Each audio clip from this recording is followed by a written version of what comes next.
I reborn as a red dragon and I established the Dragon Kingdom. Chapter 46. In the end, none of the three mutated creatures managed to get food from Karen. However, combining the opinions of the three powerful mutated creatures with his own situation, Karen had his own ideas. Although he was just a young dragon now, his physical development far exceeded that of other young dragons of the same age, and it was a comprehensive enhancement.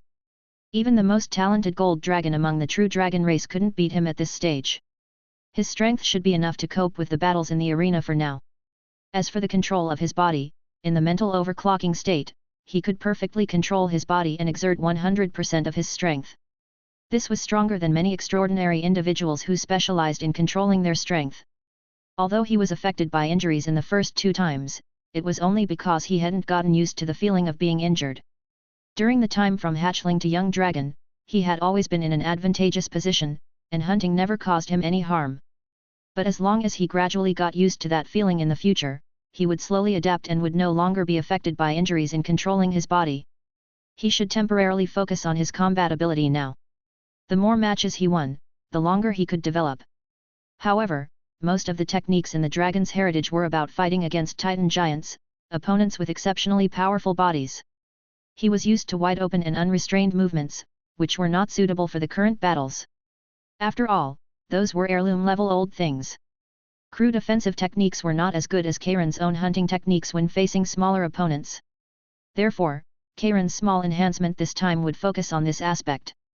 In order to reduce the sleeping time and carry out the enhancement in a short period, he originally planned to use mental energy to nurture and strengthen the second sub-brain into a magic organ transmission node similar to the heart. However, the function of this node was for information collection and analysis.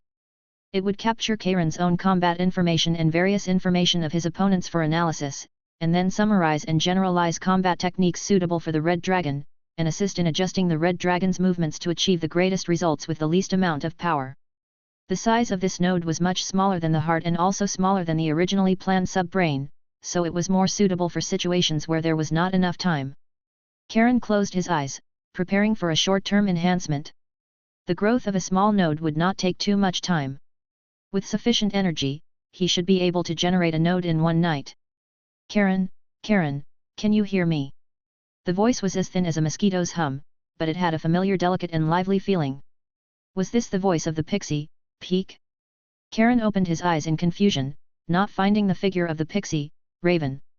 However, a soft touch remained on his shoulder. Those were the pixie's feet. She was standing on Karen's shoulder. A feeling called emotion rose in the Red Dragon's heart.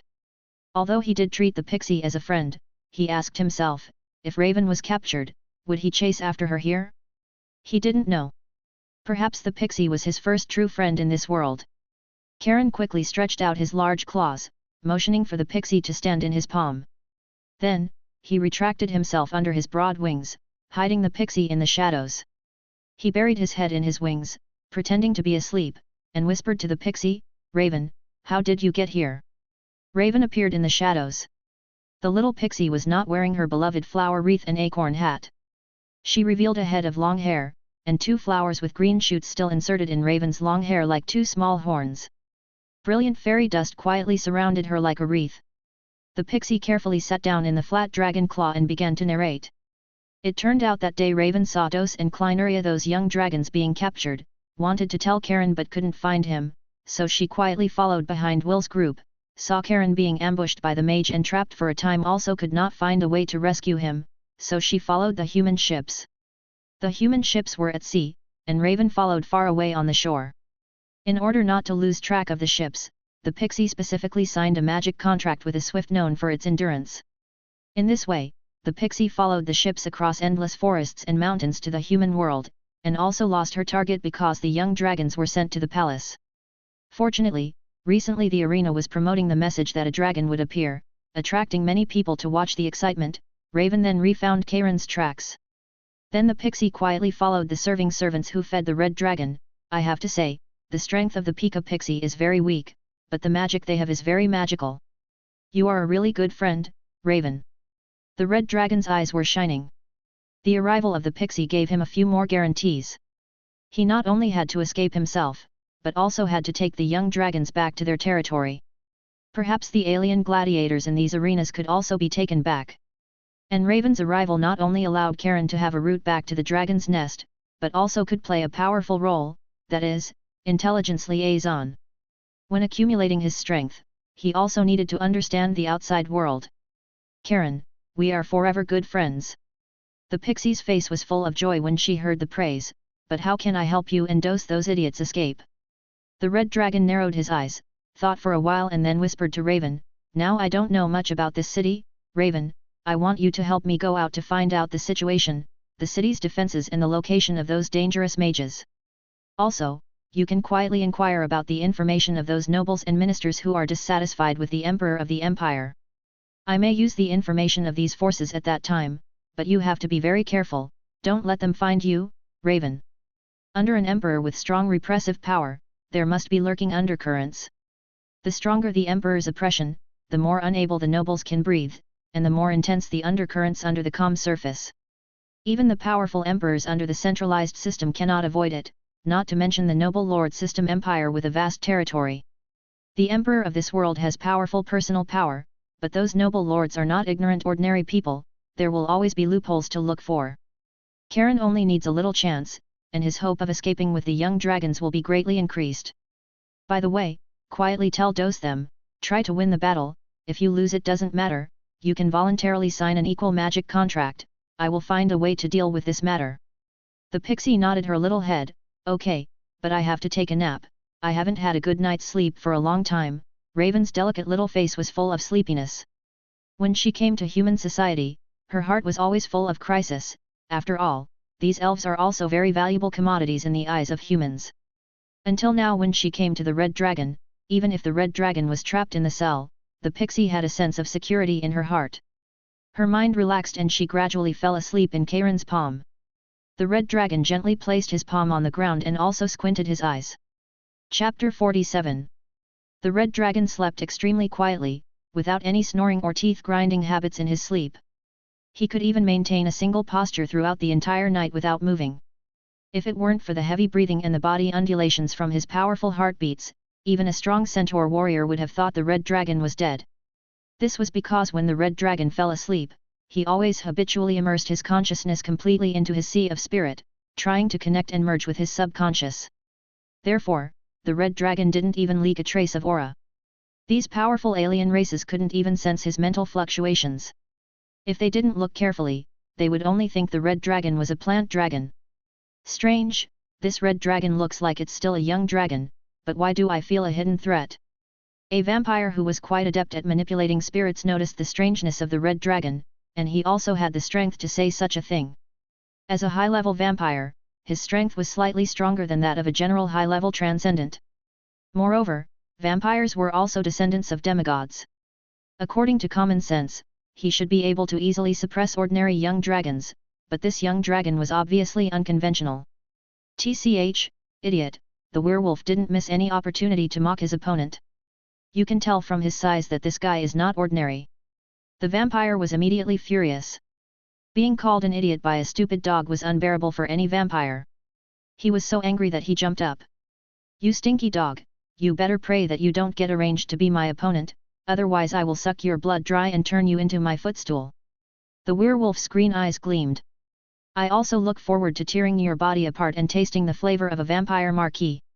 You guys better pray that you don't run into this red dragon. He doesn't feel as irritable and stupid as other red dragons.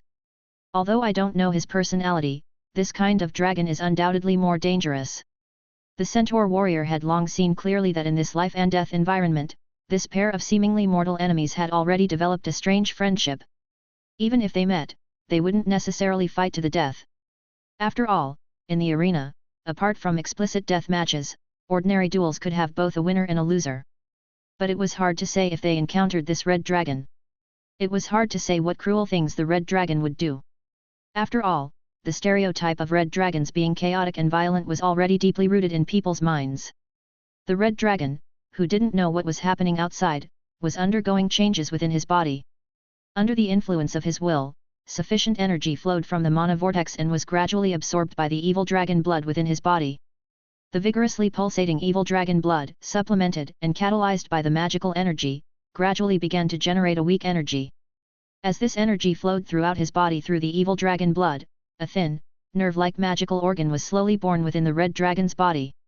Initially, it was only the size of a thin strand of blood. Under the red dragon's body's spontaneous adjustment, a large amount of nutrition and magic began to be concentrated and supplied to this strand-sized nerve network. The sound of drinking water gradually rang out within the red dragon's body, gurgling from the dragon's abdomen. By the time this nerve network grew and extended to the heart, it had become much thicker. This organ stretched out tentacles to connect to the dragon's heart and then continued to extend towards the upper abdomen and head. Under the nourishment of the heart's powerful magic, this network began to grow rapidly, gradually growing into a long, blood vessel-thick organ connecting the dragon's brain and heart. But this organ was different from blood vessels. The long organ was covered with a thin layer of mucus, like the dragon's body fluid. This was a film generated to protect the organ and dissipate excess heat. And after this organ connected to the dragon's brain nerves, it began to imitate the original brain structure. The vessel-like organ suddenly bulged into a nodule-like lump. This lump was only the size of a thumb and was covered with the same wrinkles as the brain's surface. Once the surface of this lump was also covered with a heat-dissipating and protective film, the red dragon's subconscious began to descend and take over the control of this newly born organ. The lump throbbed under the supply of nutrition and magic, and the red dragon's first sub-brain node was successfully born. At this time, the red dragon also opened his eyes. His aura fluctuations reappeared in the perception of the three alien gladiators, and the sky outside was already bright. The little sprite Raven, who had been resting in Kalen's palm, was already nowhere to be seen. She must have sneaked out of the prison cell before Kalen woke up. But when Kalen's consciousness was asleep, the newly born sub-brain node, under the control of the subconscious, subconsciously left an image of the sprite slowly disappearing into the void from the red dragon's palm. After Kalen woke up, the node connected to the main brain instantly transmitted the information to him, and his spirit was greatly lifted after receiving this information. It seemed that his idea had received successful feedback. This sub-brain node was somewhat similar to a biological brain. Usually, it was controlled by Kalen's subconscious like other organs in the red dragon's body, but Kalen could also take over the control of this sub-brain node when needed. This meant that in the future, whether Kalen was sleeping or during daily activities, this sub-brain node would act as a warning, and could wake up or remind the red dragon when necessary. And during daily activities and battles, the sub-brain node could also collect information about Kalen's actions and combat movements, so as to analyze and optimize Kalen's movements and skills. However, the current sub-brain nodes were still too few, only one, and not enough to carry many of Kalen's operations, just like a computer with insufficient computing power and not enough memory. But with subsequent enhancements, these nodes would slowly replenish and grow. Until a sub-brain node network sufficient to rival the original dragon brain was formed, the true function of the sub-brain nodes would be released. And what Kalen needed to do now was to eat a lot to replenish the energy and nutrition consumed by the body in order to conceive the sub-brain nodes. But now it was not yet time for the arena to feed them. Kalen licked his fangs, looking at the three alien races who were still pretending to be asleep, and a thought of tearing their bodies apart and drinking their flesh and blood was born in his mind. The red dragon, craving energy, had extremely greedy and aggressive eyes, which immediately awakened the three powerful alien races. The vampire was the first to jump up. The red dragon's gaze gave him the feeling of being a prey targeted by a hunter, and he was the prey. "What do you want to do, red dragon?" The indignant vampire was a little angry. After all, he was also a high-level vampire. Although he had been reduced to a prisoner, it was the first time he had been regarded as food. "What to do?" "Just want to taste your flavor," the werewolf said gloomily. "Red dragon, werewolf meat is not tasty, it's sour." "Centaur meat isn't very tasty either," the centaur warrior also woke up. "I'm not as clean as the vampire. I haven't cleaned my body in a long time." Chapter 48. Karen moved his body, his massive frame wobbling and twisting in the cell, his movements extremely uncoordinated. Occasionally, uneven weight distribution would cause him to sprain an ankle. Fortunately, the dragon's excellent physical condition prevented him from getting injured, otherwise, Karen might have become the first dragon in the world to sprain an ankle while walking. Karen was trying to actively use the newly formed sub-brain nodes to control his body, but it seemed that the new sub-brain nodes were not yet up to the task. After trying for a while, he decisively gave up on the idea, knowing he couldn't rush things.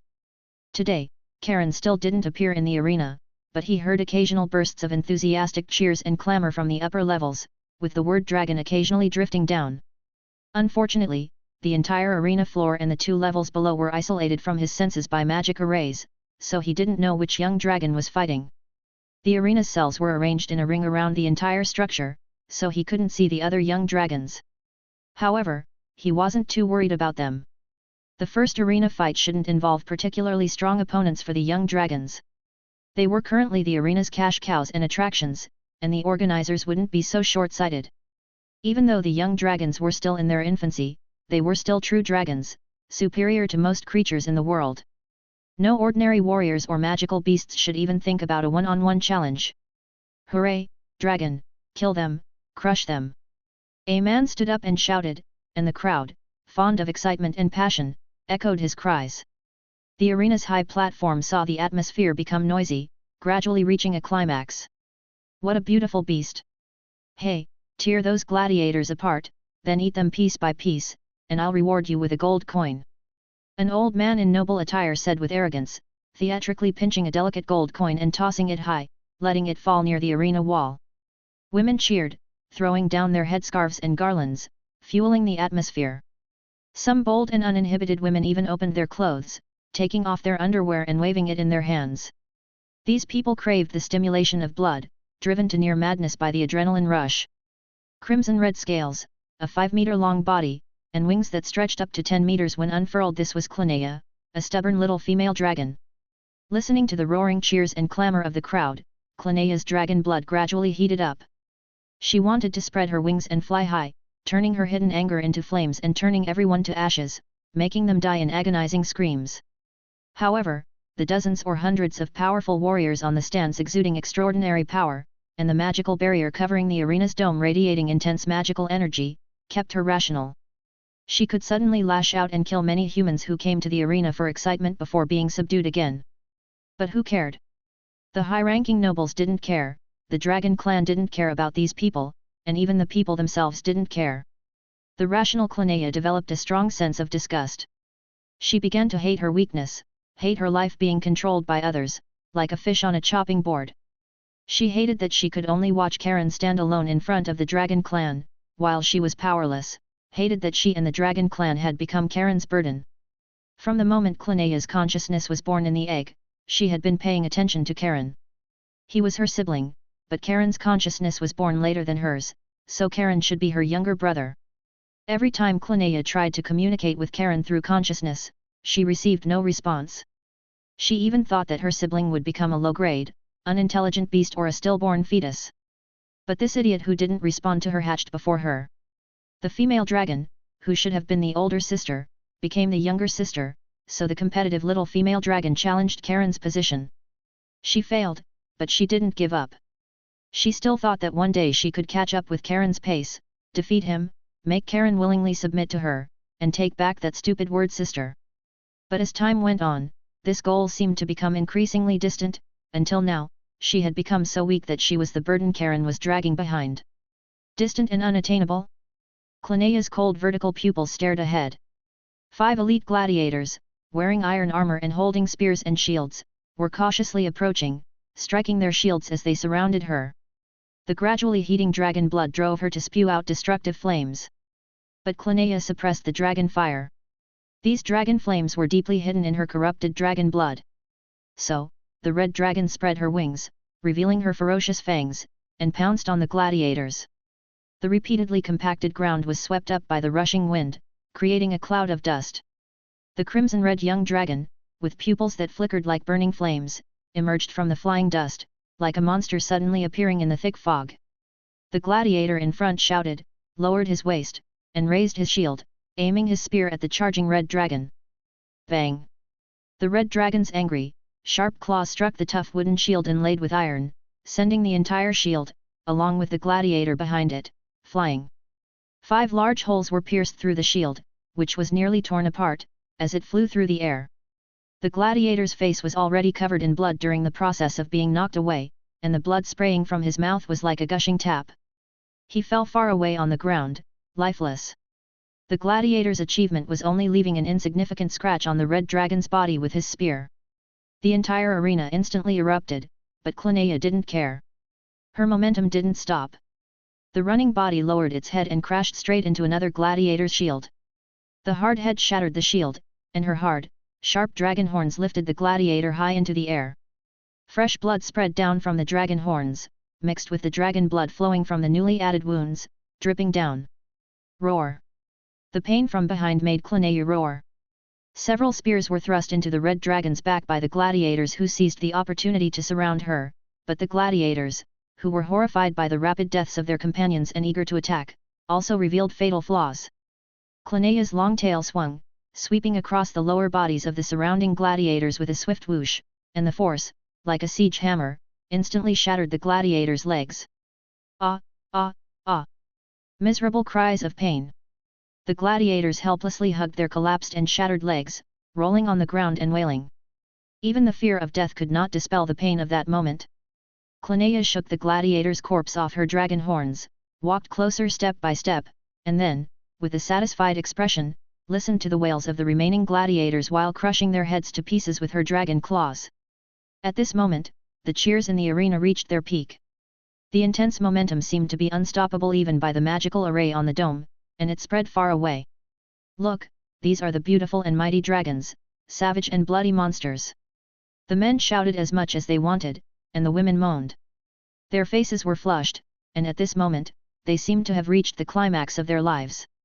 But Clinea just quietly looked at the claws covered with turbid white brain matter. She lowered her head, smelled them, and then calmly licked them clean. From today onwards, she will regard herself as the sharpest weapon. She, Clinea, will follow Karen's steps, break through the shackles bound to the dragons, for freedom, for the dragon clan, to make herself stronger. She felt the boiling corrupted dragon blood that had been somewhat satisfied, and roared to the sky. The spreading dragon might and the high-pitched dragon roar suppressed the noise of the whole place. Clinea shouted, "Come on, come on, the blood has not satisfied me yet, I crave battle." Chapter 49. In the deep, dark underground prison, Karen, who never placed much importance on the precise concept of time, had blurred his sense of it, but the daily feedings and the cheers from above the arena allowed him to grasp the passage of time.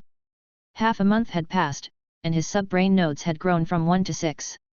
However, the time required for later nodes to develop increased, consuming most of his accumulated mental energy. Karen's body nutrition also gradually couldn't keep up, lacking the abundant food in the Dragon Nest territory, and only receiving a fixed quota of 3 meals a day. Now, the red dragon's body had become somewhat thin, although the frame was still large, it was obviously a lean dragon. However, the dragon clan did not advocate thinness as beauty, and Karen preferred himself to be more mighty and magnificent, as that was more intimidating and aesthetically powerful. Fortunately, the 6 fully developed sub-brain nodes had connected to form a sub-brain cluster, which was just enough to undertake the tasks Karen assigned to the division brain. And the pixie, Pike, brought the red dragon good news. According to what you said, this emperor is extremely powerful, even formal apprentices accepted by high-level mages need to apply to the empire's administrative departments. It's good to be strong.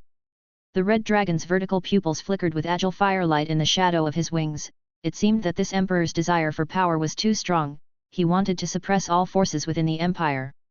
Except for direct nobles and mages who are loyal to this emperor, most other nobles and mages belong to the neutral camp, which explains a lot. No one wants an unshakable iron curtain looming over their heads.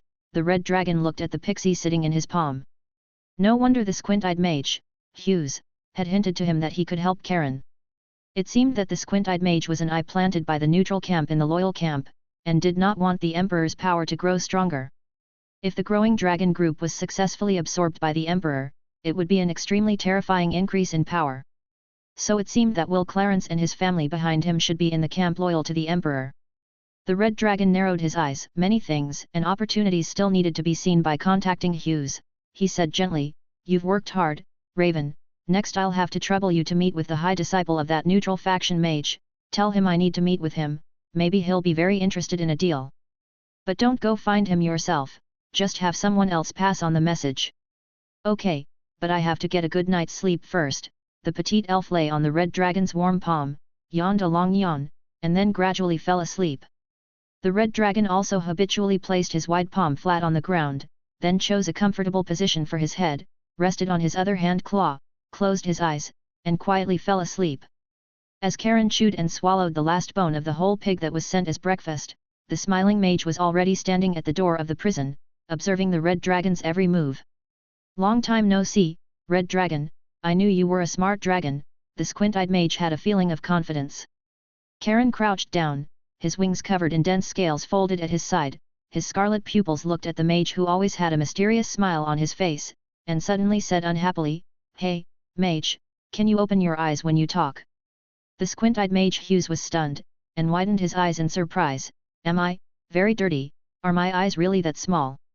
Karen did not answer the mage's question, a hint of a smile flashed in his scarlet vertical pupils, and then he seriously changed the subject. "Speak, mage, what can you do to help me?" Huff, Hughes exhaled, and habitually squinted his eyes again. He shook his head. "If you had agreed to cooperate before, we might have been able to intercept you in advance. As long as you voluntarily signed a contract with me, even the Emperor would recognize this fact. But now the Emperor has taken over the ownership of the Dragon Group, he intends to tame you and that Red Dragon, as his most powerful war tools, guarding the royal family's war beasts. Even if my teacher is a saint-level archmage, he cannot get your ownership back." Karen knew the mage's plan well, saying he was helping him, but he just wanted to subdue him, and then control the power of the Dragon Group through him. But hearing the Emperor's decision, he couldn't help but feel a surge of anger in his heart, a spark of fire spewed from the red dragon's nostrils, and a low voice echoed in the empty passage, "Then you came here just to tease me, mage?" The squint-eyed mage shook his head. "In order to balance, the Emperor allows the nobles to freely choose other young dragons after they are defeated, except for you and that red dragon. As long as they can sign a contract with the young dragons, the Emperor will also recognize the ownership of the young dragons.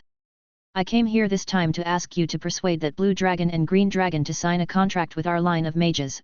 We respect the opinions and rights of the dragons more than the Emperor, and the young dragons will also get corresponding freedom. We are a better choice." "Ha, you can't bring me help, yet you dare to ask me to help you." The sparks between the red dragon's nostrils became more intense. He stood up, his hideous head stretched towards the steel gate, staring at the mage. "Don't you want to be suppressed so tightly by the Emperor's authority? I heard that you noble mage lords even have to report to the Empire's relevant administrative departments to do a large-scale magic experiment." The squint-eyed mage had a smile on his face, and spread his hands indifferently. "Then what can we do? The Emperor not only has the supreme power himself, but he also has countless nobles and legion warriors to support him. We mages just like to study some spells. It doesn't matter whether we are suppressed or not. After all, we are not those nobles who value power more than life." Karen sneered in his heart. The resources needed by each mage were immeasurable, not to mention the magical materials that were enough to make people pale in fear. Even the magic potions and various magic gems and crystals that assisted the mage's practice were difficult for a small noble to bear. What's more, these high-level mages, behind each mage there must be one or more nobles standing, in order to supply the mage's consumption. Seemingly neutral mages and seemingly neutral nobles, maybe some are confused in the game, but he is not confused when he stands outside the game. The appeal of interests is something that nothing can change. The red dragon lowered his voice, with a tempting power in his words, revealing the dragon's white fangs. If one day the dragon group accidentally escapes, and accidentally slaughters all those nobles who are loyal to the Emperor, what kind of accident do you think it would be?" The smile on the squint-eyed mage's face finally disappeared. He took a breath of cold air. "Red Dragon, this may be an idea, but I can't make the decision on this matter. I have to go back. Maybe I will bring you some exciting news next time I come." Chapter 50. The mage's answer was good news for Karen, proving that his guess was not far off. Although he still had to face the terrifying mountain that was the Imperial Emperor, with the help of these neutral factions, his chances would increase. Perhaps Karen could endure, relying on his accumulated energy and the natural growth of the dragons to successfully escape. But some things, when kept for too long, don't become especially mellow like old wine. Perhaps they fade away and disappear. If he got used to this kind of life, Karen might not change his will. But those young dragons, after succumbing to habit, might really get used to kneeling. This was something Karen could not tolerate. So Karen was willing to be this nominal blade, and he and the dragon horde would become a sharp blade to cut through the shackles on their bodies. Although the road ahead was still difficult, as long as they reached a consensus, they would always find a suitable opportunity. He would not wallow in difficulties. Another day passed. And the red dragon's first gladiatorial match finally arrived. Today, the attendant did not feed the red dragon on time, perhaps to keep the dragon hungry and stimulate its wildness and bestiality. The arena always caters to those seeking violence with the greatest degree of blood and stimulation. When Karen followed the trembling attendant out of the long tunnel and saw the light of day again, the atmosphere of the entire arena reached a climax. Countless cheers accompanied the scattering of ladies' underwear, flying all over the sky, shocking the dragon's sensitive ears and eyes. The red dragon stepped into the arena with heavy steps. Although the red dragon did not get enough food to develop as it did in the dragon territory, Karen's body, being in the growth period of a young dragon, had reached more than 8 meters, close to 9 meters. The somewhat thin body was not as full and strong as before but added a sense of ferocity. And at this time, the red dragon's weight could no longer be measured, even the largest ordinary elephant on the grassland was probably not even half the weight of the dragon. Solid muscles and tightly constructed dragon bones gave a fierce visual impact with every step the red dragon took. The solid and powerful steps and relaxed posture made the two strong ogres on the opposite side instantly tense up. Red Dragon, the most brutal dragon among the true dragons, even if this was not a life and death battle, if they could not defeat the dragon, they would definitely die. The 4-meter-tall two-headed ogre understood this in its heart.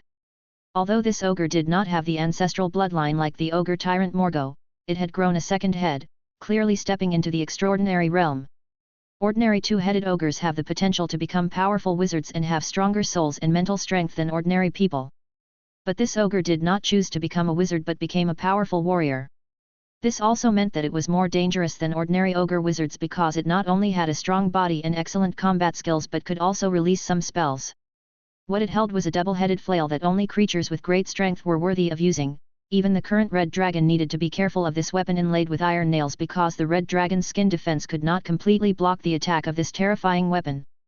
The other ogre, although it did not have the outstanding talent of the two-headed ogre, was obviously a warrior whose ogre bloodline had grown to its peak. The scars all over its tall and strong body, no less than its companion, showed that the ogre in front of it was a battle-hardened warrior. The weapon it used was a long-handled heavy hammer, looking excitedly at the relaxed young red dragon. The rough and turbid tongue couldn't help but lick its chapped lips, it was craving the nourishment of dragon blood, that's how gladiators are. The two ogres spread out at left and right flanking angles, they were waiting for the impulsive young red dragon to take the initiative to attack. Then they could use the same tactics as wolves to entangle the red dragon, gradually wear down the red dragon's combat power, and finally defeat the dragon. But Karen did not take the initiative to attack, he just released his dragon might. The dragon might suppression of the young dragon was not strong, but the diffused dragon might constantly oppressed and entangled the minds of the two ogres. And the red dragon slowly paced around the two ogres, like a big cat playing with a mouse. The newly formed secondary brain cluster in his mind was quietly operating at this moment. The ogre's movements and information in the face of dragon might and dragon pressure were captured and analyzed one by the secondary brain cluster, and Karen's own movements were also collected by the secondary brain cluster. Then, the secondary brain cluster began to combine the collected movement information and facial expressions of both sides to analyze and predict the dynamic situation that might occur in the next moment, and then adjust the red dragon's attack posture based on this information. These two ogres became Karen's experimental subjects, including Karen himself. What is this red dragon doing? It should pounce on and tear the prey in front of it like a beast. The audience in the stands, whose purpose was blood and stimulation, began to become dissatisfied. What are the management officials of the arena doing? Did they feed this monster too much today? It doesn't have any desire to attack. Did we come here to see this? Damn it, give me a refund. Kill these dirty ogres, red dragon, like a beast. The noisy clamor in the stands and the dragon's might oppression made the ogres gradually become anxious, and the red dragon's teasing posture also made them feel particularly pressured. The two ogres looked at each other, and the two-headed ogre induced the magic power in the body to turn into a grey-yellow brilliance and scatter, adding a layer of stone-like skin protection to the surface of the two ogres. Another layer of blood-colored brilliance scattered, and the ogres' bodies suddenly grew slightly, feeling the surging powerful force in their bodies, their courage greatly increased, and they stepped forward with their weapons and launched an active attack on the dragon. The two-headed ogre roared, and the long double-headed flail swung in the ogre's hand with a whistling wind and struck the red dragon's head. The iron nails on the flail flashed with cold light. The other ogre roared and swung the long-handled heavy hammer towards the red dragon's heavy lower body. The oval hammer head carried a huge force, this blow could easily flatten an iron shield, shatter a wooden shield, and even the most solid iron armor would be dented. The secondary brain cluster in Karen's mind was running frantically, capturing the trajectory of the ogre's weapons and then giving predictions and analysis. Under the auxiliary control of the mental overclocking state and the secondary brain cluster, Karen corrected the action of spreading his wings before attacking. His strong hind limbs drove the relatively thin forelimbs to exert force, quickly retreating 2 steps, and then lowered his head while standing upright, and the raised dragon claws were attached together. Whoosh, whoosh, 2 gusts of wind with powerful force swept past the top of the dragon's head and the lower abdomen. His contracted forelimbs sank rapidly, as if he had used a 1,000-pound drop, and slammed heavily on the ground, and the solid ground was also smashed out of 2 shallow pits. Then, the dragon used the forelimbs that firmly grasped the ground as a fulcrum, and the dragon, whose bone density was unimaginable, burst out with a strong force to twist the tough dragon body. The entire rear half of the dragon's body swept away with its long tail, sweeping across their bodies when the ogre's remaining force of swinging their weapons had not dissipated. Bang! Bang! 2 consecutive heavy blows. Even though the red dragon restrained its own strength, the 2 ogres were still knocked away by the huge force, rolled several times on the ground, and the stone skin all over their bodies was shattered and scattered. Karen's heavy steps stepped on the ogres who fell to the ground. The red dragon looked down at the ogres with coldness and indifference in his cold vertical pupils. Get up, continue to fight with me. This is your only chance to survive. The 2 ogres roared, picked up the weapons on the ground and rushed up, waving the terrifying flail and heavy hammer to charge the red dragon. But at this moment, the red dragon was like the most brilliant warrior in the world. Without needing to turn on mental overclocking, the huge body could show unparalleled flexibility and agility. The whistling heavy hammer and flail were like toys in front of him, easily dodged. The 2 ogres were like puppets on a string, gradually only knowing to numbly swing their weapons and blindly vent their own strength. Finally, the 2 ogres, whose physical strength was countless times more vigorous than humans, were overwhelmed and threw down their weapons panting, and sat on the ground with a thud. We admit defeat. The rapid panting was like a broken bellows. The 2 ogres were exhausted and knelt down towards the red dragon. They had tried their best to struggle as the red dragon wished. Karen lowered his head, his cold vertical pupils overlooking the ogres, and then mercilessly crushed the hard heads of the powerless ogres. Useless things. Chapter 51. The arena's atmosphere finally exploded in the last moment, as the crowd's desire for the beastly and bloody was fulfilled. Although their bloodthirst was not completely sated, it was still better than watching an entire match of cat and mouse. The arena's populace dispersed, carrying the lingering excitement with them, while in the highest stands of the arena, unbeknownst to anyone, the Emperor of the Empire had quietly arrived. He was accompanied only by the man named Care and the minister known as Lord Rebus, without a large contingent of guards. Indeed, within this empire, his power was equivalent to a legend, so why would he need the protection of guards? Sometimes, these guards were even a hindrance. The Empire Emperor's little princess, Princess Leia, was also sitting on Care's shoulders at this moment, swinging her legs, her eyes filled with the curiosity of a young child. Having watched the entire gladiatorial match, Emperor Carol Caesar II of the Empire had a smile on his face. He turned his head and teasingly cooed at his most beloved daughter. Honorable Princess Leia, how about we make that red dragon your pet from now on? With its companionship, you'll never be timid again. Lea's golden hair curled playfully.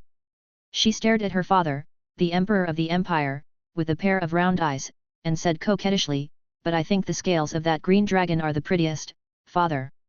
How about we take the green dragon instead? Leia likes her the most." Carol Caesar II's smile faded. He did not answer his daughter but instead looked calmly at Rebus, who was standing by his side. The performance of these young dragons is satisfactory. Let them train here for now. When they have received enough training, find an opportunity for them to fail. The Empire Emperor's words were filled with irresistible majesty. He stood up and walked towards the door. If any young dragon is unwilling, kill them.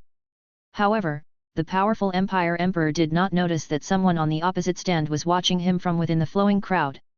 This person was an extremely charming lady, and she was holding the hand of a golden-haired boy of about 10 years old.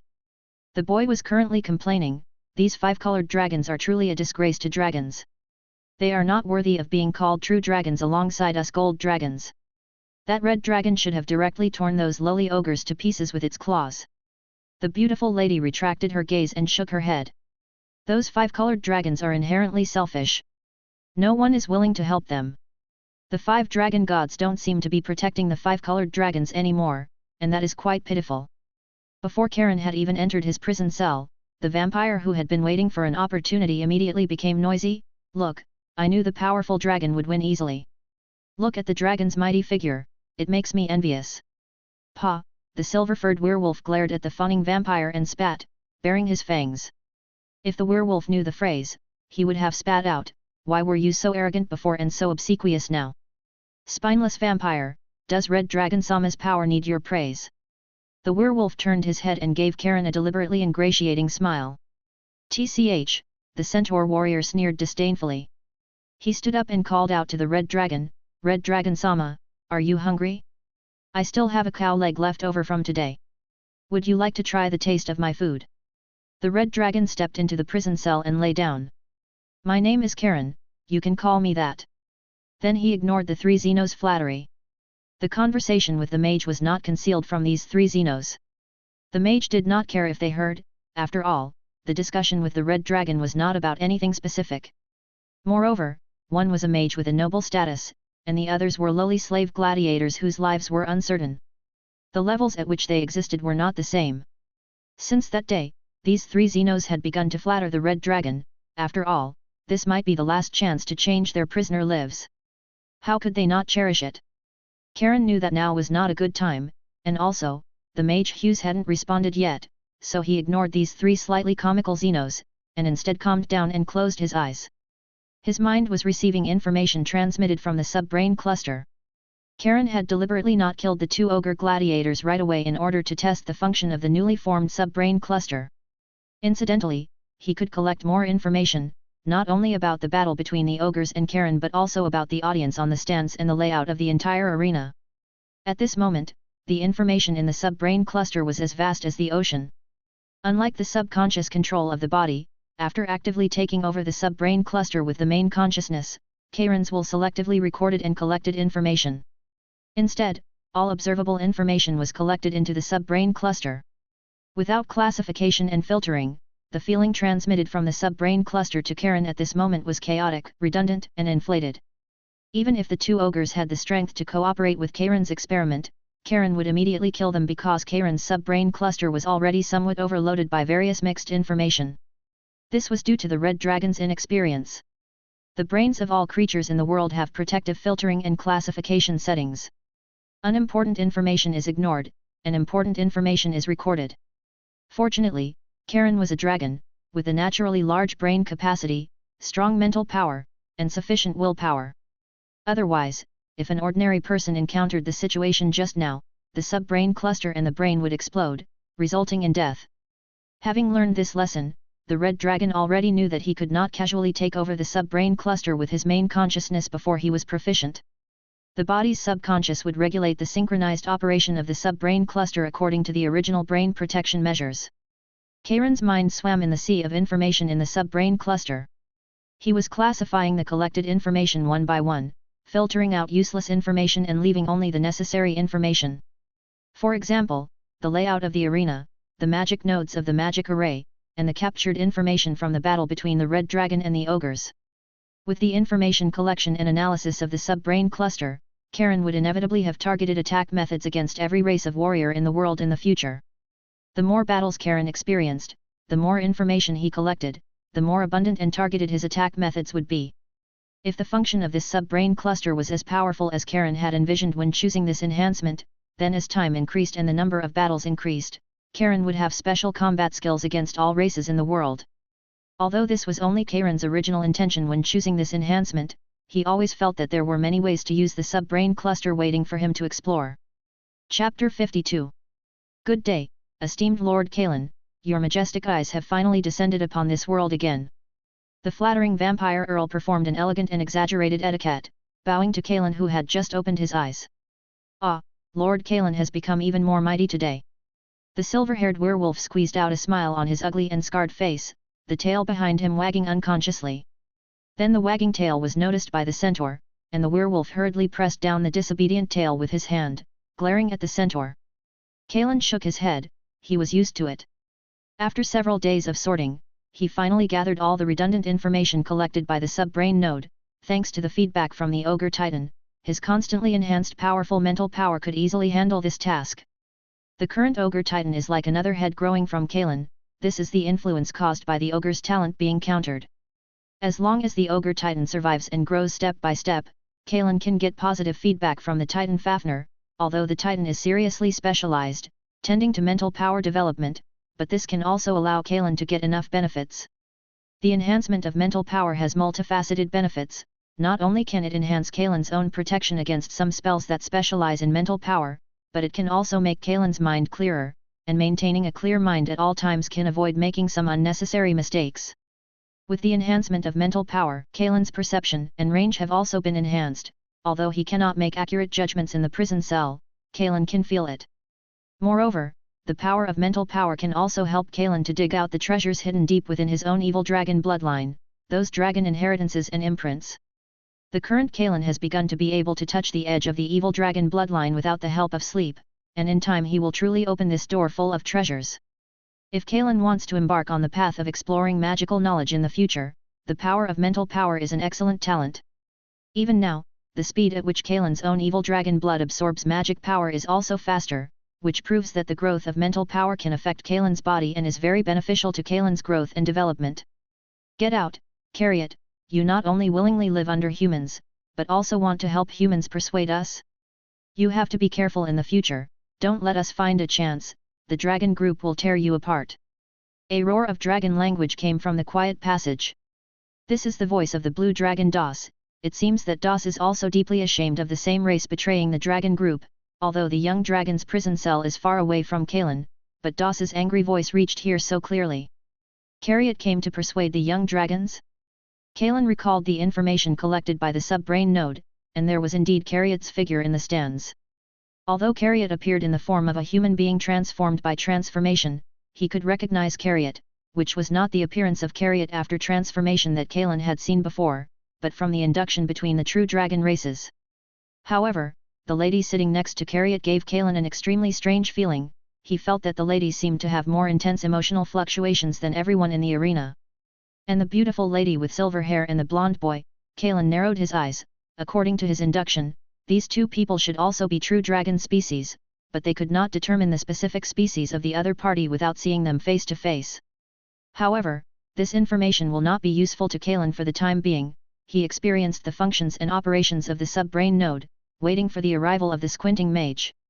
Raven had already told him yesterday that the mage Hughes will come to visit him today. Kalen waited until late at night. When he thought the mage would not come here and was preparing to enter rest, the squinting mage Hughes quietly appeared in front of the prison cell. I thought you would break the appointment today, mage. Kalen's vertical pupils shone brightly in the dim lamplight, and the crimson eyes were particularly beautiful in the dim night lamplight. Although the mage Hughes did not break the appointment, he did mean to deliberately hang this young dragon, who made this young dragon ridicule his small eyes last time.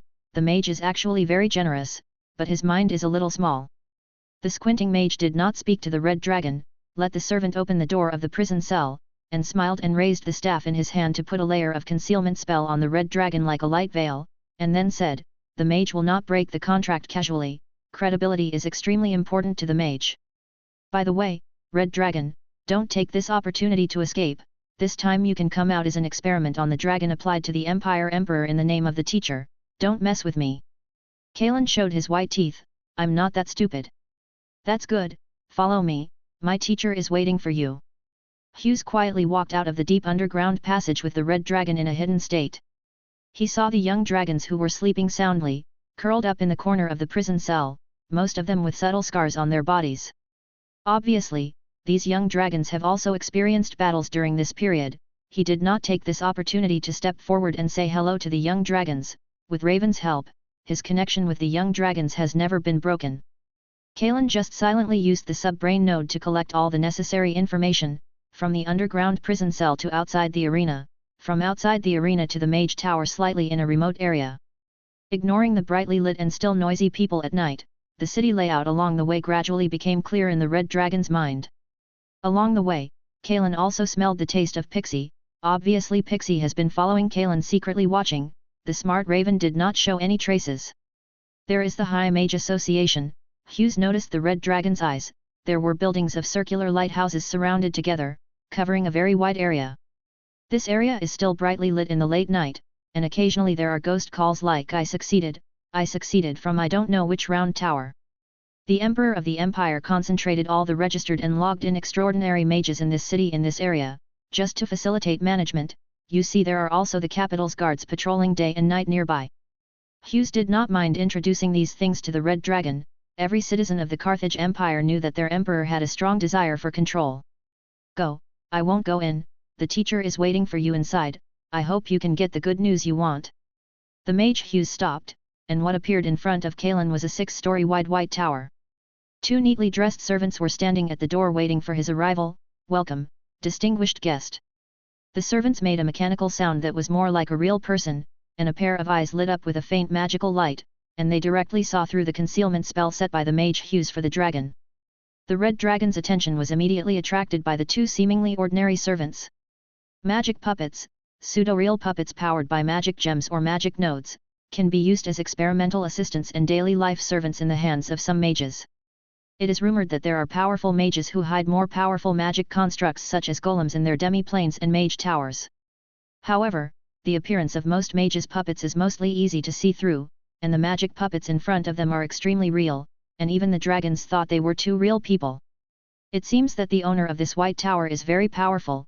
Kalen raised his head and stepped into the gate of the white tower. Chapter 53. Perhaps because the white tower was not built very tall, it was deliberately widened quite a bit. Maybe the mage also released some spells related to folding space within the white tower.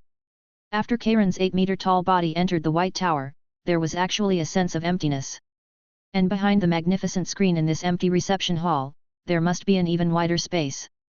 Karen didn't understand space magic, but this was his intuition as a true dragon. Under the guidance of a servant golem, Karen ascended the wide, winding staircase. The staircase was covered with mysterious and profound magic runes. Under Karen's gaze, each magic rune seemed to contain a unique meaning and power. At the entrance of each floor of the staircase, there would be magic guards in full armor guarding it. The iron armor covering their entire bodies and the cold, gleaming long swords revealed a wave of magical energy. These were excellent magic weapons. And the magic guards' pair of red, ghostly eyes were revealed from within the iron helmet that completely covered their heads, tightly locking onto Karen's figure. Only the golem's guidance allowed them to stay obediently in place, loyally guarding the upward passage. Karen followed the golem and didn't know how many steps he had taken. In his impression, it was far more than 6 floors. Just when he thought the upward steps seemed endless, the golem servant leading the way finally stopped in front of a white door. 2 maid-dressed golems bowed to Karen. Honorable guest, the master is inside waiting for your visit. Please come in. Although Karen felt a little apprehensive, the methods displayed by this mysterious archmage in this white tower completely conformed to his stereotypes of those powerful mages, but fortunately, from the servant's attitude, he could see some of the archmage's attitude. So the Red Dragon pushed open the door and stepped inside.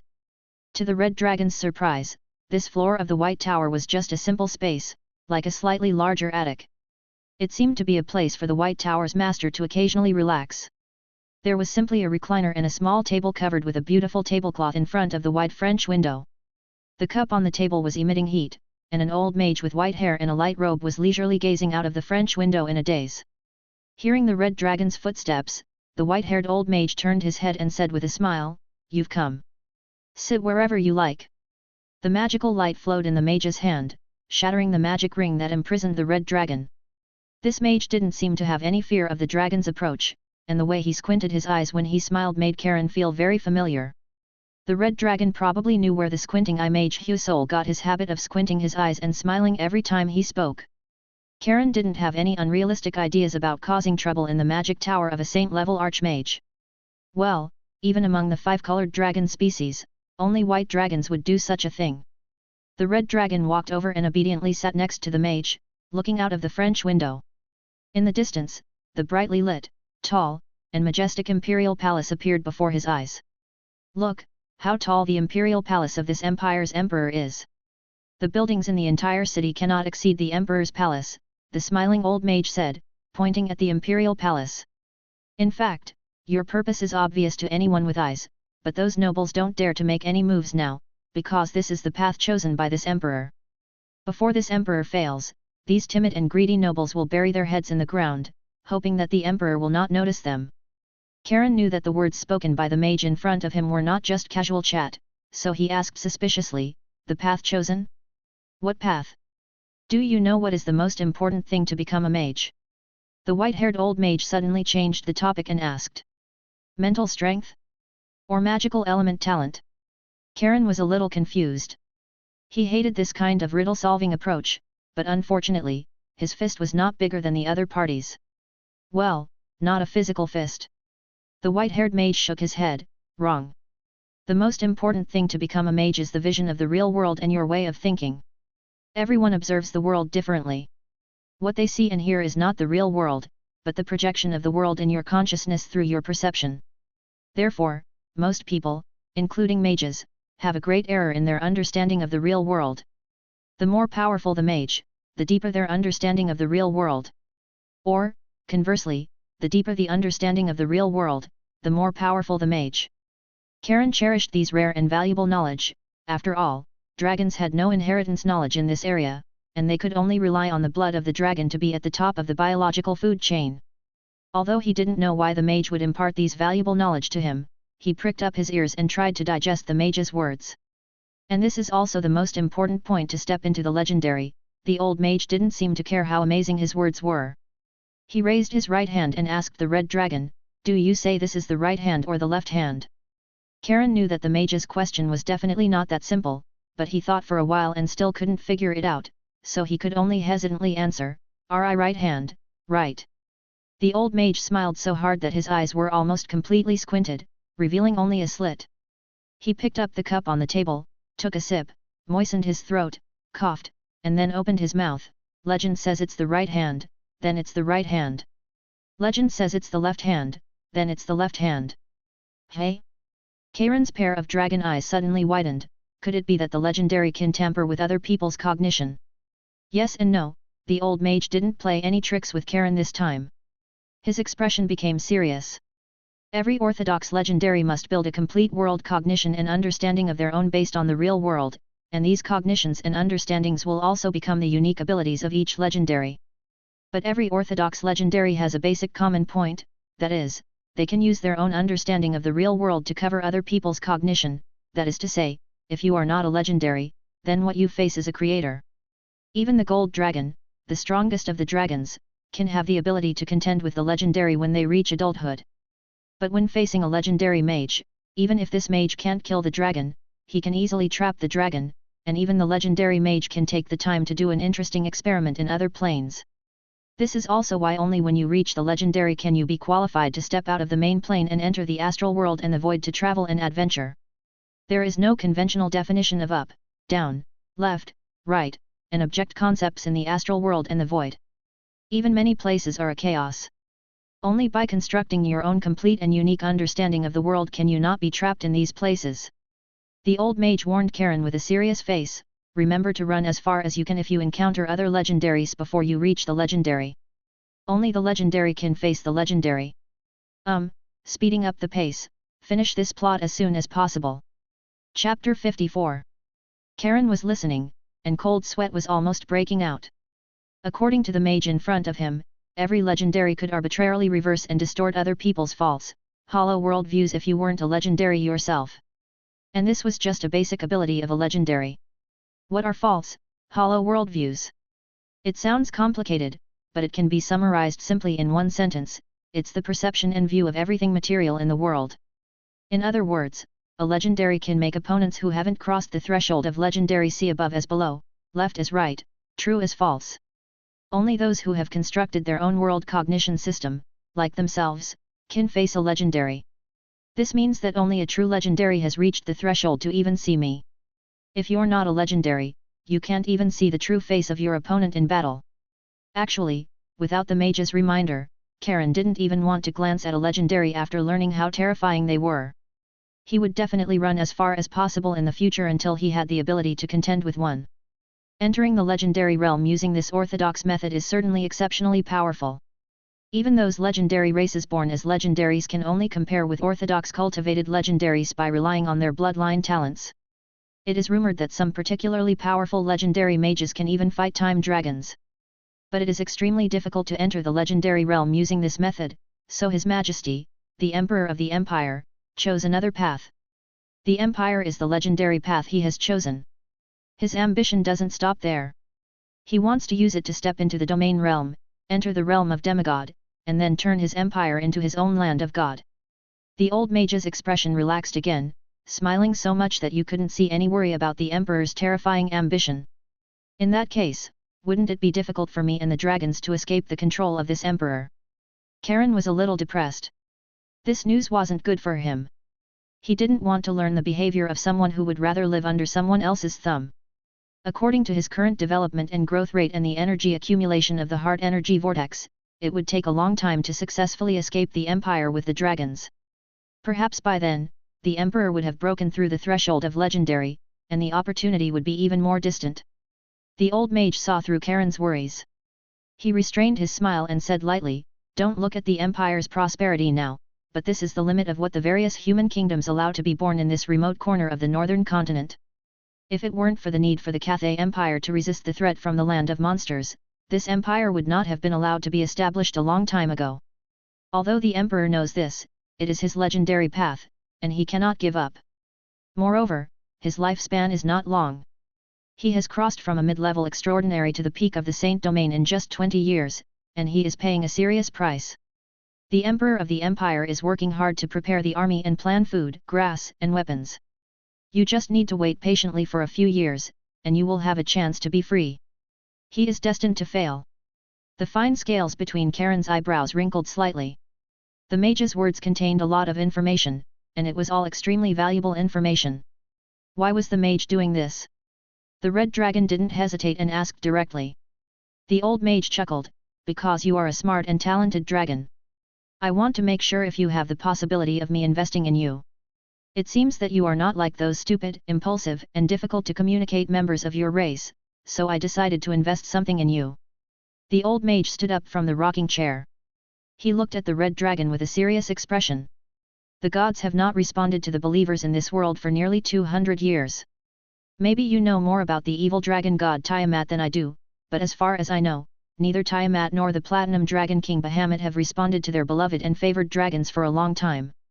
This plane, no, the whole world may be undergoing some drastic changes that I cannot understand, while those mediocre nobles are still fighting for a little power. But smart mages have a longer-term vision, so I chose you. Of course, you are not the only one who has benefited from me." Lightning flashed in Karen's mind. Combining this with what the alien species in the arena prison said, it seemed that some drastic changes were indeed happening under the seemingly calm world. Not only were the gods affected, but even those powerful demigods were also affected. This made his heart, which was originally unwilling to lie dormant for long, feel a sense of urgency. But even the Saint Domain mage in front of him didn't want to directly confront the current emperor of the empire, and Karen wasn't worth the mages paying such a huge price at the moment. The red dragon lowered his head and said, "So, does your investment in me require me to sign a contract?" Hehe, the mage shook his head lightly, "I have 10,000 ways to bypass the restrictions of this kind of magic contract. This kind of thing can only restrict mediocre people. I don't trust it. As for the true God contract, hehe, there is no true God responding to his believers now. Moreover, stupid people cannot become mages, and short-sighted people cannot become legendaries. I would rather believe that you are not a short-sighted dragon." Karen was silent. He thought for a long time, and a trace of thought flashed in his scarlet vertical pupils. "What if we could speed up the Emperor's preparations for war? Are you saying?" The old mage had a look of interest on his face and looked at the red dragon with some anticipation. "Although the dragon's territory is very far away from here, and we only travel back and forth a few times a year, it is fertile and rich, with countless minerals and resources.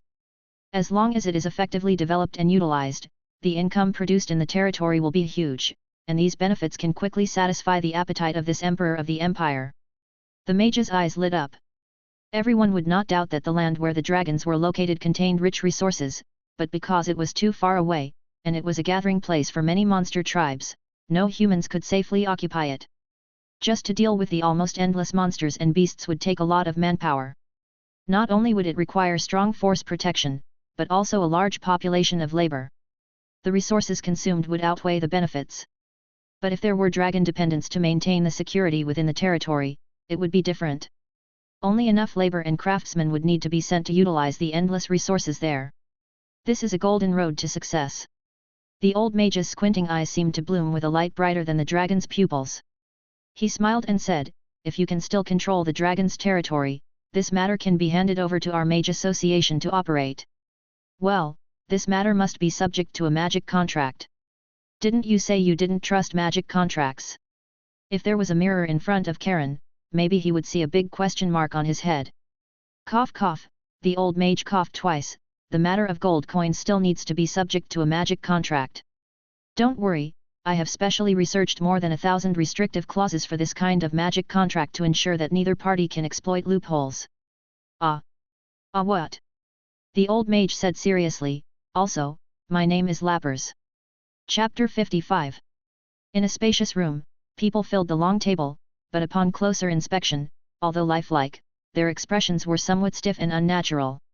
The wisps of red light emanating from their eyes proved that these were not normal people, but various types of magically controlled puppets. These puppets varied in style, but all sat neatly at the table like normal people, a silent atmosphere enveloping the entire room.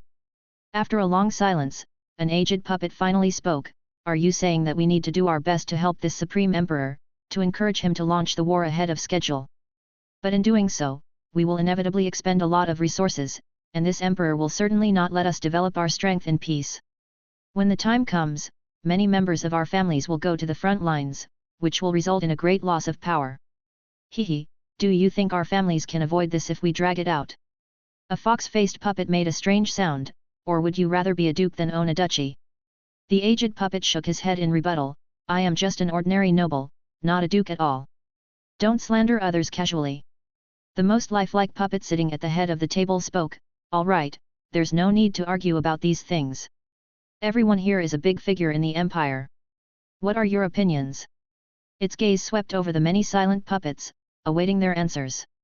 Who would be willing to follow an emperor destined to fail? Someone chuckled softly from the crowd. "We can do this."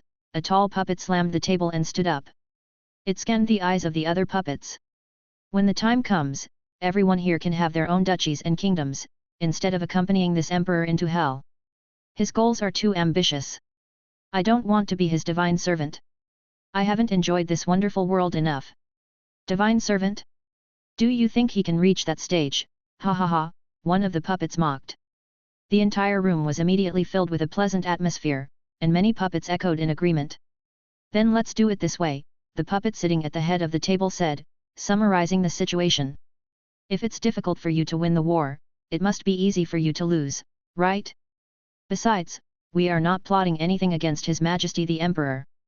We are doing our best to help our Supreme Emperor." Hehe, all the puppets present laughed immediately, their slightly stiff laughter echoing in the spacious room, gradually fading away. A mysterious magical wave appeared in the room, and all the magical puppets suddenly turned into stardust, scattered on the floor of the room.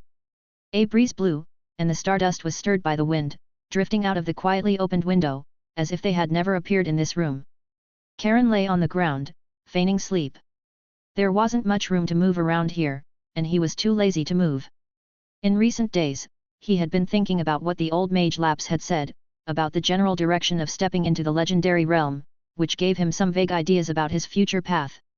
If he could move in the right direction now, then Karen would have a greater advantage than others. The more solid the foundation, the better. It must be said that no matter what you do, having a powerful helper is extremely important. Just the information revealed by the old mage Laps was knowledge that no treasure in the world could buy. Even if Karen and the dragons were sold, it might not be enough to exchange for the old mage's simple words last night. This kind of key knowledge is only mastered by those orthodox legendary practitioners, and every legendary who breaks through using this method is particularly powerful. No one lacks wealth, the wealth of mortals may just be entertainment for them. Only a series mage like the old mage Laps, who comes from an orthodox background, can master this kind of knowledge, which is equivalent to the fundamental inheritance of a sect. Karen didn't expect to be treated like this by the mage. He had even prepared to lie dormant for a long time, but fortunately, the result was satisfactory to the dragon. Maybe this is the favor he received that was different from ordinary dragons.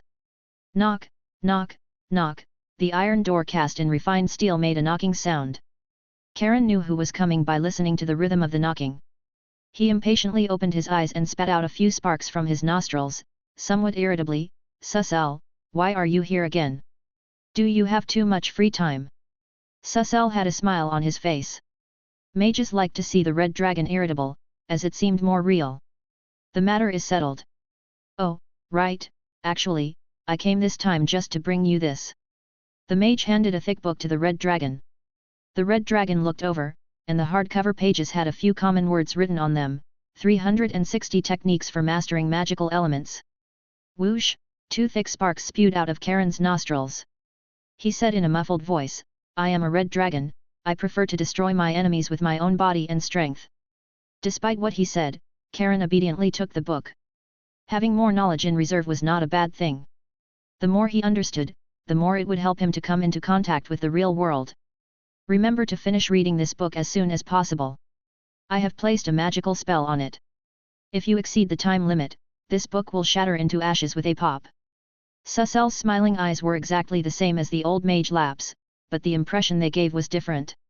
The young mage in front of him had a feeling of hiding a knife behind his smile, at least that's what the red dragon thought. I will be very busy in the coming time and probably won't have time to see you, Karen. Susel paused deliberately, waiting for the red dragon's reaction. Karen was overjoyed, and his irritable mood improved. That's good. You are a noble mage and shouldn't always come to this dirty arena. Hehe, Susel showed a look of I knew it on his face. He said slowly, but you don't have to worry about your learning progress. I will have my servant puppets bring over the books you need to study. Well, I also have several boxes of notes left over from when I was an apprentice mage at home, and I will have my servants bring them over to you as well. Karen's expression changed immediately upon hearing this.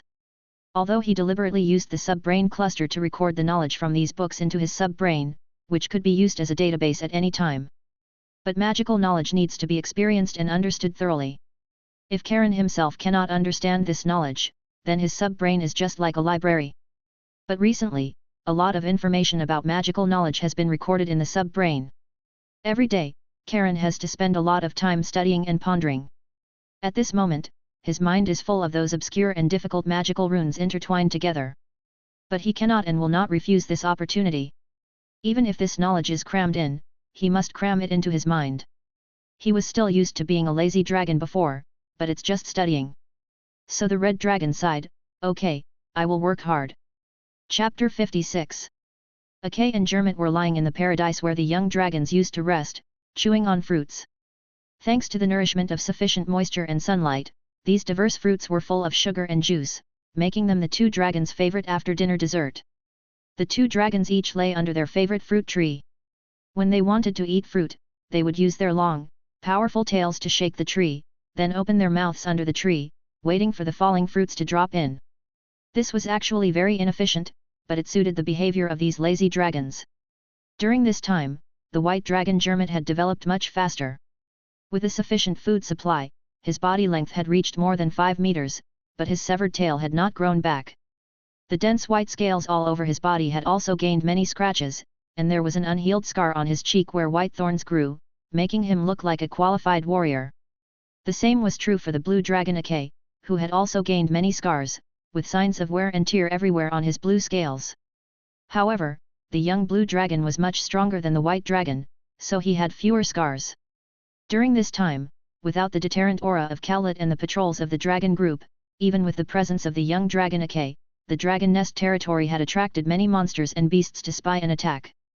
No one would refuse to own more fertile territory, and a young dragon plus a baby dragon was not qualified to walk unhindered in this vast wilderness. Even the original Cowlet only huddled in the territory, with no intention of expansion. And Jermit was also growing rapidly in this constant battle. With the help of Akay, the centaur tribe, and the ogre slave warriors, he repelled many monsters that came to spy and successfully defended the former Dragon Nest Mountains. However, because the dragon group's territory now consisted of the original territory plus the territories of the centaur tribe and the ogre tribe, it had far exceeded the limit of what the 2 dragons could manage. Therefore, Jermit and Akay had to abandon part of the territory and switch to a full contraction state. Even so, the expanded territory area still made the 2 dragons feel overwhelmed, and the declining ogre tribe was also coveted. As for that giant slave ogre, Jermit and Akay did not trust her. The sweet juice of the fruit burst in the white dragon's mouth, and Jermit wagged his tail and shook his head, intoxicated by the sweet taste. Suddenly, a green shadow flashed through the forest. The white dragon's excellent dynamic vision captured the appearance of this shadow. He immediately called out, "Raven!" Jermit in a case squatted, looking at a red scale in the pixie's hand. It contained Kalen's aura. This was a scale that the red dragon had actively shed, as a token for Raven to gain the trust of Jermit in a K. In fact, Raven didn't need to bring the red dragon's scales. Although the other young dragons had no feelings for pixies. She was Kalen's friend, and Kalen's friend was the dragon group's friend. That's what the white dragon thought. Is this Kalen's intention, to have us give up the dragon group's territory, not only to protect those who come from being disturbed and threatened by those monsters, but also to help them develop here? The blue dragon Ake was obviously a little distrustful of the pixie's words, perhaps unwilling to believe it. Dragons were greedy creatures. In recent days, the various rare gems that the kobold retinues had dug up in the mines could easily cover the floor of Ake's former cave. Now, not only did they have to give these things away, but they also had to give the dragon group's territory to those humans, which Ake could not tolerate. No, that's not it. Raven's almost transparent wings fluttered as she hovered in front of the white dragon. Kalen said to only temporarily give a space to these humans to develop. And to only give up the ogre's territory. It's best not to disturb these humans in other places. This will also be useful for building the dragon group's territory. The white dragon Jermit nodded. That's indeed like something Kalen would say. I believe you, Raven. Oh, right, Kalen also said to pay attention to those humans. If there are craftsmen and those who understand construction and various technologies among the humans, don't let them leave after they come to the dragon group's territory. These people are very useful, the pixie quickly added. Yes, I understand, the white dragon nodded. He actually said words of thanks to the pixie, reaching out his claws to pick an orange, his favorite fruit, from the tree and giving it to the pixie. Thank you, Raven. If it weren't for you, I wouldn't know about Kalen's situation. We're friends, Jermit. The pixie Raven patted her chest with a great sense of accomplishment, then picked up the full fruit. Raven was ready to leave. She said goodbye to Jermit and Ake. I'm leaving now to tell Kalen the good news. The magic portal that the mage helped me set up has a time limit. I have to hurry back.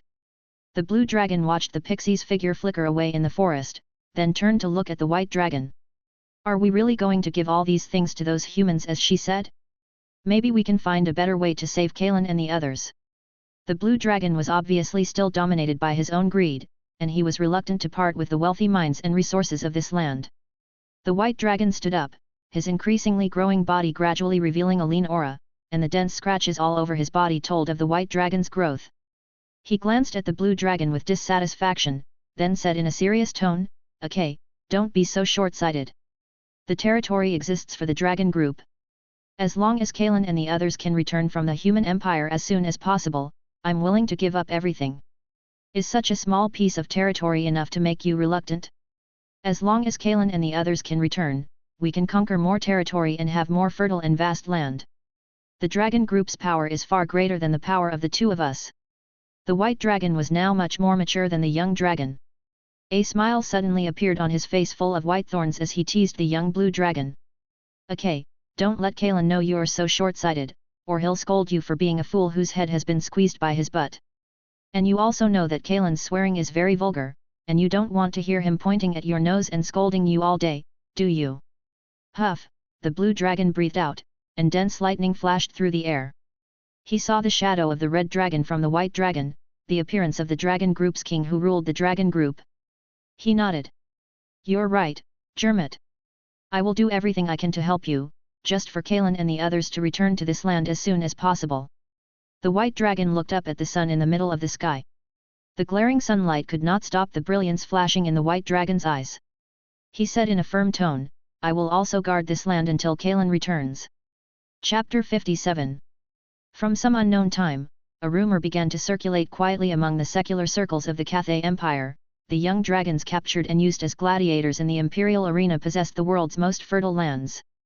Their Rhine forests were lush, with trees that had grown for countless years, a single one capable of building a small ship. Their soil was fertile, allowing for 4 or 5 harvests a year, their species were abundant, with even the most unskilled hunter able to catch plump prey with simple traps, and easily catch the foolish, fat fish with bare hands.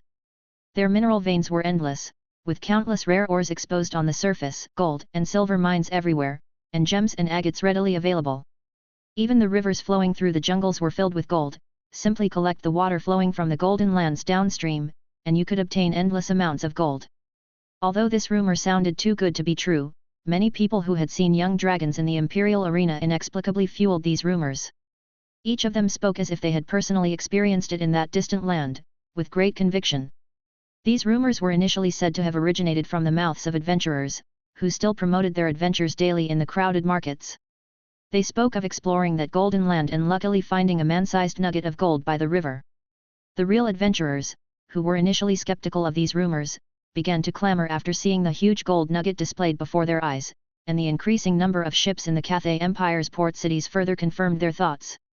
Those ships were filled with people and various equipment for panning minerals. The atmosphere was joyful and enthusiastic, and after receiving sufficient supplies in the harbor, they circled the harbor a few times to declare their joy to the public, and then sailed all the way to the legendary dragon territory. These adventurers immediately boiled over. They quickly spread the word, colluded with each other, and prepared to form an adventurer alliance to go to that wealthy place. This would not only gather the strength of everyone to protect themselves, but perhaps also occupy a rich place as a base. As for the merchants and adventurers who had visited that place before, they thought that their exploration direction had been wrong, or not deep enough. After all, they had also seen the situation in that place with their own eyes, so these people couldn't sit still, and began to organize their forces, preparing to go to that golden land. Merchants with strength began to build their own fleets, recruiting mercenaries and explorers from the market as guards, and ships followed the routes of those pioneers and began to advance into the distance. Some scattered gold diggers and adventurers rented relatively cheap medium and small ships, following the merchants' large ships forward. Although these medium and small ships were very dangerous to sail on the sea, the adventurers didn't care. Their desire for gold exceeded their cherishing of life. They were originally a group of people who exchanged their lives for wealth. The gold diggers' understanding of life was no worse than that of the adventurers. As long as there was a place where gold might appear, they would choose to try it, whether that place was heaven or hell. Originally, the people of the Cathay Empire, located in the north, were fond of martial arts and full of martial virtues, and there were always legends circulating about treasures hidden in the monster mountains full of danger. Therefore, the entire country also had a strong adventurous plot and atmosphere, which further stimulated the enthusiasm of the people. As this trend spread, it gradually passed from coastal cities to inland cities, and even Hobbies, the imperial capital located in the southern center of the empire, was affected. This wave of adventure and gold rush, as if driven by a mysterious big hand, slowly swept across the entire country of the Cathay Empire, and in just a few months, it became popular throughout the country, and countless adventurers and merchants began to go north. When ships hanging noble family crest flags and ships hanging mage emblem flags began to go north, even the ordinary people living in the market became enthusiastic. For a time, imperial ships were expensive, and some crazy adventurers even drove small fishing boats in the river to go to sea, but they were overturned by the waves as soon as they went to sea, and fortunately they were close enough to the shore to save their lives. Baklava, pumpkin soup. Come and take a look, it tastes great. Fresh wheat bread, only 2 coppers. Arugula, carrots, chives. The crowded market was filled with various shouts of soliciting customers, with people coming and going, not only many farmers and many residents living in the city, but even some nobles' butlers and servants would occasionally appear in this place. The picky nobles always had some strange quirks.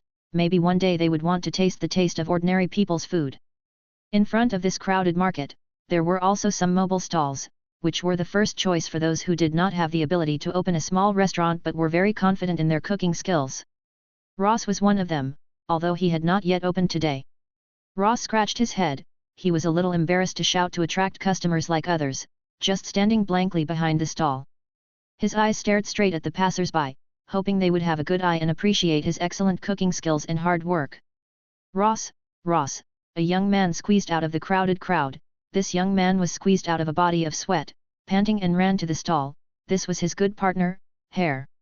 Many of the food materials on his stall came from this partner, because this partner was an excellent hunter, and also had a fluent method of handling prey.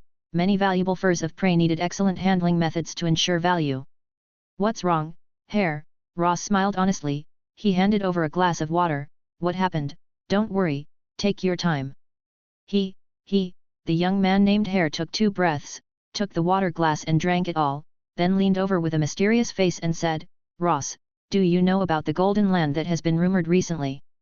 Of course I know, this matter has spread throughout the entire capital. Ross scratched his head. You don't want to go adventure and pan for gold, do you? Hare, dispel this idea, we know nothing about this. And even if that place is really full of gold, we can't find a boat to ride now, those boats that can travel far have already been rented out. Of course not to pan for gold, that place may not really be the same as those adventurers who like to brag say. But so many people have gone to that place, they must need to eat, why don't we open a small restaurant there, so they pan for gold, we pan for them, what do you think? Hare put his arm around his partner's shoulder and came up with an idea. Sounds good, a hint of interest appeared on Ross's honest face, but how do we get there? Well, I have a way. Chapter 58. It was several months later when Ross and Hull crawled out of the crowded hold and set foot on this land of gold, and the simple bay that originally belonged to the ogre tribe had already transformed. The natural harbour was almost packed with ships, with freighters loading cargo. Due to the shortage of labour, even private soldiers with family crests printed on their leather armour were personally involved. They casually tossed bundles of exquisite animal skins onto the decks of the freighters, which were then moved into the holds by the cargo workers. There were also boxes upon boxes of agate, giant clams, and gemstones. These resources, originally monopolized by the ogres and unusable, were now being harvested and sent onto the freighters.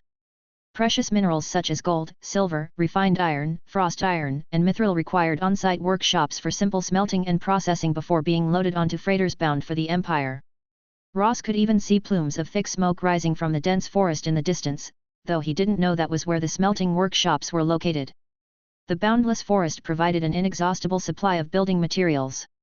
Wooden houses constructed from thick logs stood in rows in this bay area, and even the forest near the bay had been cleared to create a vast open space. The outermost perimeter was simply guarded by sharpened log barricades, as the camp needed to expand every so often. Guard posts made of stacked giant logs were scattered around the camp, with sentries in leather armor holding longbows. These were the nobles' elite guards.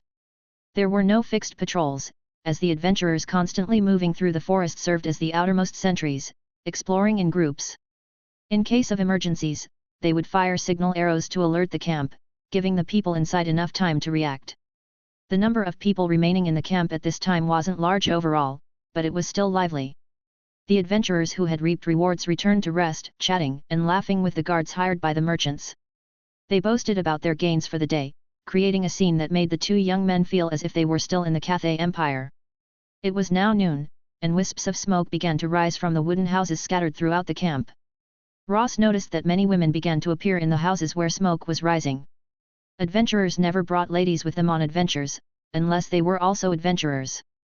Therefore, these ladies must be traveling prostitutes. The residences of the nobles and mages were located in the very center of the camp. Even though they were built with simple logs, the houses looked distinctly exquisite and grand. It could only be said that these ladies were as adept at sensing gold coins as the adventurers were. Hey, you 2 new, foolish lads, what are you standing there for? Come with me. When you come to this place, you have to follow the rules. I'll explain the rules to you properly, for just 5 coppers. An old man walked up to them. The merchants' teams had dedicated people to receive them, and he couldn't squeeze in, so he targeted these 2 young men who looked very foolish. Ross and Hull exchanged glances and followed the old man's pace. After all, they were unfamiliar with the place, so it would be good to learn more about the situation, and 5 coppers was an acceptable price for them. That's where the mage masters and noble masters live. Don't casually go there to disturb these masters, lest you be caught by the guards and used as laborers. There's a severe shortage of people in the camp right now. After receiving the 5 coppers, the old man was quite conscientious, explaining the situation in the camp to the 2 ignorant young men while taking them to register at the camp. Also, when you register later, remember to write down your skills and your purpose for coming here.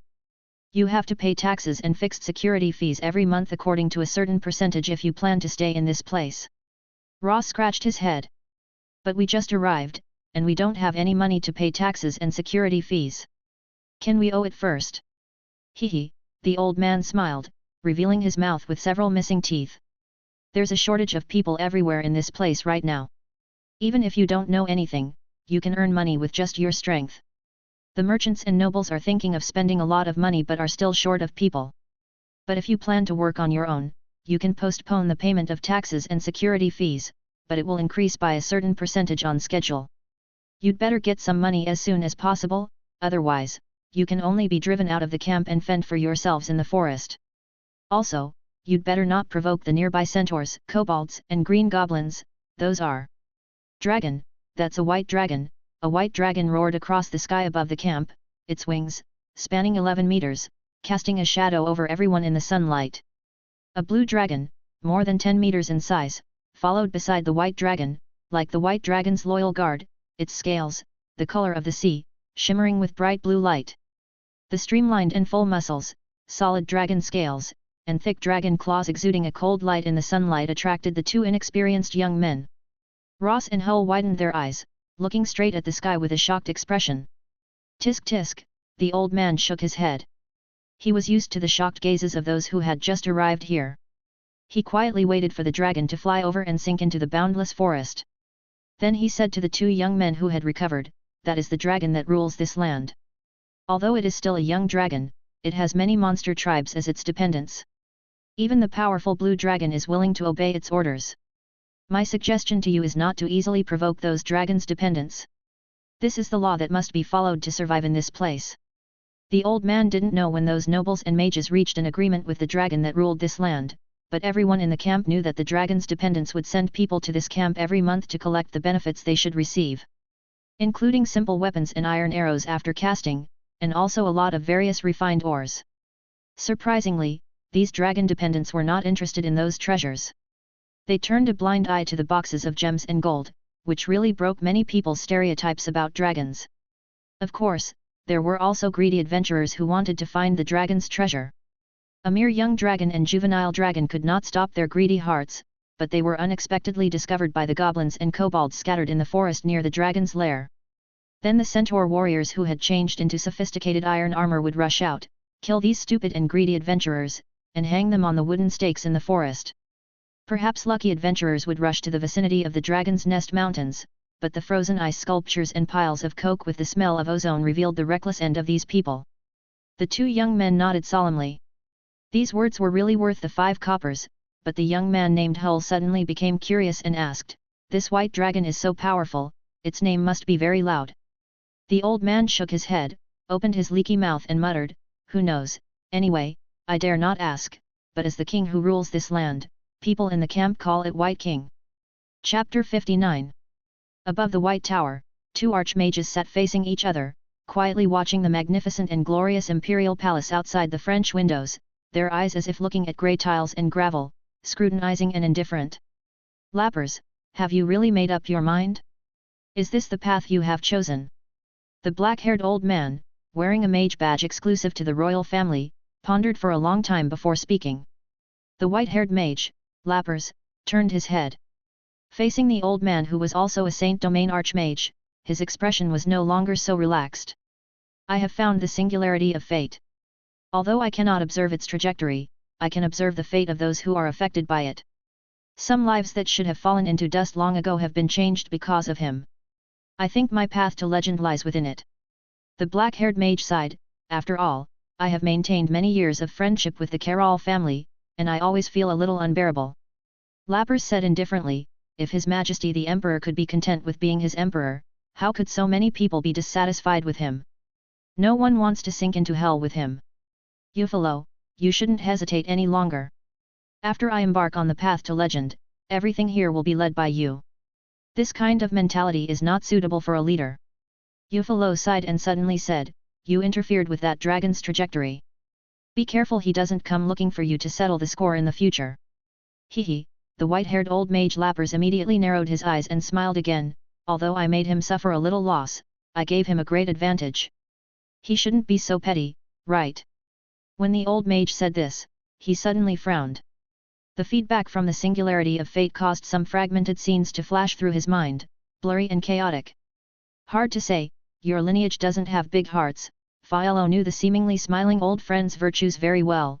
"When will you make your move?" "Soon. When His Majesty the Emperor is almost ready, we will give him a reason to take the initiative to start a war, a reason he has to act on. Just wait patiently for the Emperor's actions.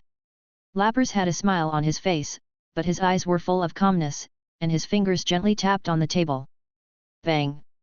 Karen easily knocked over his opponent, who was wielding a heavy shield. The barbarian, who was more than 2 meters tall, was thrown up along with the heavy shield by the red dragon's horns. The thick, sharp dragon horns directly pierced through the opponent. Then, taking advantage of the momentum, the dragon horns cut the barbarian's body in half. Drizzling blood and gushing internal organs rushed out of the barbarian's body, landing on the red dragon's head and neck. But the red dragon's smooth scales and a thin layer of elemental protection isolated these things from sticking to him. Thud!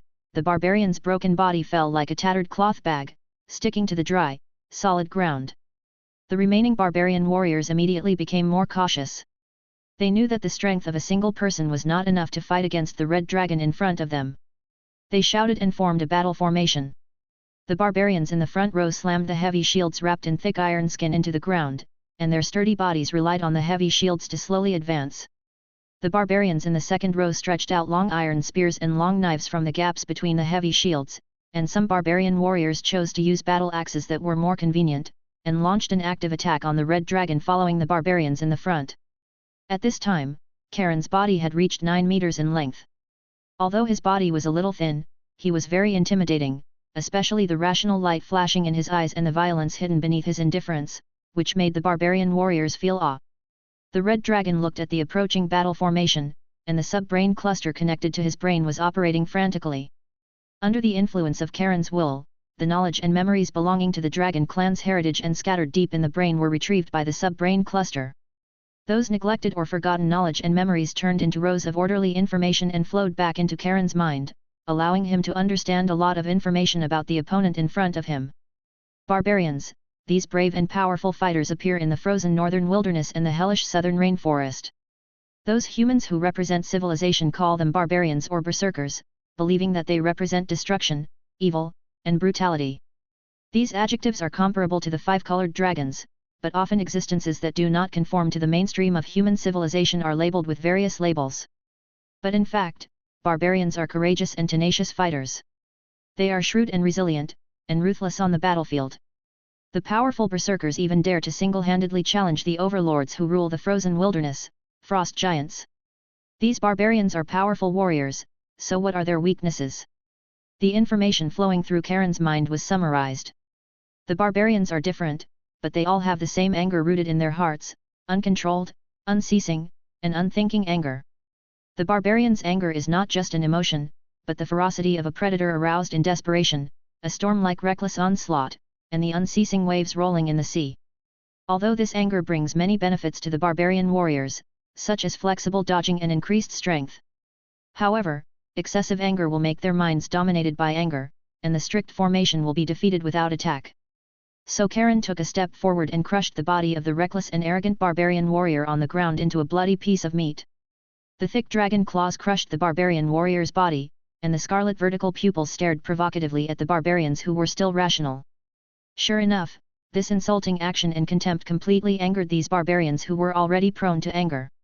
The eyes of these barbarians wearing ragged cloth suddenly appeared with fine bloodshot eyes, and in the blink of an eye, a captivating red light filled the barbarian's pupils.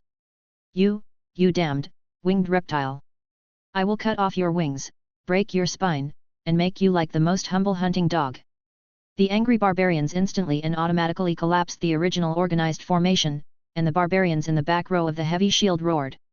Anger made their strength soar, and the heavy battle axes danced in their hands like toys.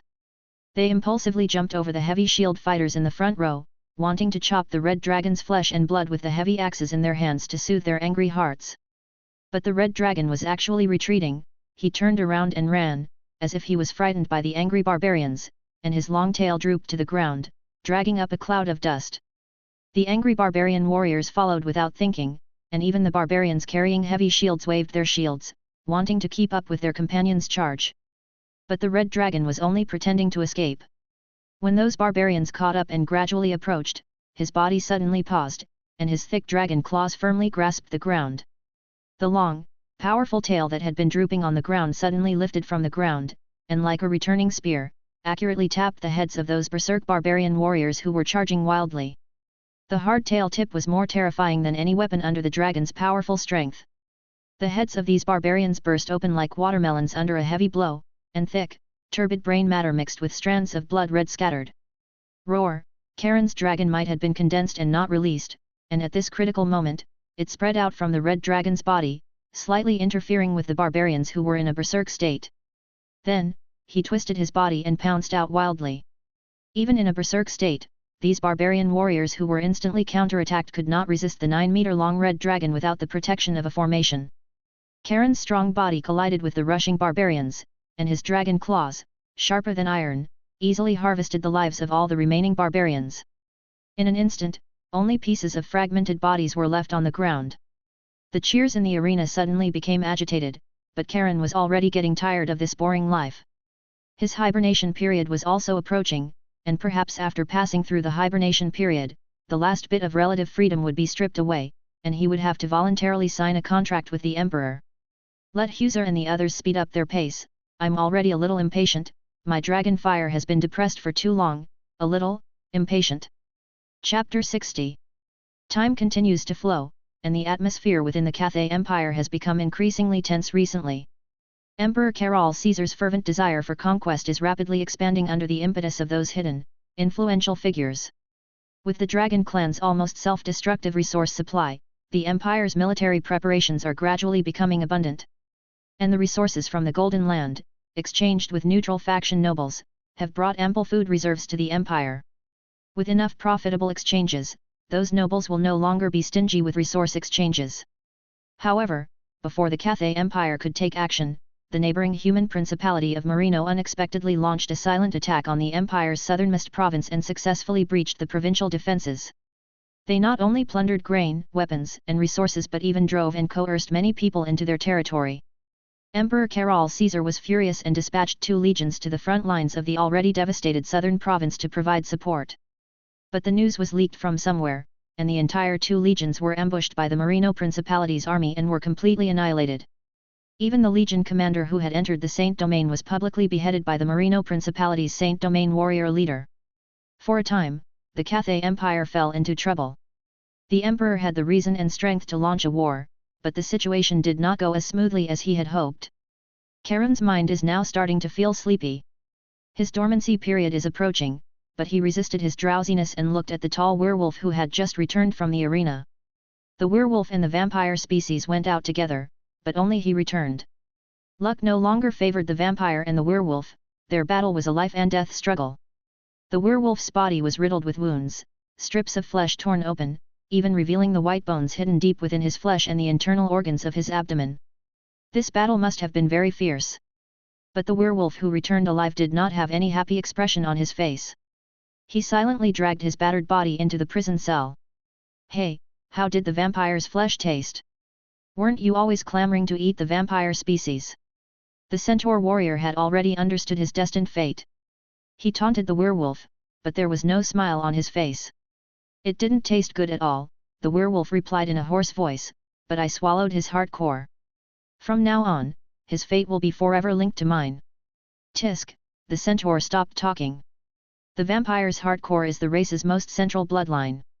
Perhaps if this heart core were sent back to the vampire's holy land, the blood pool, and soaked for hundreds of years, that vampire would be resurrected again, but now that possibility is gone. Guard me. The red dragon's crimson pupils were already filled with hazy sleepiness. He said in a deep voice, I am about to enter dormancy. When someone calls me to wake up, we will regain control of our destiny. The silver-haired werewolf hidden in the darkness, his faint green pupils lit up. He reappeared from the darkness, knelt in his prison cell, and bowed his head to the red dragon, I will guard you with my life, Lord Charon. The centaur warrior exhaled and knelt down with his strong body, I, Chiron, son of the Orthodox centaur tribe, will guard you with my life. The red dragon nodded and closed his eyes. Soon, his breathing became even, and he began to enter dormancy. And those young dragons also entered dormancy one after another around this time. Their childhood has been long enough, it is time to enter the juvenile stage. Perhaps the arena did not have any experience in raising dragons. By the time they realized it, the dragons had all entered their dormancy period. They did not dare to disturb the sleeping dragons casually. Dragons undergoing bloodline growth would be particularly irritable, they did not want to be torn apart by the dragons. By the time they reported it, the Empire's higher UPS were already too busy to care about these things. They were busy figuring out how to eliminate the sudden crisis, so the arena's management personnel could only let these young dragons sleep in the quiet underground. The underground prison cell where the dragons were sleeping began to be deliberately ignored by the arena attendants. They no longer dared to set foot in this underground prison cell, and even those gladiators of various races who were also imprisoned on this level were gradually ignored. Time passed slowly, and changes occurred in the peaceful underground prison cell. Every dragon will generate a nest effect in the environment they are often in, although the nest effect of these young dragons is very small. However, because the space was too narrow and these young dragons were distributed too densely, the nest effect gradually spread from the prison cell where the strongest Karun was located. Gradually, it came into contact with the influence of other young dragons, and the nest effects between them suddenly produced a mysterious connection. Under this mysterious connection, this effect produced an unknown resonance. Under the dominance of the red dragon's nest effect, an inexplicable aura began to spread throughout the underground prison cell. And the young dragons, who were in the midst of bloodline growth, continued to strengthen the nest effect power in this resonance. Gradually, all the gladiators of different races in this underground room were affected. Their personalities, which had originally been honed by a dull, indifferent life, gradually began to change, becoming irritable and easily angered, becoming more aggressive. They began to crave the flesh of those companions who had originally been at peace with each other. In addition, the arena attendants gradually ignored this place, and the warriors of various races, who were already starving, suddenly broke out in battle one day. Every prison cell was shrouded in slaughter and bloodshed. They roared and tore at each other's bodies, using the most barbaric and simplest way to determine the winner. Teeth and claws unleashed unimaginable destructive power on each other's bodies. Blood flowed like rivers, and flesh was everywhere. The weak died at the hands of the strong, and the corpses were also devoured by the victors. After being satisfied with blood and flesh, these victors, who had been replenished with nutrients and energy, also entered dormancy like the dragons. A layer of extremely tough skin began to grow on the surface of their bodies, and short thorns emerged from the skin of their dissimilar faces, transforming them into the legendary dragon Keen. The most powerful centaur and werewolf among these monsters were also undergoing some strange and bizarre mutations under the gradually increasing bloodline radiation of the red dragon. In the absence of food supplements, the werewolf and centaur, who also autonomously entered dormancy in some magical way, underwent different changes on the surface of their bodies. The centaur's bloodline was originally inferior to the red dragon's ancestral evil dragon blood, so although his strength was stronger than the werewolf's, he was affected even more. The centaur's already tough outer skin was covered with a layer of scarlet scales, the same color as the red dragon's, and the dense scales gave him greater defense than before. The centaur's tail also began to transform into the red dragon's tail. The hair on the fluffy horse tail began to fall off, and the regrown hair was short and thick, more like some kind of leathery thorn. His ears also turned into the dragon Keen's erect ears, and his body became stronger under this influence. The slowly beating heart made a sound like the beating of a drum. The same magical changes also happened to the werewolf. However, the werewolf did not grow scales on his body like the red dragon, but his hair gradually fell off, and a layer of extremely tough leather covered the werewolf's original skin. The color of the regrown hair became white mixed with scarlet, like a layer of fire burning on the white hair. Two wings emerged from both sides of the werewolf's shoulder blades, and when they grew to a certain extent, a layer of red scales began to cover the newborn fleshy wings. Two small dragon horns emerged from the werewolf's beautiful hair on the top of his head. If these dragon horns had not continued to grow and become thick and long over time, the top of the werewolf's head would have looked comically like it had 4 ears. And the bodies of the young dragons were also gradually changing during the bloodline growth. Their bodies gradually crossed the age limit under the nourishment of the bloodline and were regrowing and developing. The originally somewhat thin scales began to grow larger and thicker, and the color of the scales also gradually changed from bright to dark. Spines of varying lengths, like Karun's, also began to spread on both sides of their heads, as if bloodline growth was also converging to some extent in the resonance of the nest effect. Kleineria, the little female dragon who had been actively fighting and drinking the blood of her opponents, seemed to have obtained some satisfaction from the evil dragon blood in her body. The will of the evil dragon blood quietly receded, and a more powerful force was born from Kleineria's bloodline. A scent similar to Karun's ancestral blood emanated from Kleineria's body. Although it was not as strong as Karun's, there was no doubt that this red dragon had also successfully embarked on that path to power. Ancestral blood, this is the most orthodox and powerful method for dragons. Since dragons were born from the dragon god, the closer the dragon's bloodline is to the dragon god, the more powerful they are. Karun, the strongest red dragon in the dragon group, his body is also constantly adjusting during bloodline growth. After repeatedly practicing using willpower to influence and strengthen the heart energy, Karun can now allow his willpower to influence the heart energy, allowing his body to adapt and adjust autonomously during bloodline growth.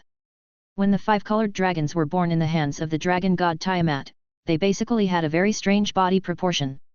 The long neck, like a snake's neck, accounted for about 1/3 of the body proportion, the tail also accounted for 1/3 of the body proportion, and the most important body was also 1/3. Although the red dragon's relatively thicker neck compared to other 5-colored dragons concealed this overly strange proportion, Karun still felt that this proportion was too ugly.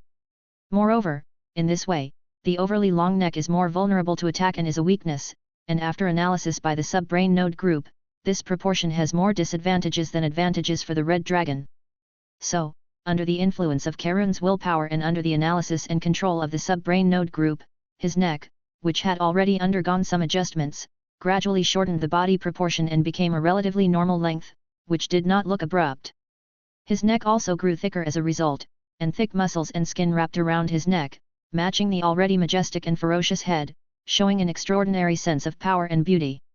His body became longer and stronger as a result, allowing the development limits of the organs in his body to be expanded again. His blood vessels and various organs adjusted to adapt to the increase in body size. His blood vessels and various transmission nerves were widened as a result, and his heart was also growing, which meant that the blood and magic flowing in his body would be more turbulent in the future. His explosive power was also enhanced, and he would explode with unimaginable power in the case of mental overclocking.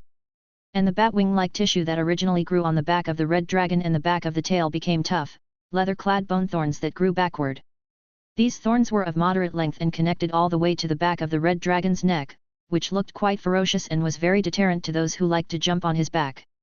The red dragon's wings also originally grew a pair of wing claws, but in fact, these wing claws did not play any role in the dragon's daily life and battle. The dragon's flexible limbs were more practical than any wing claws. And the flapping of the dragon's wings played more of a deterrent role. No dragon would expect to use its wing claws to harm the enemy. So, under Karun's will, the largest wing claws on both wings gradually changed. It became a claw-shaped membrane similar to a bone nodule, protecting the bone nodes of the dragon's wings, and the red dragon's wings also looked smoother. And after the lesson of having his wing bones broken by the advanced magic flame ring last time, Karun also strengthened the reinforcement of the wing bones. The originally relatively thin wing bones grew thicker, and the hollow bone-like material gradually became dense, reducing the hollow space inside the bones. And the price of this change was that the dragon's wings became longer and wider as a result, far exceeding the proportion of ordinary dragon wings. These changes and the growth of the dragon's bloodline require a massive amount of nutritional energy and magic to nourish the dragon's body as it grows. The 9-meter body gradually grew to 11 meters, but the red dragon's body became thinner. Under the body's demand, the magic that filled the air also began to be gathered and absorbed by the red dragon's body, but the other young dragons were also absorbing the already scarce magic during their growth. The magic crystals used for lighting and ordinary lights were also extinguished under the influence of the dragons. Under the action of the red dragon's bloodline and magic, the magic array on the walls of the underground prison cell began to be slowly eroded, and traces of magic patterns became blurred and gradually disappeared. Cracks began to appear in the solid walls, and countless rich fire elements came from the cracks, which was the breath of the fire element plane that existed somewhere. Affected by the red dragon's nest effect and bloodline, the barrier between this fire element and the main plane of Acania world was quietly broken, but the aura was concealed because the magic array covering the entire arena was too large. The red dragon's body, which was replenished with elemental magic, began to become full, and a misty magma aura covered the entire prison cell. As time passed, the red dragon's power had spread throughout the underground passage, and droplets of extremely condensed fire elements turned into flowing magma and dripped into the cracks in the wall. Pop! A spark splashed in the already completely silent and dark underground. The auras emanating from the dragons and the countless drops of dark red lava became the central theme of the entire underground, resembling a deep, fiery hell. Time passed day by day, so long that it felt as though this place had become an eternal, dark hell. Until one day, a faint whisper reached the red dragon's ears from afar, "Karen, Karen, wake up, the time has come." The entire dim underground immediately lit up. It was the red dragon opening his eyes. His scarlet, vertical pupils emitted an incredibly intense red light, and his deep voice echoed throughout the deep, narrow passage, "Who is it that calls me?" As the red dragon's voice fell, spots of light instantly ignited in various dark corners of the underground. They were pairs of eyes also emitting light, belonging to dragons and dragon king alike. Chapter 61. Kill him. Shove that motherfucking spear of yours, as thick as my cock, into that damn monster. Crush that beast. I want to see blood. Death is your destiny. As always, the Colosseum stands were engulfed in the clamor of people seeking bloody excitement. They stood high above, like gods controlling the fate of the gladiators in the arena. They were lofty, like masters watching beasts fight in a cage, cheering for the beast's claws and blood, then generously expressing their love and satisfaction. Until the first tremor resonated through the entire Colosseum. Buzz. The sound was low but so distinct, like it came from beneath their feet, even the overwhelming din couldn't mask it. They began to quiet down, wanting to listen closely to this strange sound. Buzzing. This vibrating sound gradually became more pronounced, accompanied by a slight shaking sensation. The entire towering Colosseum began to tremble with the buzzing. Even the different species dueling in the arena stopped, put down your weapons, and the instinct forged in countless days and nights of fighting made them feel a fatal danger approaching. Panic had begun to spread among the crowd high in the stands. The crowd surged, frightened by the unknown movement, their fevered brains had cooled, replaced by fear. Many people stood up from their seats, wanting to leave this dangerous place. Even the unwavering magic circle above their heads couldn't give them a sense of security. But the next moment, the originally slow buzzing suddenly became rapid. Continuous buzzing formed a massive resonance in the entire Colosseum. Cracks began to appear on the solid and thick walls of the Colosseum, the ground beneath their feet vibrated constantly in the resonant sound, as if demons from the abyss wanted to break the shackles of the world and crawl out of the bottomless abyss. Help! Run! Get out of the way, don't block my path! The crowd in the stands screamed and roared, no one harbored any illusions anymore, they all rushed towards the Colosseum's exit, the strong men pushing the weak in front. Old people, women, and children were swept along by the crowd, but if they weren't careful, they would fall into the crowd and never get up again. But before they could squeeze out of that door, which usually seemed so wide but now felt so narrow, a booming crash sounded. The walls of the entire Colosseum began to tilt and collapse outwards with a teeth-grinding twisting sound. Cracks made the walls unable to support the heavy structure, countless stacked boulders scattered and fell like rolling rocks, smashing the crowds who couldn't escape into a pile of flesh and blood, then continued to roll, falling into the dust. At this moment, the entire dome of the Colosseum also collapsed like the sky falling. The massive magic circle that shrouded the Colosseum lost the support of its magic nodes and shattered like broken glass. The originally solid, firm, and smooth ground also cracked with deep fissures. These fissures were like the gates of hell being opened, the heavy smell of sulfurous magma mixed with various ozone-corroded odors, rising from the deep fissures. Dark red and deep red magma was still boiling, and the molten fire, accompanied by the pungent smell of sulfur, surged into the sky, licking the high and solid platform. Then it merged into rivers of magma and molten fire, spreading to every space on the ground along the flat terrain. Boom! The base of the high platform, which was built up high, could no longer hold on after the erosion of the magma and the vibration of the resonance. The supporting base cracked and split directly in the horrified eyes of the crowd. Countless people fell with the platform in desperate screams, buried by the collapsing buildings, and buried by the dust along with the once high stands. And some lucky ones who escaped death on the spot and were still praying in place, were trapped in the corners of the ruins, and found that the entire world, which was still boiling just now, had suddenly become quiet. A strange feeling made them look towards the center of the Colosseum. In the dust and the misty boiling magma, pairs of red pupils were hidden within. These pupils contained indifference, violence, cruelty, seemingly containing all the negative emotions in the world. The owners of these pupils appeared in the gradually dissipating dust, the misty magma and sulfur surrounded them, like red halos added to their bodies. Each of them was so tall and strong, and dense scales were closely distributed on their naked bodies, showing excellent defensive capabilities. The bulging muscles under the various colored scales showed that they possessed terrifying power.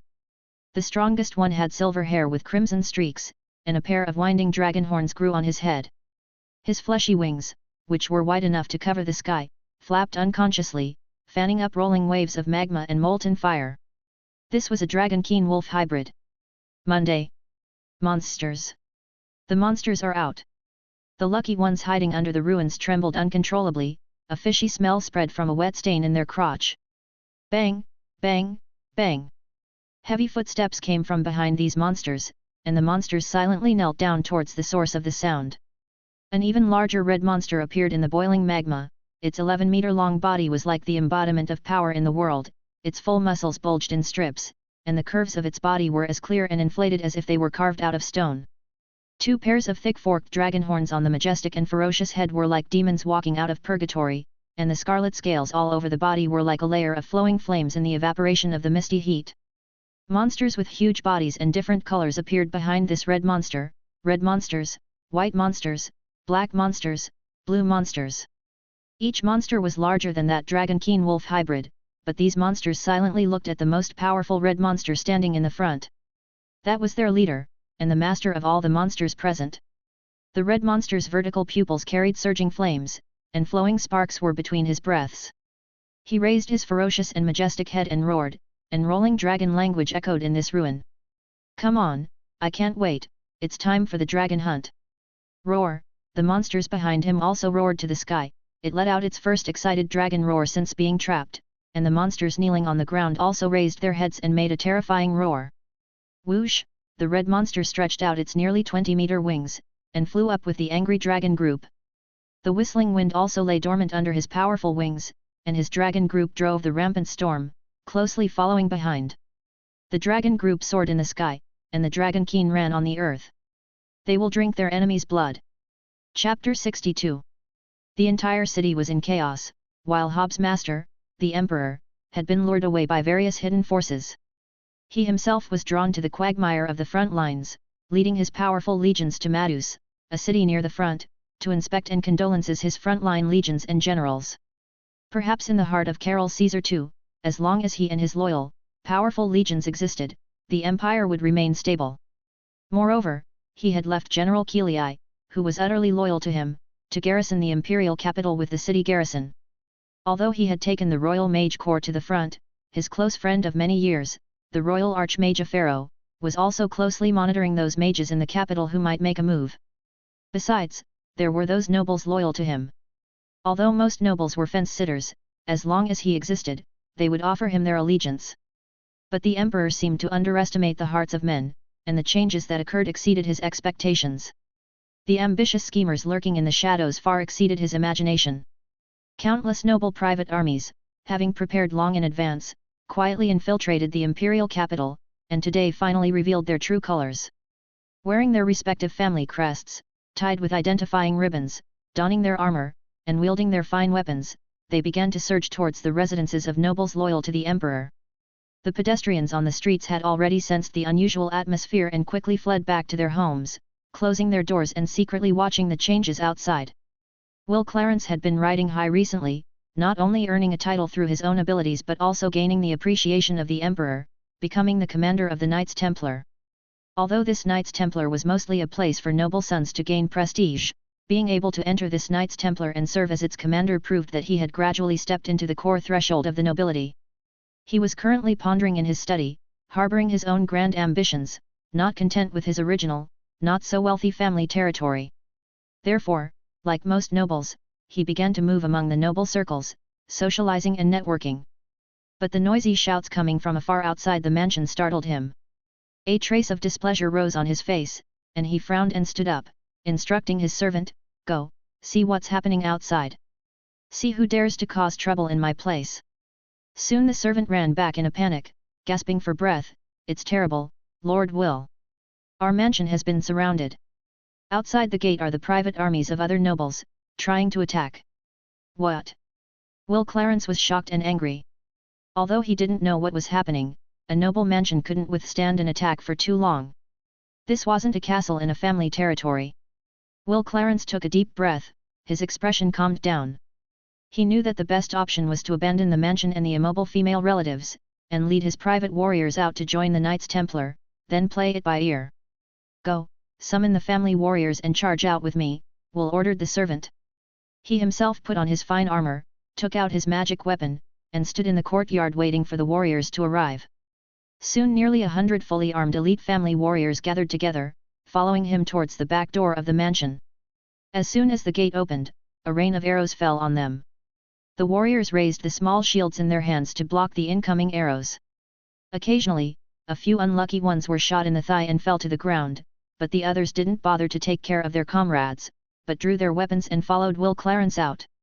Will Clarence unleashed all his strength, his inner power seed, the bronze certificate, stirred up immense power, wielding the magic greatsword, his front was unstoppable for a time. With Will Clarence, a high-level transcendent warrior, charging as an arrow, this group broke through the other noble private armies who had not had time to support them with only a dozen family warriors lost. Just as Will Clarence was rejoicing for his escape from the encirclement, a group of dragons driving the howling wind descended from the sky with anger and ferocity. Bang! Karen's huge dragon body arrived with a gust of wind, his thick and powerful dragon claws trampled on the tall walls, and the sharp dragon claws scratched deep holes in the hard walls, firmly embedded in the walls made of hard stone. His broad and powerful wings stretched out, and the shadow cast by his huge body in the sunlight covered the entire street, and his scarlet vertical pupils coldly looked down at those tiny humans.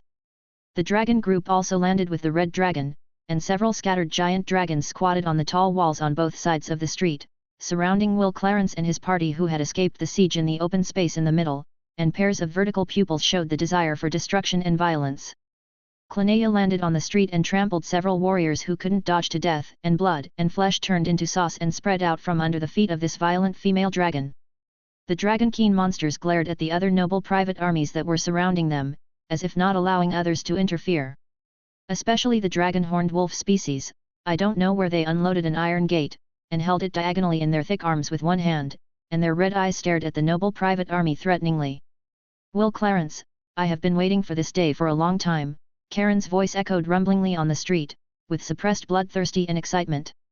He finally understood why the villains always like to make a speech when they finally appear, because not doing so is not enough to vent some kind of emotion in their hearts. Red Dragon, now that you have escaped, how dare you stay here? You should escape from this city as soon as possible. Will Clarence's golden hair fluttered, and he couldn't help but sink in his heart, falling into the abyss. But he still had a fluke, thinking that the evil dragon was everyone's common enemy, and he only needed to delay for a while to get a chance of survival. Hehe, don't even think about it, what you hoped for has already failed, those people are now overwhelmed. The red dragon broke Will's fluke, he had lost his patience. His wings flapped in the wind, and the whistling wind accompanied his words and rushed towards Will Clarence. I once thought about crushing your body and abandoning it in the wilderness for wild dogs to gnaw on. I think this is a good idea. The red dragon's power descended with his words, and his huge body crashed directly into the crowd, and his strong and powerful wings easily cut through the warriors who tried to use the shields in their hands to resist the red dragon like sharp blades. Under the powerful power of the red dragon, these iron-clad shields were as fragile as tofu, and their bodies were no more solid than the shields in their hands. The rest of the dragons also pounced down from the walls, and their white fangs aimed at the warriors who had dodged the attack, like tigers entering a flock of sheep, tearing these warriors into pieces. For a time, miserable howls spread throughout the street, and a massacre began. The red dragon's dive continued, and his hard and ferocious head smashed towards the ready-to-go Will Clarence. Karen decided to crush the enemy in front of him with his flesh. Bang! The magic greatsword in Will's hand burst out with an extremely strong bronze-colored aura, blocking it in front of his chest, and the armor on his body that had been enchanted by magic also glowed with a layer of magic aura, helping him to fight against the red dragon's terrifying power. But at this time, the red dragon had already passed his childhood and was a young red dragon. His power had increased again, and this red dragon was an existence beyond the norm. How could his power be resisted by Will Clarence? As soon as the thick and winding dragon horns on the red dragon's head hit the magic greatsword, Will Clarence felt that he had no resistance at all and was knocked away by the red dragon's terrifying power. The magic greatsword was shattered in an instant, and fell to the ground with a snap. The enchanted armor on his body was also dispersed by the magic aura, and his internal organs were severely shaken, and he couldn't help but spit out a mouthful of blood, mixed with some small pieces of internal organs. Fortunately, Will Clarence was a high-level warrior. Although he had only just stepped into the high-level transcendent realm, his vitality was still strong enough, and with the protection of the power seed in his body, he was not killed on the spot. But maybe this is not a lucky result, Karen restrained his wide wings. Although the street was wide enough, his wingspan was too amazing at this time, and the current city was a restraint for him. The red dragon walked to Will's front, and his cold vertical pupils looked down at the opponent who had once put pressure on him, and now he was a character he could easily kill. Ah! A miserable scream. Will Clarence's legs were crushed by his dragon claws, and his hands were also picked off by the red dragon's claws. Spare me! Will Clarence's face no longer showed the spirit of the past, and beads of sweat dripped from his forehead. He pleaded with the giant dragon in front of him while enduring the severe pain in his body. My family will redeem me with a lot of gold coins. As long as you spare me, great red dragon. Don't die immediately, Will. The red dragon opened his mouth full of fangs and laughed ferociously. You haven't seen how I destroy your family, pinch your relatives to death one by one, burn your family to ashes. Hold on a little longer. Chapter 63. After a brief treatment, Will Clarence's sternum was pierced with thick ropes and he was hung from the thick tail of the white dragon, Kamide. Whether the white dragon flew or walked on the ground, he was dragged along like a dog, especially since his limbs were now severed, leaving him to be dragged behind like a dead dog. This was the humiliation the red dragon returned to him. Meanwhile, Karen led the dragon pack and his newly acquired dragonkin monsters towards what was once Will Clarence's mansion. To amplify Will Clarence's suffering, he even walked there, allowing the white dragon, Kamide, to drag the former noble, leaving a long trail of blood on the wide street. The other noble's private soldiers dared not to stop the red dragon. Just the size of the dragon was enough to dissuade them from any such thoughts, especially since they were now collaborators. Before Will Clarence's very eyes, the dragonkin monsters broke through the already weak defenses of his mansion. They ended the lives of every living thing they found within the noble's residence with their claws and teeth. The servants, butlers, and maids were torn into pieces by the monsters, and blood splattered throughout the mansion. Even his most beloved mistress, who was hiding in the basement, was dragged out and beheaded in public, her blood soaking the stone slabs of the ground. Will Clarence's heart was filled with endless regret, forced to watch everything unfold before him. He no longer had the strength to beg for mercy, realizing the red dragon was determined to erase him and his family from the world. When the dragons descended again in front of the mansion of the Clarence family patriarch, the imperial treasurer, the noble's private soldiers had only just breached the main gate. This was only due to the speed of the dragons and their dragonkin subordinates. As the dragons perched once more on the walls of the treasurer's mansion, the elderly treasurer, surrounded by many elite family warriors, turned pale. Especially when he saw Will Clarence, his family's eldest son, hanging from the dragon's tail, barely alive. Alas, the eagerness to pursue honor and power can blind one to the perception of danger. The imperial treasurer sighed, his old face filled with regret. But he still clung to the possibility of a last resort, pleading to the red dragon perched high on the wall, I am willing to give up all the family's territories, begging the noble dragon to spare us. The Clarence family will forever be the dragon's loyal vassals. All the dragons looked towards the red dragon, awaiting his decision. Even though the flames of revenge had not yet subsided, such matters required the Dragon King's approval. Old fool, if we kill you, everything you have will be ours anyway. Did you think the dragon pack would care about your pitiful little territory? The red dragon's sharp fangs were exposed, his scarlet eyes filled only with bestial indifference and cruelty. A thunderous voice echoed within the crowded mansion, those who offend the dragon pack are unforgivable. Your blood will be proof that the dragon pack always repays its debts. The dragons and dragonkin monsters roared in excitement at the response. Clinea's fiery lines on her chest and abdomen lit up, and long-suppressed dragon fire spewed from her wide-open mouth, burning towards the warriors crowded in the wide courtyard. The dragon fire ignited the dragon's anger and the monster's desire to attack. The other dragons also opened their mouths, unleashing their breaths. The black dragon, Rosani, spewed his acid breath, spraying it like a water gun onto the warriors who were holding up shields in defense. The spreading acid would cause the skin of these warriors to rot if they were even slightly touched, and then the acid would seep in through the corroded skin. The white dragon, Kamide's, frost breath was like the coldest mist of winter, slowing the warriors' movements and freezing their limbs. There was also the blue dragon's lightning breath, and the green dragon's poisonous breath. Various colored breaths sprayed out in a fan shape, enveloping the warriors. Even these elite warriors of the noble's private army were being harvested by the dragon's breaths. Even if some lucky warriors dodged the dragon's breaths and escaped the range. The bloodthirsty dragonkin monsters, who had quietly surrounded them, immediately pounced on them, tearing them to pieces, even crushing their hard skulls. And the once high and mighty treasurer was burned into a fire man by Clinaea's blazing dragon fire in the first wave of breath, rolling and screaming on the ground until he turned into a pile of ashes. Having gained freedom, the dragons took advantage of their strengths and easily annihilated all the key forces of the Clarence family in this city. The entire mansion also collapsed into countless pieces of rubble and broken wood under the dragon's power. But the dragon pack was not satisfied. Under Kairon's leadership, they took to the skies again, riding the free wind straight towards the residences of the other nobles. "Damn you monsters, the emperor will return and wring your heads off, hanging them on the city walls."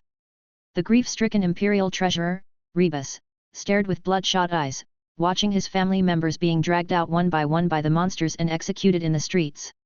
Even the pet wolfhounds he kept were not spared. Blood washed over Rebus's insteps. He was restrained by two monsters and could only watch everything happen. When the last member of his family, his most beloved son, was beheaded by a horrifying monster, he could no longer hold back and spat out a mouthful of blood.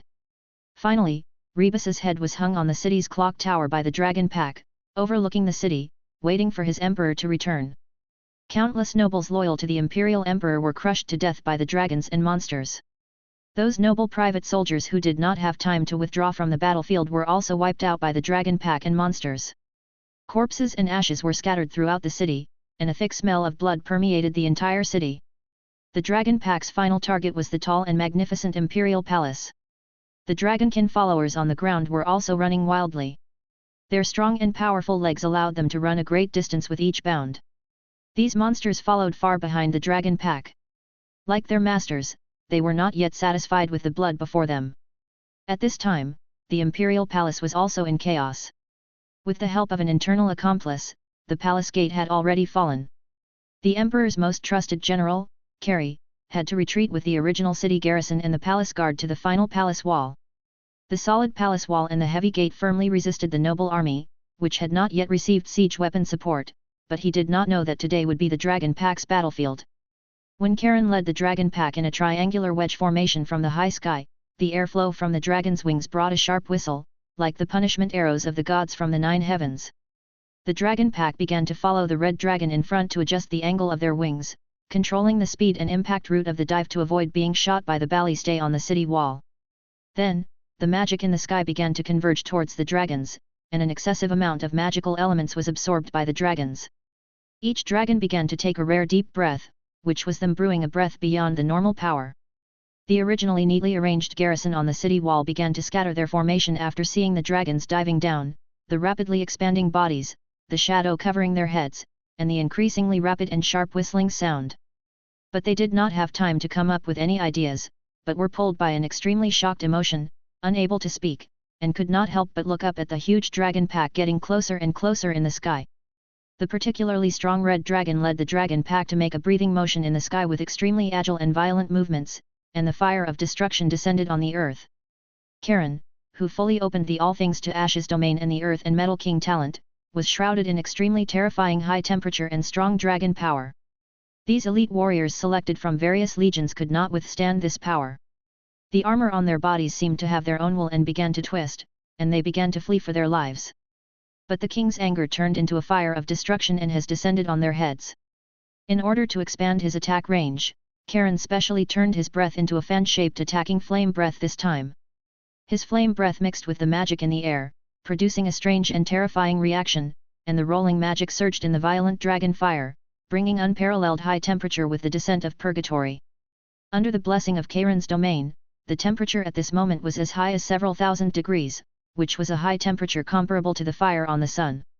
The high temperature that seemed to burn everything shrouded the garrison's queue with the scorched and distorted air, and moved towards the garrison on the entire palace wall, burning every place on the entire city wall, and where the violent dragon fire went, everything turned to ashes. Chapter 64. Under the unparalleled scorching heat of the dragon fire, the enchanted leather armor and magical iron armor of some of the garrison soldiers were melted and ignited, and their bodies were directly vaporized by the terrifying high temperature. The air shockwave caused by the high temperature swept away even the last remnants of their existence. Even some extremely lucky high-level warriors, after barely withstanding the first wave of dragon fire from the red dragon by unleashing all their strength, were met with attacks from the dragon swarm behind Karen. These dragons also spewed their first super breaths since their birth. Although Kraina's dragon fire was not as terrifying as Karen's, her dragon fire, imbued with ancestral blood, was equally violent. The subsequent lightning breath attack was equally deadly, with the blue dragon DOS unleashing the most powerful lightning, plowing through the red dragon's attack range.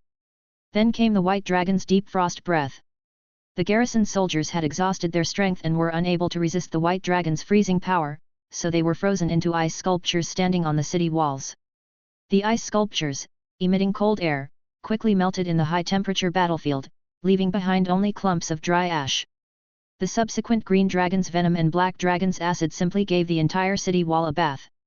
The most powerful warrior, Care, who was only at the early stage of the Saint Domain, did not dare to directly confront the dragon swarm's fury.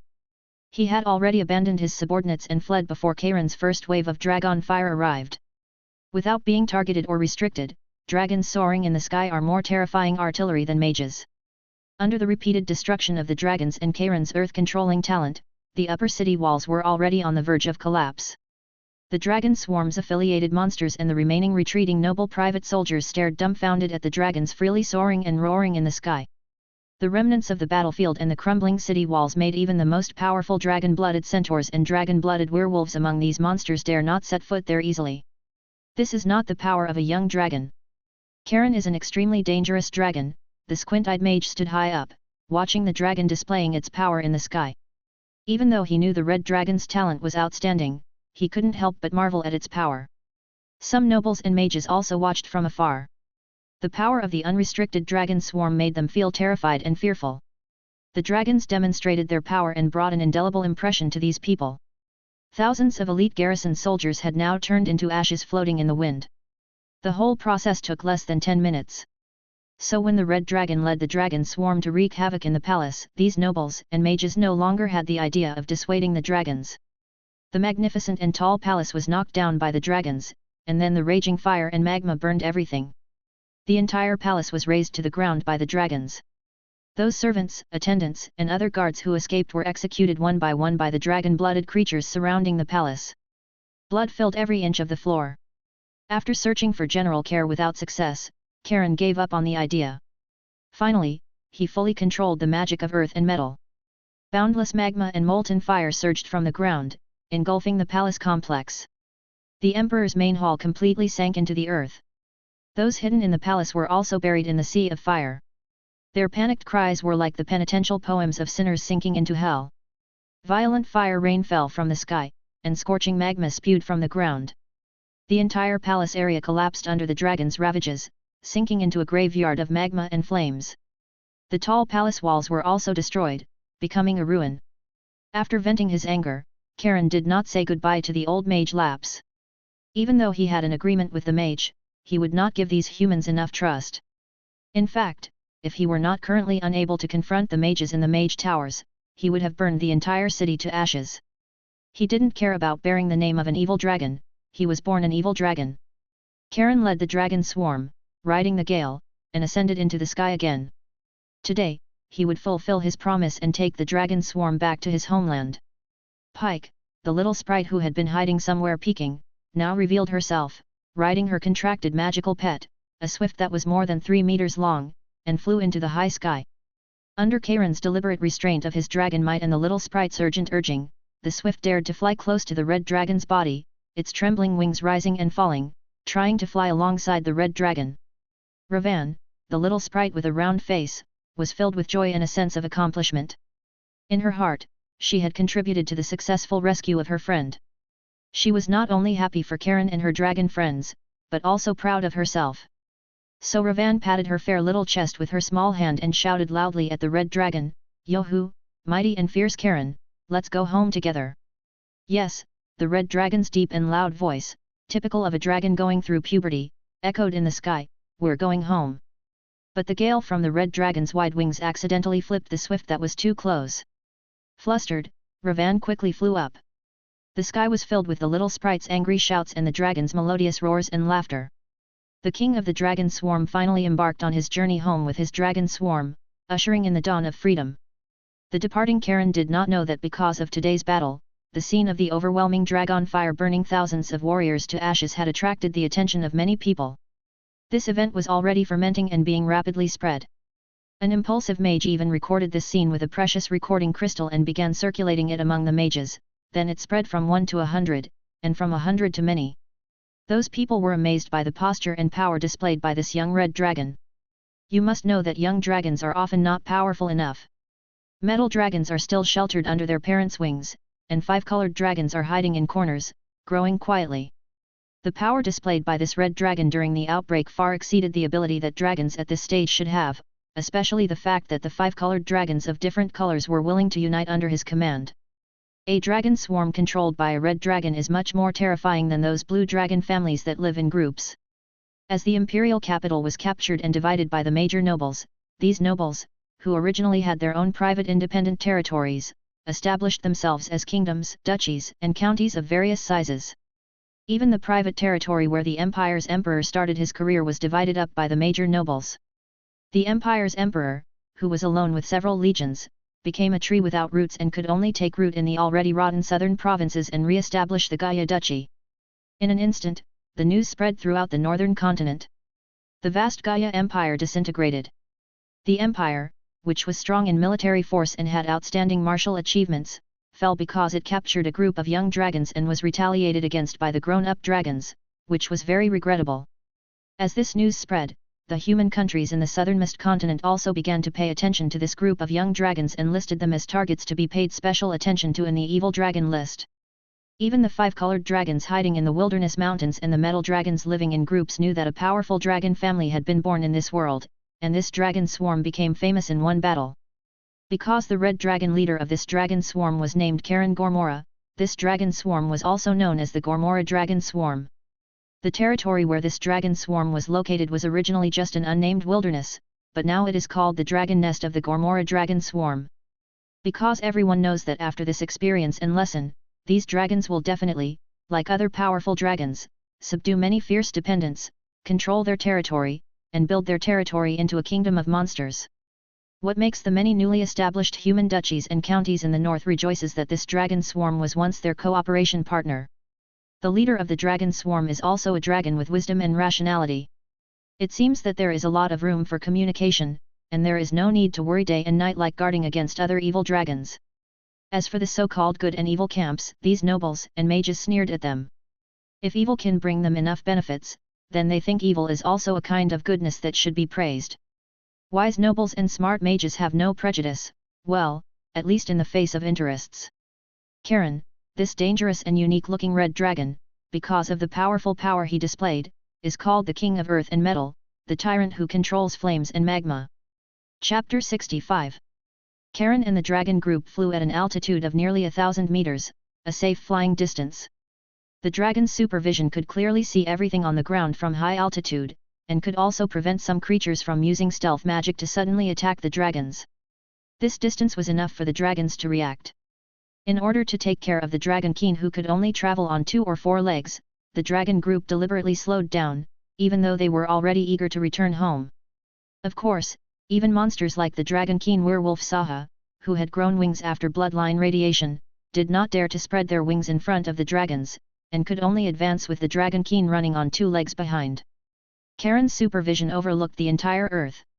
Even though they tried to avoid densely populated towns as much as possible according to the route of the sprites, there were still many villages of various sizes distributed throughout the land. However, these villages and active villagers were not the main focus of the wilderness. In the wild mountains and forests, there were scattered green-skinned goblins, kobolds acting as bandits, gnolls occupying swamps, and small-scale wandering ogres, among other monsters. There were also countless beast tribes roaming in the wilderness, and powerful tribes would even give birth to ferocious beast leaders.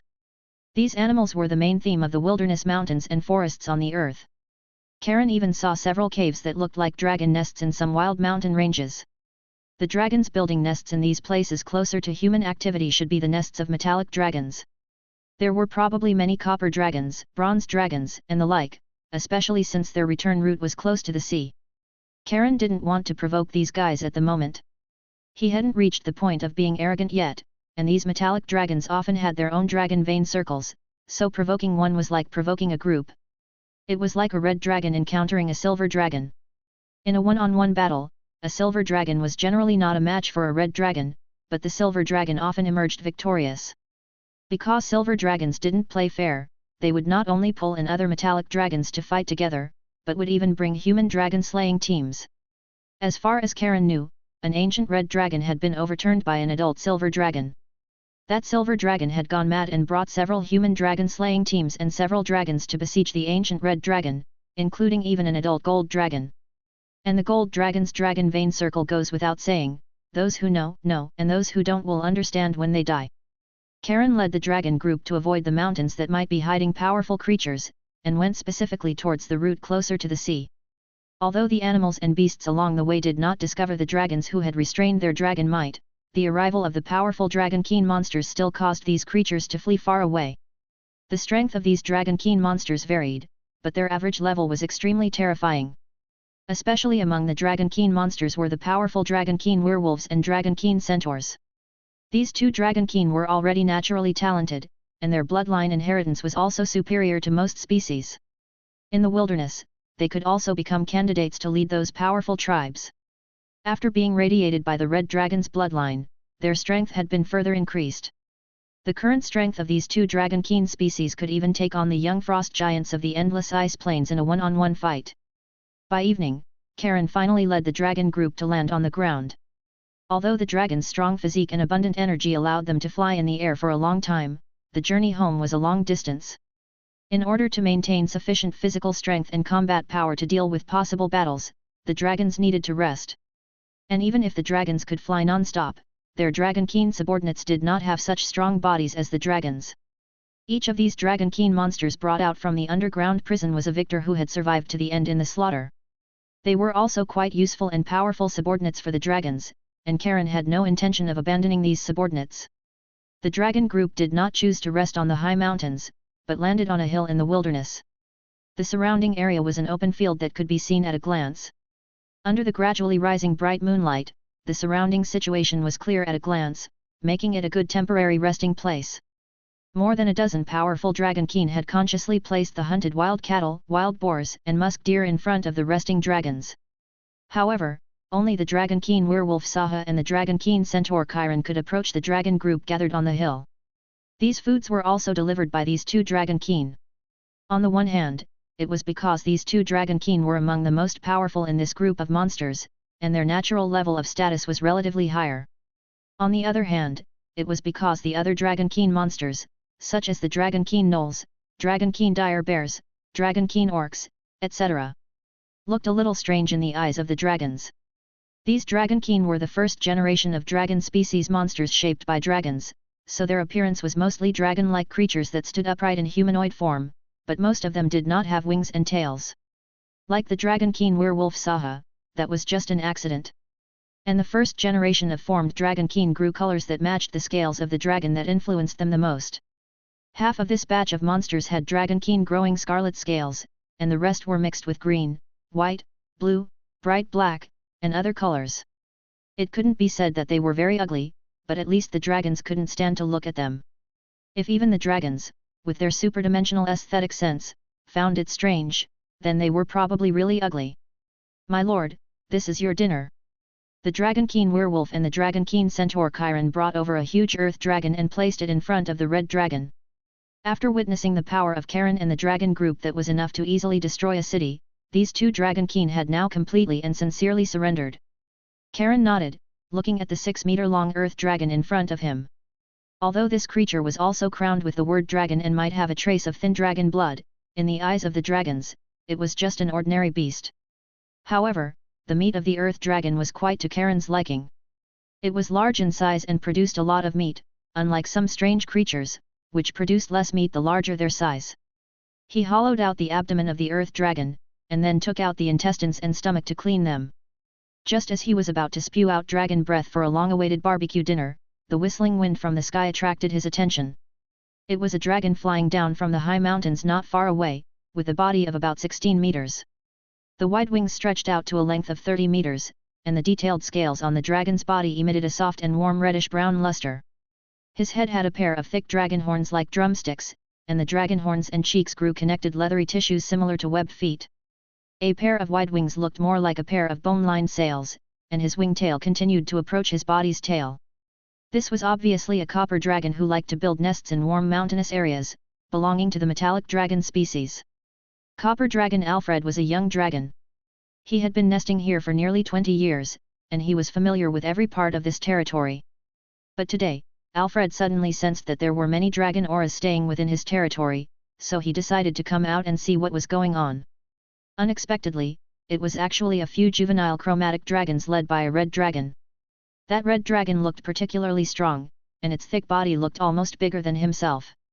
But Alfred was not afraid. With his ability, he could escape even if he couldn't beat them, at most he would be beaten up by these chromatic dragons. Because dragons would not easily kill each other even if there was a dispute, unless it was a war, so he was already mentally prepared to be beaten up. The young dragon swooped down, and the slender and graceful dragon body hovered in mid-air. Dragon language rumbled, and he angrily questioned, "Red Dragon, what do you want to do here? You have crossed the line.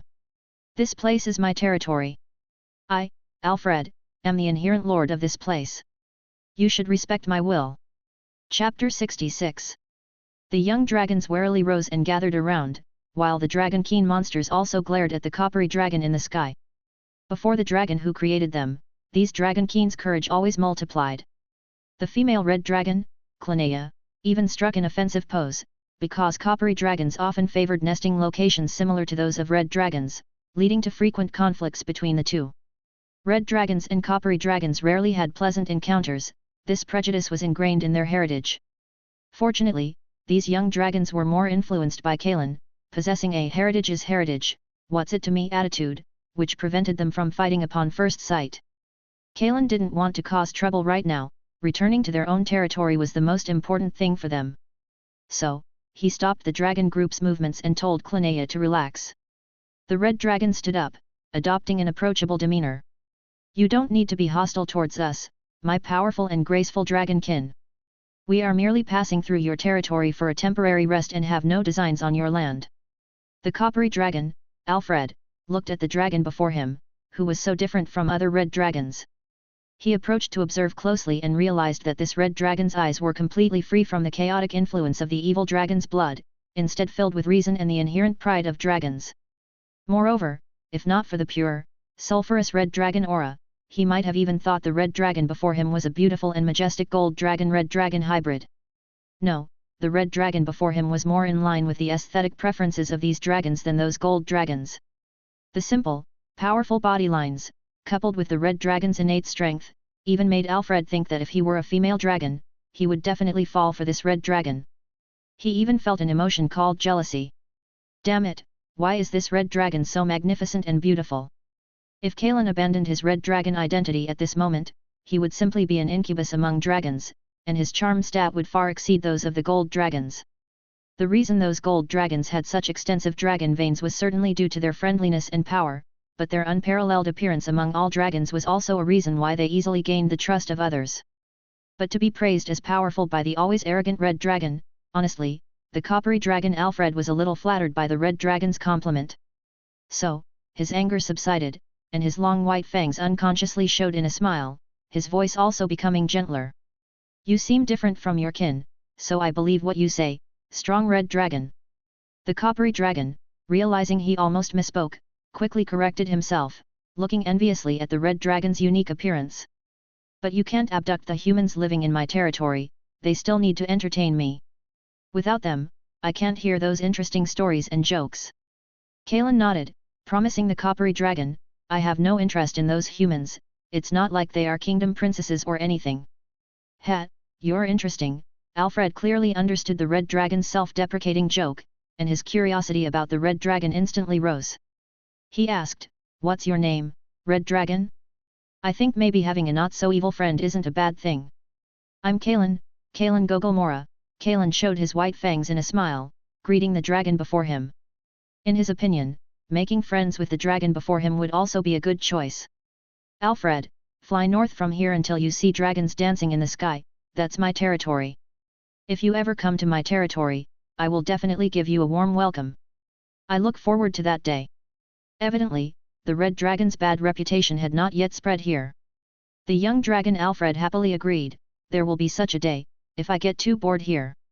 The young coppery dragon had not yet realized what kind of infamous reputation his friend had in the outside world. When that information reached him, it was unknown whether this young dragon would regret making this friend. But now, the young coppery dragon confidently turned and flew towards his dragon's nest. Interactions between dragons were actually so simple. Of course, there was something even simpler: gold coins could buy the friendship of most dragons. The young dragon flying in the sky planned to tell his metal dragon friends about this. His desire to show off was already impatient. He intended to talk about the red dragon, praising him as elegant and powerful for 3 days and 3 nights. It could only be said that strange guys always easily encounter strange guys.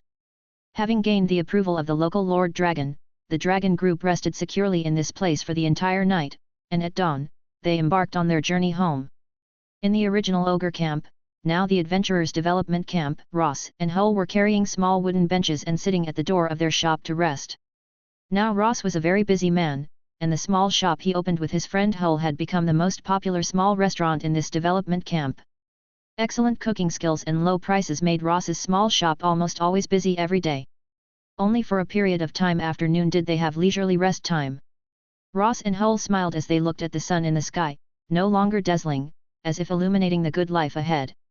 Hull's excellent hunting skills and skilled handling of prey could not only provide sufficient meat for the small shop, but the processed fur could also be sold to those merchants.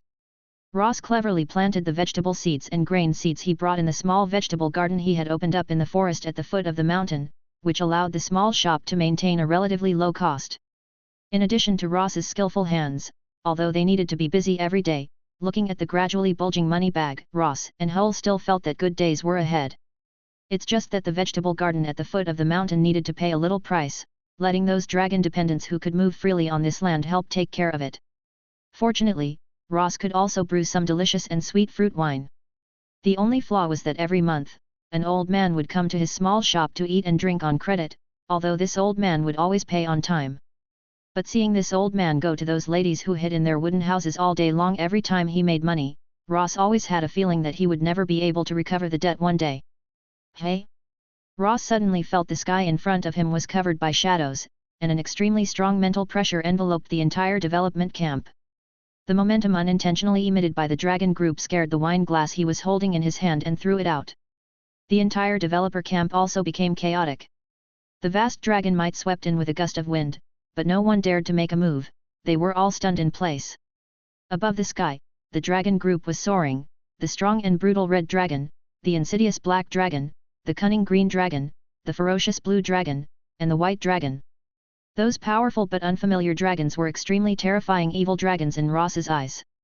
He was even a little worried about the White King who ruled this land.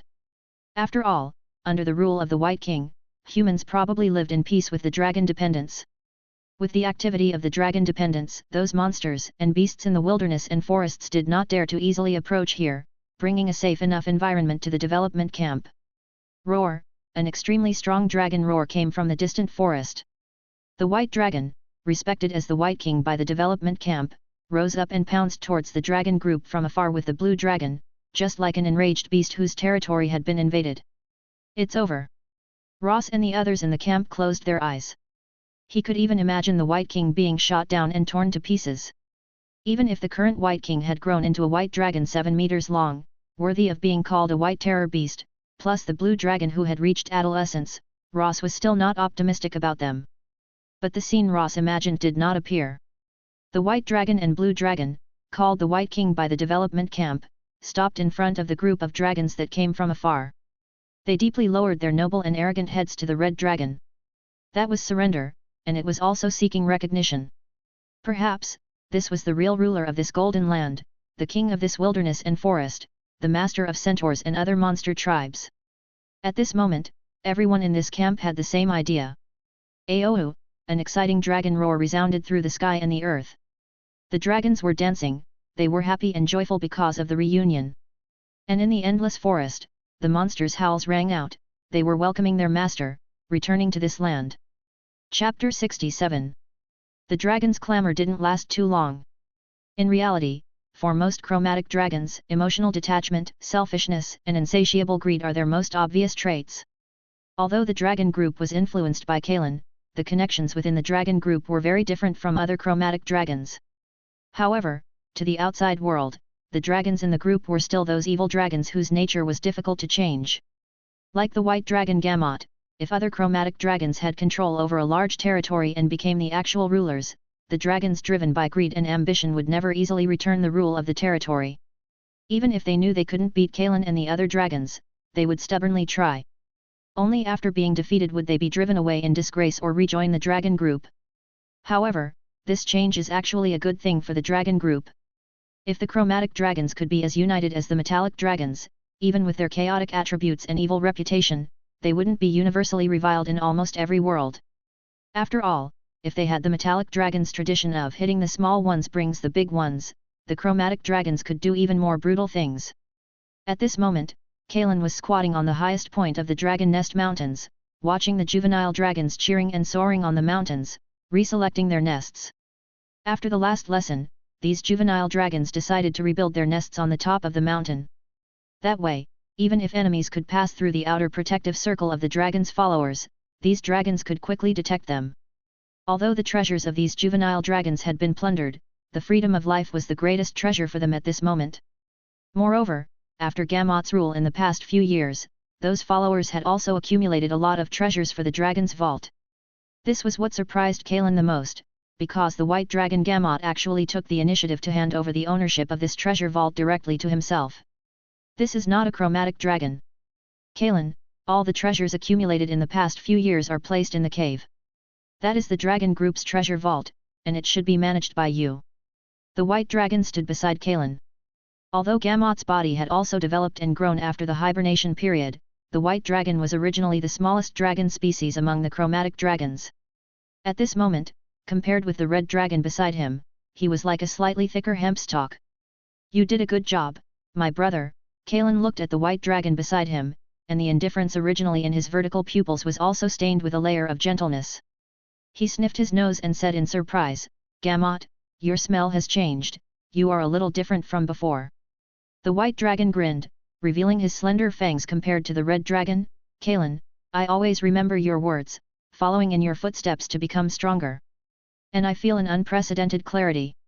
Now I can control my desires, instead of letting simple desires control me. Maybe you can call me Smart Gamot in the future.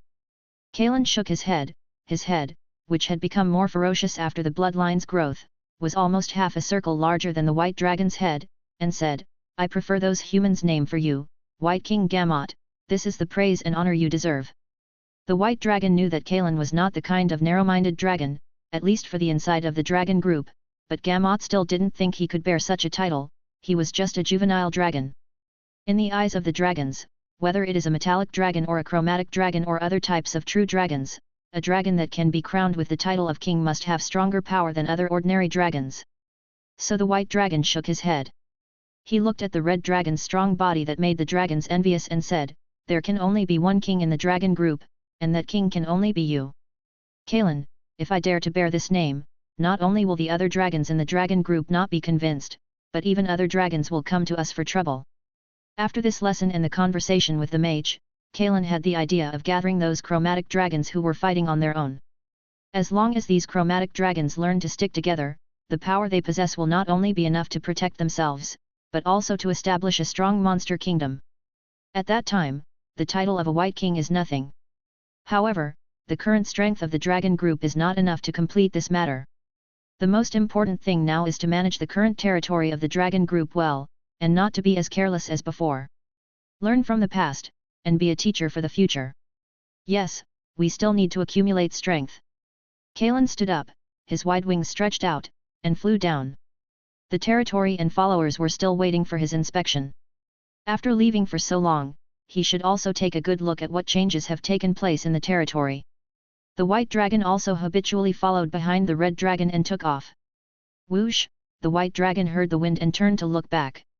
Those juvenile dragons who were still choosing a nesting place on the top of the mountain all followed, spontaneously forming the hunting formation of the dragon group when they were young. But this time it was not for hunting, but to follow Kalen to re-inspect this land. Now these dragons are no longer the young dragons they used to be.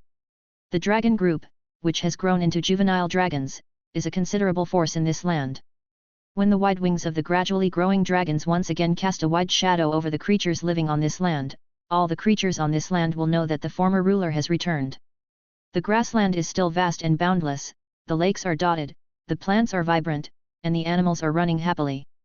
It's just that when Kaelin once again descended in front of the big tree that used to be Anna's habitat, there was no trace of the female leopard. However, the 2 cubs that the female leopard Anna once gave birth to have now grown into top predators in this area. This is of course inseparable from the leopard's false dragon power, but it also shows the power of the twins. Perhaps because of frequent contact with the dragon's aura, these 2 leopards are also undergoing some degree of mutation. Not only are they a circle larger in size than normal counterparts, but even the pupils of the beasts have a particularly intelligent light. However, perhaps because Kaelin had been away for too long, or because Kaelin's appearance and aura had changed. Although these 2 leopards, who were resting under the tree, did not run away like other wild animals when they saw the arrival of the dragon, they no longer liked to climb over and roll on Kaelin's feet like before, exposing their bellies. They just lay lazily under the tree, watching these huge dragons. Kaelin didn't have any extra emotional fluctuations. Birth, old age, sickness, and death are inevitable for ordinary creatures. He came here just out of habit. He took the dragon group back into the air. After inspecting, he discovered a small problem with the protection of the Dragon Nest Mountains. This should be resolved in time. In his mind now, his own safety and the safety of the dragon group should be put first. Chapter 68. The Dragon Nest Mountains are now a large logging area. Those strong kobold minions, led by the old chieftain Bag, loyally carry out the will of their master. Their activity has changed from wielding pickaxes in dark underground mines to wielding axes. Fortunately, after this period of trading with those humans, although some kobolds still wield axes made of chiseled stone, the vast majority of kobold minions are now able to possess their own iron axes. Trees, whether thick or thin, are cut off at the roots and then trimmed into neat logs that roll down the mountain, with rows of logs already piled up at the foot of the mountain. Throughout the Dragon Nest Mountains, all the peaks where dragons nest are being logged by dragon minions, with the intention of clearing all the trees from the foot to the waist of the mountains. These trees will obstruct the view and also provide opportunities for enemies skilled in concealment. The forests near the foot of the mountain will also be cleared to create an alert defense line similar to a firebreak. Individual logs will be used to build tall sentry towers, and each sentry towers will be manned by loyal minions. This task is being carried out by the centaur tribe with the ogre slaves. The ogre giant monster Fafnir is still the leader of the ogre warriors. Although she is Kaelin's female slave, the red dragon currently has no intention of seeing her. Under her command, these ogres are quite orderly. As for those green-skinned goblins, it's good enough if they don't cause trouble. Giving them an axe might result in them chopping not trees, but fellow green-skinned goblins. However, these green-skinned goblins can be barely accepted as log carriers. Although they are small, they can exert a lot of strength under the centaur warriors' whips. The first-generation dragonkin monsters, led by the dragonkin werewolf Saha and the dragonkin centaur Chiron, are patrolling the entire Dragon Nest Mountains area. However, these dragonkin pride themselves on being influenced by the bloodline of a true dragon, and because their strength is much greater than those minions, they are particularly arrogant in their attitude. These trees, which originally grew too tall, would obstruct the view of the dragons and their minions, making some dangers difficult to detect in advance, and allowing enemies to use the dense jungle to conceal themselves. Now it's much better. From the waist of the mountain to the foot, there is a large area of bald mountain, and with the dragon's excellent vision, it is basically no longer possible for enemies to openly approach the Dragon Nest Mountains. The green dragon Antagina is listlessly lying in her dragon nest, mumbling to herself. This dragon nest was carefully selected by her. The moderately high mountaintop has a forest that is dense compared to other peaks. The green dragon uses her talents and spells to promote the growth of these trees, causing them to grow into combined trees with intertwined canopies. Although this tree nest is not high, it is spacious and comfortable enough, and the fluffy and thick canopy makes the entire nest look very soft. The green dragon likes her nest to be surrounded by green leaves and flowers. But even lying in her favorite nest, the green dragon is still vexed. She muttering as if she were a bird, and occasionally makes sounds like a pheasant clucking. After a long time, the green dragon Antagina sighed and dejectedly lay in her nest. Why are there so many kinds of bird languages, and why are they so difficult to learn? Ever since Kaelin told the dragons that he wanted to tame the birds in the sky and make them the eyes of the dragons, this simple task has been pushed onto the green dragon Antagina by many young dragons. On the one hand, the dragon's natural special throat structure and wide vocal range allow the dragon to learn almost all the languages of the world, it just depends on whether the dragon is willing or not. On the other hand, among these dragons, the only one who can be considered to have a little bit of affinity with animals is the green dragon. After all, plants and animals differ by only one word.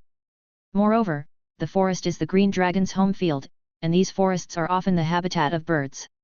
So the green dragon can only annoyedly study the languages of various birds that appear in the forest, but the green dragon hadn't paid attention before, and now she realized that there are more than dozens or hundreds of species of birds in the forest. Moreover, with the brain capacity of these birds, if the dragon forcibly communicates with spiritual power without the ability of telepathy, it is estimated that their legs will kick directly and they will stiff on the spot. With the generally rough skills of these dragons, such a possibility accounts for a large proportion. The green dragon suddenly felt that learning bird language was easier than fighting in the arena. Damn, I'm not someone who enjoys being abused, Antagina quickly interrupted her thoughts. It's a pity that she doesn't know those druid spells to communicate with animals. If she knew these spells, she wouldn't need to learn so many bird languages. Damn it, why doesn't the dragon's inheritance have these things? Antagina scratched her head crown-like head with her claws.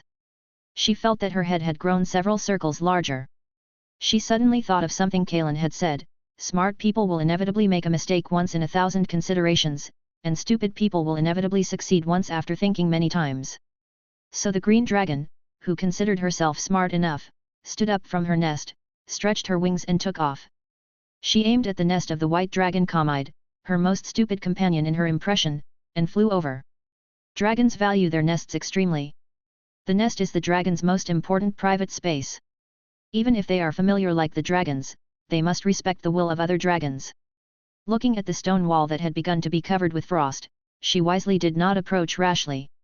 The green dragon just hovered in front of the cave that the white dragon Kamide had dug out on the top of the mountain. She shouted loudly, Kamide, Kamide, come out quickly, I have something to ask you. After a long time, just when the green dragon Antagina was about to lose her patience, the white dragon's head finally emerged from the cave. He yawned lazily and said a little dissatisfied, Antagina, what do you want from me? I was sleeping soundly. According to what the red dragon said, there must be at least one dragon flying in the sky above the dragon's territory at all times to patrol and guard, so recently these young dragons have been patrolling in shifts. The white dragon Kamide happened to patrol in the sky all night, and was finally awakened by the green dragon when he was about to rest, so he was a little dissatisfied. If it were Kleinaya, the green dragon might have been beaten up. Although Kleinaya seems to have a good relationship with the green dragon, the red dragon's irritable temper is not so easy to appease. The green dragon quickly explained her problem, but only received a big eye roll from the white dragon in return. Just this little thing? Kalen asked us to control the birds in the sky as the eyes of the dragons, but he didn't ask you to personally manage those birds. You find those magical beasts or creatures that can communicate smoothly with the birds in the sky, and then take them as minions. Weren't the crow people who offended you last time born to be able to communicate with birds? You can go find them. The green dragon suddenly felt an epiphany when she heard Kamide's words. Is this the occasional world-shaking wisdom of those stupid people? The green dragon thought it was the world-shaking wisdom of the white dragon, but the white dragon Kamide had only been by Kalen's side for a longer time and had learned a few % of Kalen's ability to assign blame. For the white dragon, it's best not to use his own brain, because when he was with Kalen, he was the one who did the work, and Kamide was used to it. This is a good idea, do you want to go to the Crow People tribe with me? The green dragon affirmed her companion's wisdom and wanted to invite the white dragon to act together. Although these young dragons have not yet entered the sexually mature stage, they have begun to have awareness in that regard as they grow older. Because the green dragon is beautiful, she is favored by other male dragons such as Rosani and Gamot, although the green dragon is naturally better at bewitching people. So she subconsciously thought that the white dragon Kamide would be happy to go to the Crow People tribe with her and act as her thug. But the white dragon Kamide just shook his head. He refused the green dragon's invitation, go by yourself Antagina, I still want to sleep. Kalen said that if you are too tired and don't sleep, your brain will be damaged and you will become an idiot. In Kamide's heart, the green dragon is obviously not as fragrant as sleeping. The green dragon, who is rarely rejected, was stunned, especially since she was rejected by a white dragon, which made the somewhat proud green dragon a little unacceptable. Chapter 69 The arrival of summer has made the already dense forest even thicker, with the lush canopy blocking the harsh sunlight from above. When walking in the particularly shady woods, one must be especially careful, as the accumulated fallen leaves can easily expose one's position, making the predator a target for other, more powerful creatures. Especially adventurers, who, if prepared, can overturn many powerful creatures. But if they accidentally encounter some unexpected powerful beasts or ferocious animals, it is often the ordinary adventurers who are overturned. The group of adventurers in front of them are very adaptable. In order not to startle their target prey, they use grappling hooks made of thick ropes to move on the tall trees like apes that can flexibly leap through the jungle using branches. Agile adventurers who practice martial arts can be even more flexible than those apes. These adventurers have set their sights on a magical tiger living in this jungle, a female tiger with 2 cubs. This kind of magical tiger is born a ferocious species, and when it grows to adulthood, it naturally possesses the ability to become ferocious. The fur of this magical tiger is not only gorgeous and exquisite, deeply loved by the nobles, but also a magical material that can carry the power of magical runes, which is also very useful for the mages. Most importantly, magical tigers are naturally creatures with sufficient spirituality and intelligence, some even smarter than newborn white dragons. If you catch a cub of a magical tiger, you can sell it to those nobles and merchants who like to use various magical creatures to cultivate pets and knights, which is a business that can make a lot of money. However, the experienced people among these adventurers know very well that although the mother tiger with cubs in the current lactation period is extremely terrifying, what is even more terrifying is in the dark. Male magical tigers often hide in the dark, staring at the every move of the female magical tiger and cubs. If other creatures dare to break into the vicinity of the mother tiger and cubs' habitat, the male magical tiger will directly attack until it kills the opponent, instead of expelling it. The adventurers carefully observed the surrounding situation. Outside the magical tiger's den, only the mother tiger was lazily lying on the ground. 2 cubs, one biting the mother tiger's ear and the other biting the mother tiger's tail, were playing and frolicking, and there was no trace of the male tiger's activity. So the adventurer captain gave an order, and several adventurers who were quietly hidden in the canopy using grappling hooks took out the special long blowguns hidden behind their backs, and then began to apply an increased dose of special magic potion to the arrowheads of the blowguns. This magic potion will quickly dissipate its effect in the air as soon as it sees the wind, but its effect is very strong. A small drop can knock down the largest herbivorous giants on the grassland. This magic potion is a considerable expense for these adventurers, but if they can successfully capture the prey in front of them, then this expenditure is nothing more than a drop in the bucket. After applying the magic potion, the adventurers aimed their blowguns at the mother tiger who had not yet sensed the situation.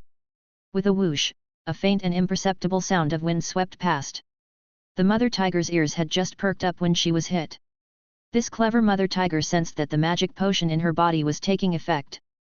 The epidermis on her body, which grew beautiful magic patterns, lit up, and a power of wind element began to appear and spread on her body. Roar, a high-pitched and penetrating tiger roar spread far away, startling a flock of birds in the forest, but the mother tiger also fell down in this short moment. The 2 tiger cubs scurried into the cave in a panic, but the adventurers ignored them, instead reloading their blowguns and reapplying the magic potion. Since the mother tiger has sent out a signal, the male tiger, who is not far away in this area, will definitely rush over, so simply knock down the male tiger as well. Anyway, they are hiding in the trees. If the male tiger does not find them in the first time, he will check the situation of the mother tiger. At that time, these adventurers can use the same trick again and easily take down this litter of magical tigers. The rustling sound of passing through the forest came. Even in the state of full sprint, the soft pads under the magical tiger's feet passively reduced its movement during action. A male tiger with a body length of 5 meters leaped onto the mound above the den. It vigilantly looked around. However, after not finding any trace of the enemy, it did not check the fallen mother tiger in the first time, but raised its head and let out a tiger roar that penetrated the mountains and forests. Roar, that was a warning signal. The faces of the adventurers hiding in the dense canopy changed, and they couldn't help but wonder in their hearts, do even these beasts now live in groups? Or has some kind of change occurred in this forest? But they didn't dare to expose their tracks casually. If prepared, these ordinary adventurers could easily knock down a magical tiger, but if the other party is prepared, this scene has to be viewed upside down. They all held their breath and carefully restrained their movements. Soon, something happened that the adventurers could not understand. The ones who came after hearing the tiger's roar were not other magical tigers, but a group of kobolds and green goblins holding sentry arrows and various weapons. This group of kobolds and green goblins first carefully peeked out from behind the tall trees to observe carefully.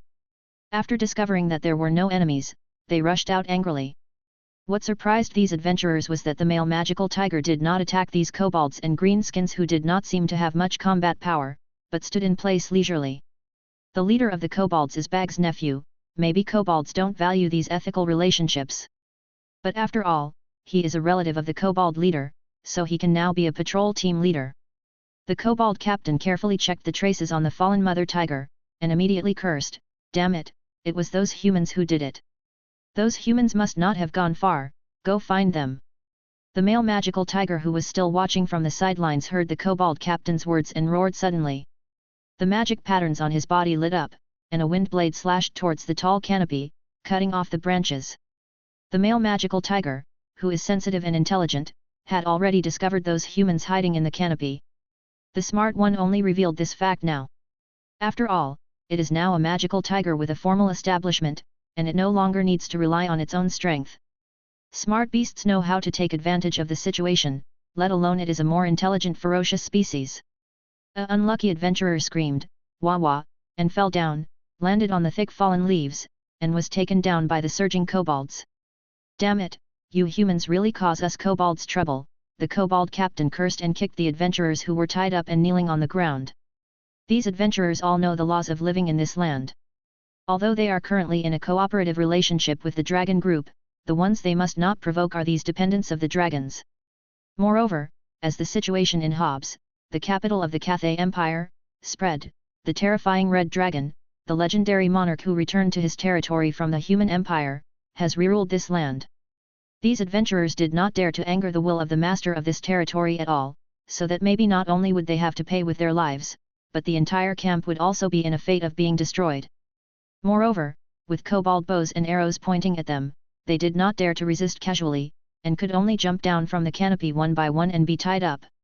This vigilance point is the area responsible by Lord Chiron. I hope he won't be angry about this. The kobold captain was also a little uneasy, afraid of being punished by the more powerful dragonborn. After all, this matter is the will of the giant dragon, and it is right to be punished if it is not done well. And when the powerful dragonborn centaur Chiron learned of this news, his reaction was exactly the same as the kobold captain. "Damn it, you kobolds will only cause me trouble." Chiron was a little angry. These ferocious animals with enough intelligence to communicate are the mouthpieces of the dragons in the forest. The flying birds in the sky are the eyes of the dragons, and the walking beasts on the ground are the mouthpieces of the dragons. That is the will from the Red Dragon, which is the supreme and irresistible command in the eyes of these dragonborn. Moreover, he and other dragonborn used physical persuasion to bring these magical tigers here, and now they were almost secretly hunted by humans, and it would be terrible if there were loopholes in this vigilance area at that time. The current human camp and the dragon territory are cooperative parties, and these humans have not crossed the border, but they do not know the recent changes in the dragon territory, and he cannot easily dispose of these humans. "No, I have to tell Lord Rosani about this and ask Lord Rosani what to do. I hope Lord Rosani won't be angry about this," Chiron thought to himself. Chapter 70. Like the green dragon Antagina, the black dragon Rosani now controlled the beasts of the land, while the green dragon ruled the birds of the sky. This was a crucial part of Kalen's defensive perimeter for the dragon nest, but cooperation and contact with humans were not his responsibility, nor did he want them to be. Rosani believed that any creature infringing upon the dragon clan's interests should be crushed under a dragon's foot, but perhaps that didn't align with the dragon clan's temporary goals, as they still needed these humans to work for them. Thus, the matter was pushed to the blue dragon Dos. The blue dragon was, aside from Kalen, the most level-headed dragon in the clan, and Kalen assigned him to oversee all matters related to cooperation with the pioneer camp.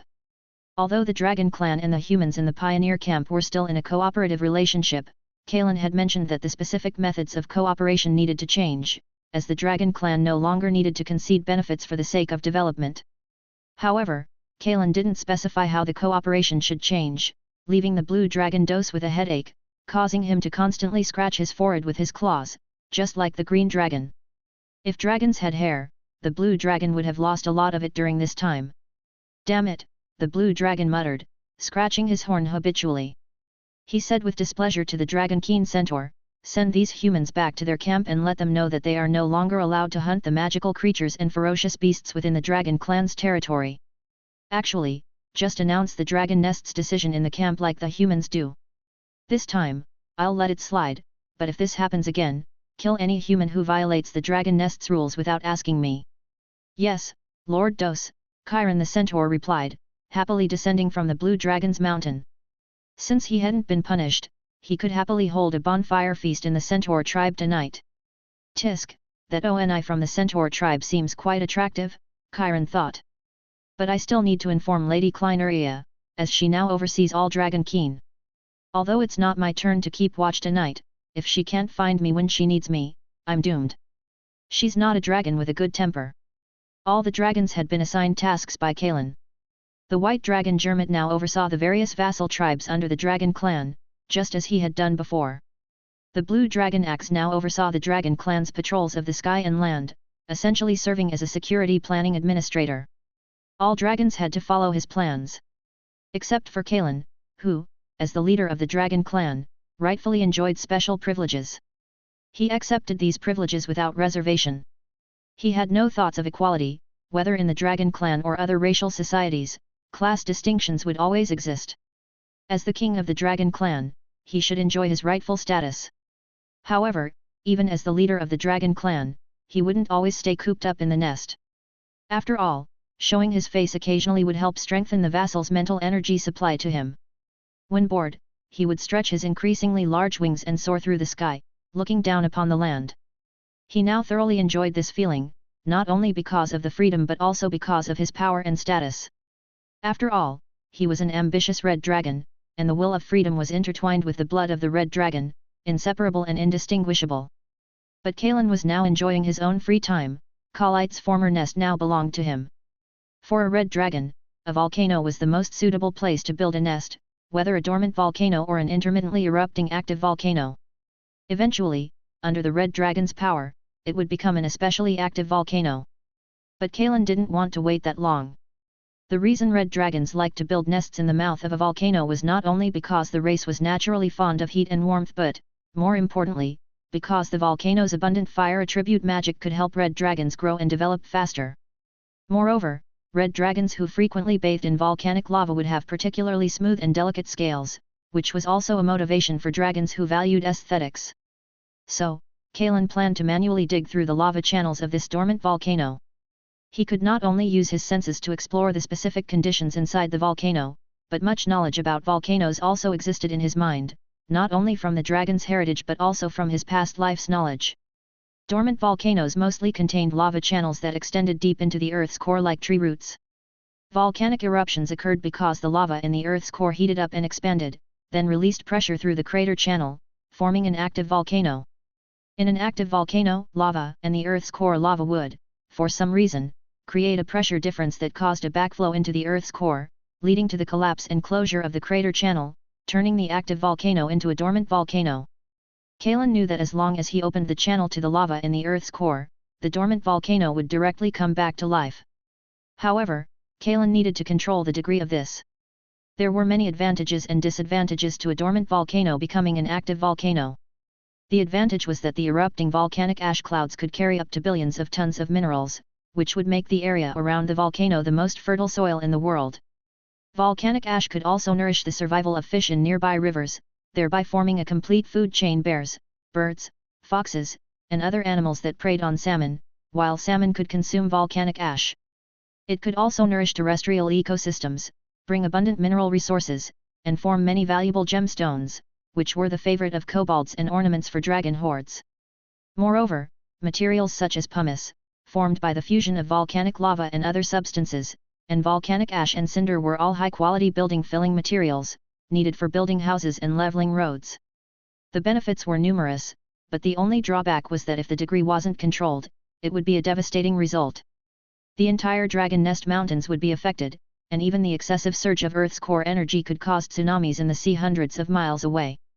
Except for the dragons and those powerful enough creatures, this place would become lifeless, everything would wither, and it would take a long time to recover its original vibrant appearance. But Kalen was confident in controlling this degree. After all, he was a red dragon who controlled lava and fire, and he also had enhanced senses to help him, so he shouldn't fail.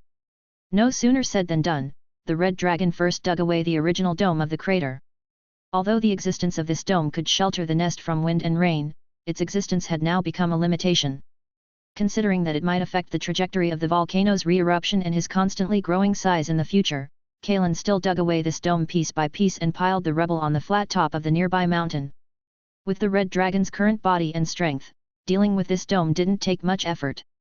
These stones would continuously accumulate and fuse with the erupting debris and lava after the red dragon cleared the volcano, growing higher and higher, forming a new mountain peak.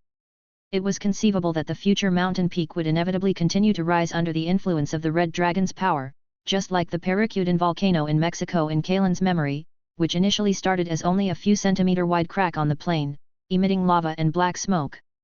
A few hours later, the crack became a few meters wide, and the eruption gradually intensified. The ejected debris and lava continuously accumulated at the eruption vent, forming a conical mountain peak, reaching a height of several hundred meters. Ordinary volcanoes are not frequently active, and the height they can accumulate is also limited. After it temporarily stops erupting, the accumulated crater will also be destroyed by rainwater erosion and various other reasons. But with the presence of the red dragon's influence, if the red dragon was willing, the volcano could be active day and night under its influence. Perhaps when the red dragon's power grew to a certain point again, the entire mountain range would continue to rise due to the red dragon's power, until the energy of the Earth's core was exhausted. Looking at the neat square blocks of giant stones piled all over the ground, Kalen suddenly had a funny thought. If he could return to his original world, perhaps he could let these dragons try working on construction sites. They could earn him $1,000 or $800 in half a day. Not to mention how many bricks a dragon of this size could carry at once. Even some cranes were not as useful as his dragons, with their heavy load capacity, agility, and dexterity.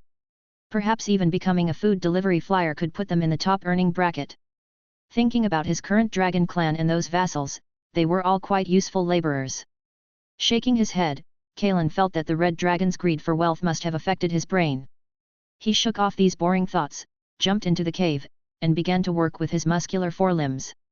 In the knowledge base retrieved by Kalen through the sub-brain cluster, rather than the dragon's heritage, there were two main reasons for volcano formation. One was at the boundary of continental plates. Because there was relative movement between the plates, a plate at the boundary would subduct under another plate. The rocks of the subducting plate would melt due to the strong pressure, forming magma. The magma would rise, some stopping at a certain level, and others rising to the surface, thereby forming a volcano, which accounted for the vast majority. But in Kalen's expanded senses, the volcano beneath him was formed for the second reason. That was, some radioactive materials inside the Earth's core decayed and released heat, causing the rocks to melt and rise to the surface to form a volcano. In the terms of this world, it was probably the excessive energy change of elemental magic that led to the formation of this volcano. This was good news for Kalen. He only needed to control the scale of the lava channel and the intensity of the energy eruption hidden underground to create a controllable volcano that erupted continuously. Not only could it bring benefits to the territory, but the red dragon could also bathe in the fire attribute magic that poured out day and night. Kalen first dug a channel through the ground that had solidified into basalt and various impurity rocks, leading to the layer of pipes where the lava had solidified into tree-like shapes. However, he didn't expect that some strange creatures lived in these channels covered by these rocks and volcanic ash. In these channels near the underground solution vents, there were many giant tube worms that looked very strange. These worms were not very similar to their counterparts in the sea but were more like worms covered with a thin layer of skin. Their bodies were also covered with a special fluid, allowing these worms to grow vigorously even near the high-temperature hydrothermal vents. Kalen curiously poked at them with his claws for a long time. These worms moved very slowly. At this speed, unless they had a camouflaged hunting method like a Venus flytrap or a sudden attack with a retractable mouthpart like a frog catching mosquitoes, it would be impossible to hunt. But these worms grew plump and white in the dark channels, and their mouthparts had no retractable function. They probably fed on volcanic ash or some substance that existed here. Kalen could only marvel at the magic of nature. Eating soil and gnawing on stones could also make them grow plump and white. Although the powerful digestive ability of dragons could also use eating soil as a means of survival, their bodies would definitely not be as fat as these worms. It seemed that many chromatic dragons were inferior to metallic dragons not only because of their innate bloodline endowment but also because many chromatic dragons did not receive protection during their infancy and could only eat soil to survive. Unlike those metallic dragons who were properly placed and raised, they could grow up healthily under the care of dragon parents.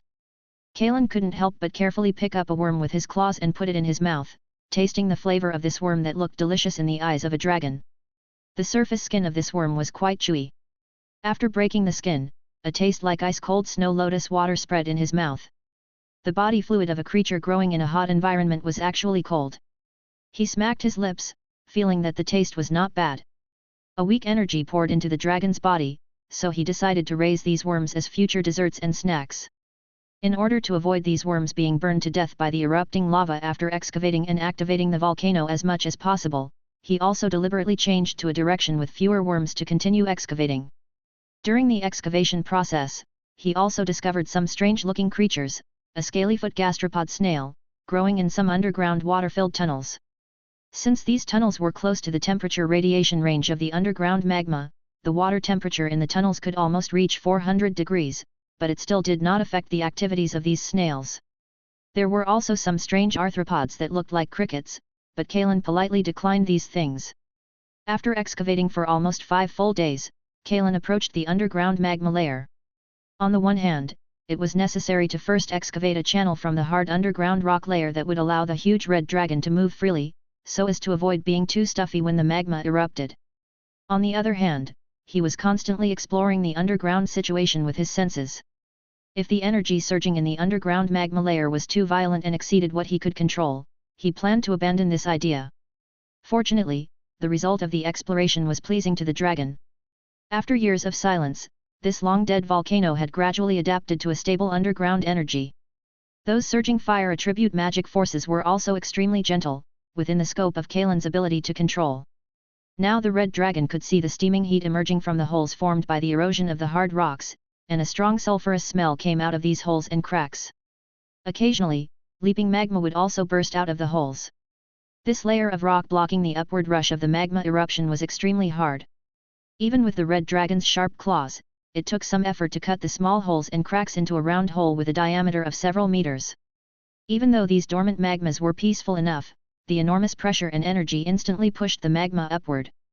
Kalen had long hidden in the pre-excavated horizontal channel, avoiding the impact of this force. Although this lava feels like a relatively warm bath to a red dragon, the red dragon doesn't want to directly withstand the force of the impact.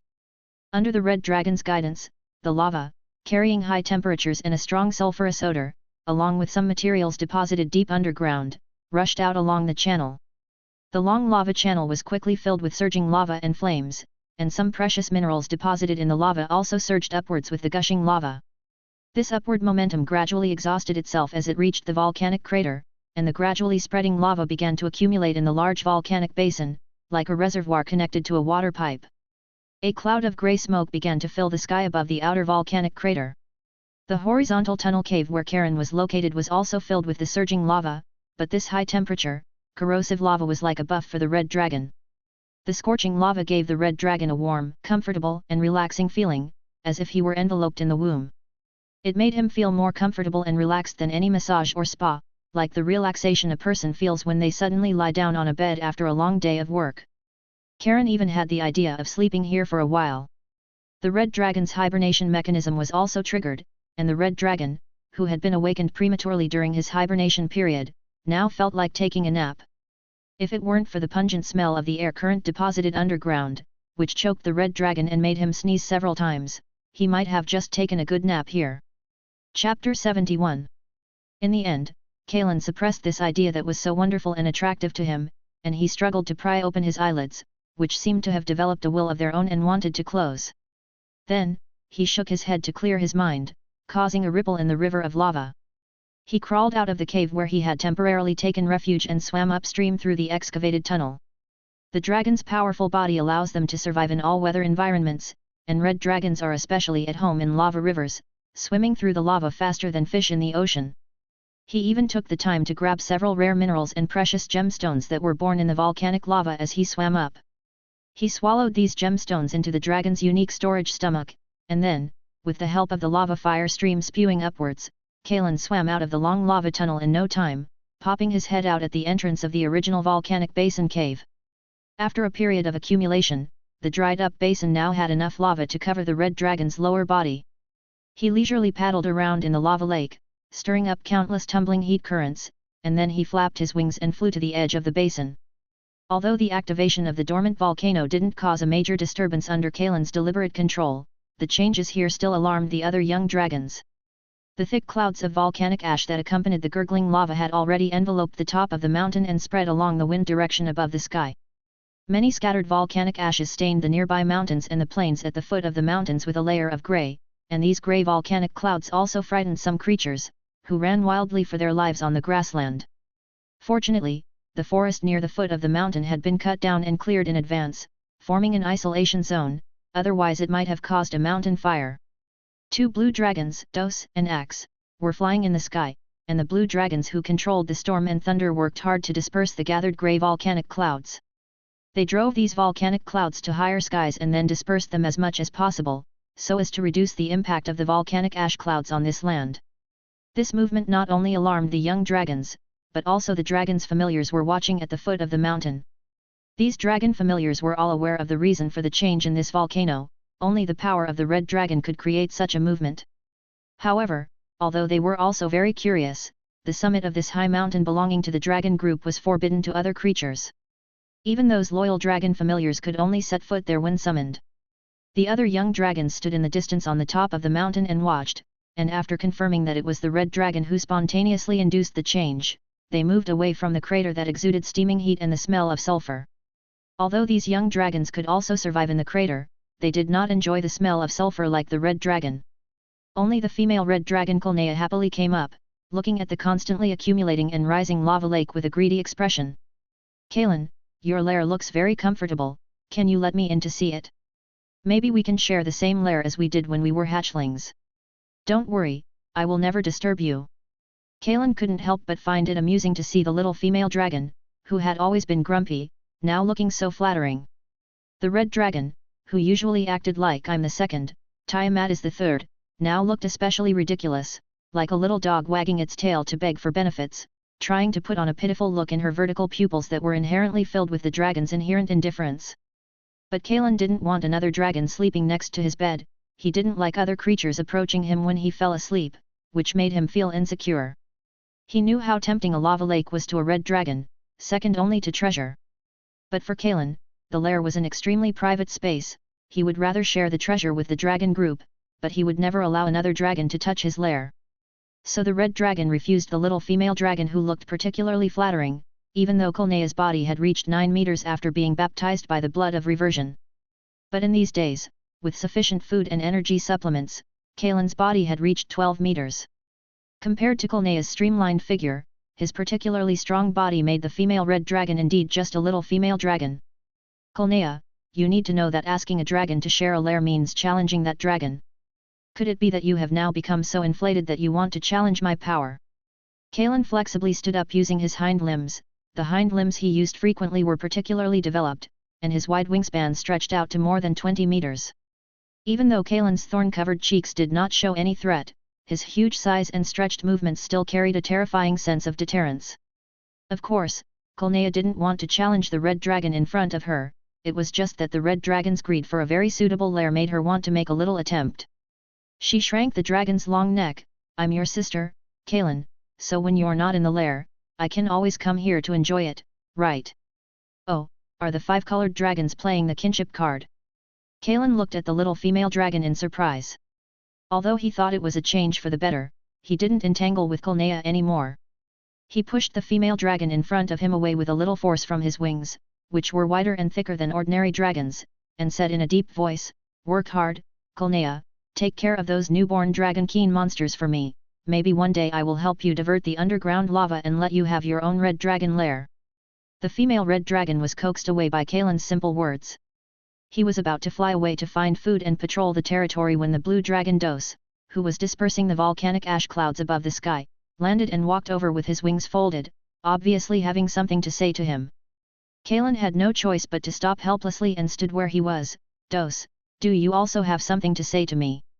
The blue dragon Dos stopped in front of Kalen, his forehead had obvious scratches. Obviously the blue dragon was a little troubled after starting to learn how to manage the territory's logistics these days. Dos habitually stretched out his dragon claw to scratch his horn and sighed. He said, Kalen, according to your idea, many powerful carnivorous and ferocious species on the grasslands and forests have also become the spokespersons of the dragon group, so the amount of food consumed in the territory is a lot. Plus, the current dragon group is all young dragons, who need to eat a lot, and those dragon keen also need to ensure their food supply. Currently, the food resources in the territory have begun to be unable to bear the consumption of the dragon group. If the animals on the grassland are overhunted, they will move to other places. In fact, no matter where it is rare to see other kinds of carnivores in the territory of some carnivores.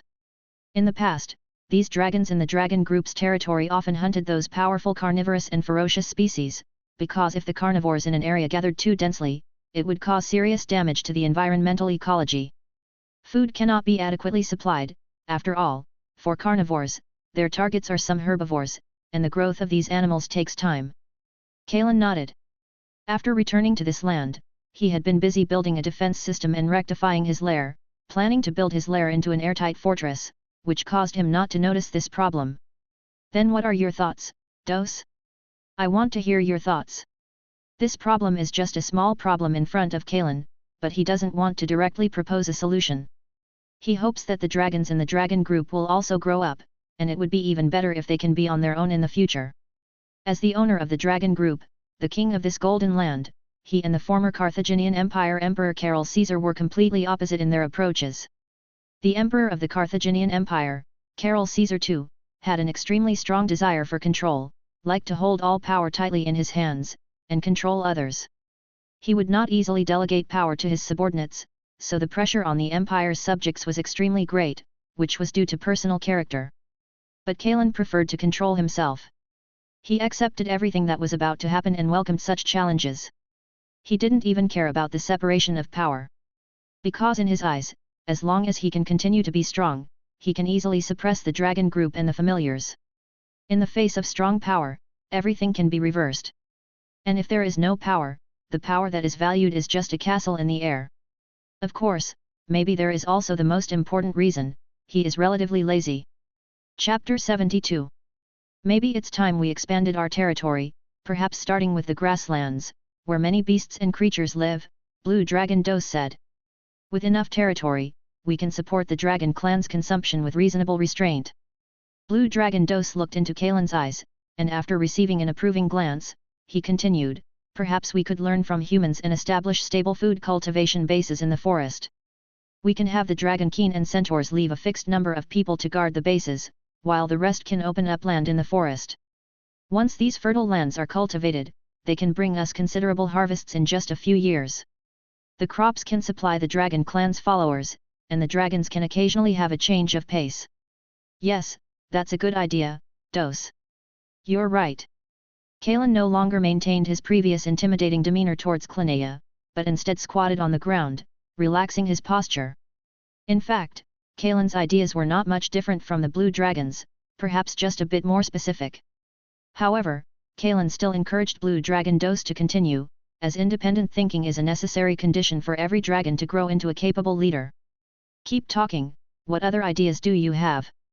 Kalen nodded, signaling Blue Dragon Dos to continue. Our dragon clan's current followers are all fools. Besides fighting, they only know how to hunt and mine. There are no talents in food cultivation, so we should bring in some humans and grain seeds, and strengthen cooperation with that pioneer camp. We can buy serfs and slaves from human nobles. These people are just lowlifes in the eyes of the nobles. As long as the dragon clan can offer some benefits, they will certainly be happy to make this deal. And those prisoners locked in cells, although many of them are scum, they are still useful labor here. It must be said that, based on the advanced intelligence that dragons are born with, these dragons are still extremely clever when they are willing to use their developed brains to think. Especially after Kalen generously delegated power, the enthusiasm of these dragons has been greatly improved. Perhaps these things are also a kind of extremely interesting territory development game for the dragons. You should know that most of these dragons actually don't like to stay in caves and sleep when it's not necessary. They prefer to play some puzzle games, and a considerable number of dragons have ADHD. Otherwise, the dragon sports invented by Kalen during his dragonling period would not have been so enthusiastically loved by these dragons. It's just that before they grow up, the safety of these chromatic dragons when they go out cannot be sufficiently guaranteed, otherwise the chromatic dragons would have been causing trouble all over the world long ago. Kalen is very satisfied that Blue Dragon Dose has now learned to think from the perspective of the territory's interests. According to the ideas of these chromatic evil dragons, they would only try their best to squeeze the human pioneer camp, instead of using the word cooperation. This made him even more determined to cultivate Blue Dragon Dose into a dragon talent who manages the internal affairs of the dragon territory, so although he still has many details that he can help Blue Dragon Dose supplement. For example, he can let those nobles plunder the villages gathered in the wilderness and trade them together. These villages far away from the towns not only cannot bring much tax revenue to those nobles, but also often require the lords to send troops to help drive away goblins, gnolls and other monsters. Those noble lords must be very happy to exchange these people for fragrant gold coins. In fact, if the dragon clan's territory was not too far away from those human villages, land travel would not be safe, and it would be necessary to rely on ships for transportation. Kalen estimated that he would have directly let his subordinates plunder the population to his territory. After all, the more people there are, the more they can help develop the territory that is still a wilderness, and they can also provide Kalen with mental energy after properly settling them. For Kalen, the more followers and subjects he has, the faster he will become stronger. Kalen will not risk getting more mental energy, which is penny wise and pound foolish. Now he should honestly lie dormant, expand steadily and consolidate his territory into an iron barrel. Because the power of the dragon lies not only in the dragon's own strength, but also in the powerful monster family. Some monster kingdoms created by adult evil dragons can even confront those prosperous human empires head-on. However, Kalen is not in a hurry, and it will be easier to expand the territory when he grows stronger in the future. At that time, he will also get more mental energy, and then use mental energy to strengthen himself, and his strength will be even higher. However, these details will also be supplemented when Blue Dragon Dose comes into contact with those profit-oriented greedy nobles. Those nobles are much more professional than Kalen in seeking benefits, and Dose even needs to be careful not to be tricked by those nobles. Moreover, the details discovered by oneself are far more impressive than those taught by others, and Blue Dragon Dose's thinking will probably be more comprehensive in the future. So the red dragon satisfiedly stretched out his thick claws and patted Blue Dragon on the shoulder, and said, "Your idea is very good, Dose, just do it, the dragon clan is standing behind you. As long as it is for the benefit of the dragon clan, my brother, don't be afraid of making mistakes. I will back you up, and I will support you." The red dragon finished speaking these words and flew gracefully to the nearby grassland. He was going to look for food now. Leaving Blue Dragon Dose scratching the thick horns on his head, standing there alone. In fact, Blue Dragon Dose is not very enthusiastic about the desire for power. He would rather stay in his favorite lair all day long like the red dragon and do what he likes to do. But the affairs of the dragon territory always need someone to do it. Blue Dragon Dose is one of the few dragons in the dragon clan who is born with a great sense of responsibility. After all, the blue dragons to which he belongs are the dragons who like to live in groups among the 5 color dragons, and the idea of taking care of family interests is rooted in his dragon inheritance. Blue Dragon Dose sighed in distress, and seeing Blue Dragon Ake still hovering in the sky, his eyes rolled, and an idea quietly emerged in his mind. So Dose spread his wings and flew into the sky, approached Ake and shouted to the juvenile Blue Dragon, "Ake, Kalen told you to help me with some things." Blue Dragon Ake looked at the young Blue Dragon suspiciously. "What do you want me to do? Why didn't Kalen tell me?" Dose's blue cheeks were expressionless, and he calmly replied, "Kalen is busy filling his stomach, and besides, it's just some small things, Ake, you shouldn't refuse to help me, right?" Chapter 73. Karen's body was now extremely large, his outstretched wings spanning over 20 meters, taller than some of the low-rise castles built by human nobles. When he soared in the heavens, he was like a flying castle, and because this red dragon's wings and body structure differed from ordinary dragons, his flight speed far exceeded that of other dragons. When he flew at full speed, he could even break the sound barrier, and the gale inadvertently stirred up by his wings could overturn small and weak creatures such as green-skinned goblins and kobolds. However, he didn't need to fly at full speed when hunting, as it consumed too much stamina and magic. Karen simply soared leisurely in the high sky, carefully searching for his prey. Those ferocious species with intelligence that could be communicated with were ignored by Karen. Although these creatures were strong and produced a lot of meat, they had already been incorporated into the dragon's nest defense system and were considered his own. He quickly found his target, a lone male grassland elephant. This male elephant was over 7 meters long, one of its yellowed white tusks was broken, and its body seemed a little staggering.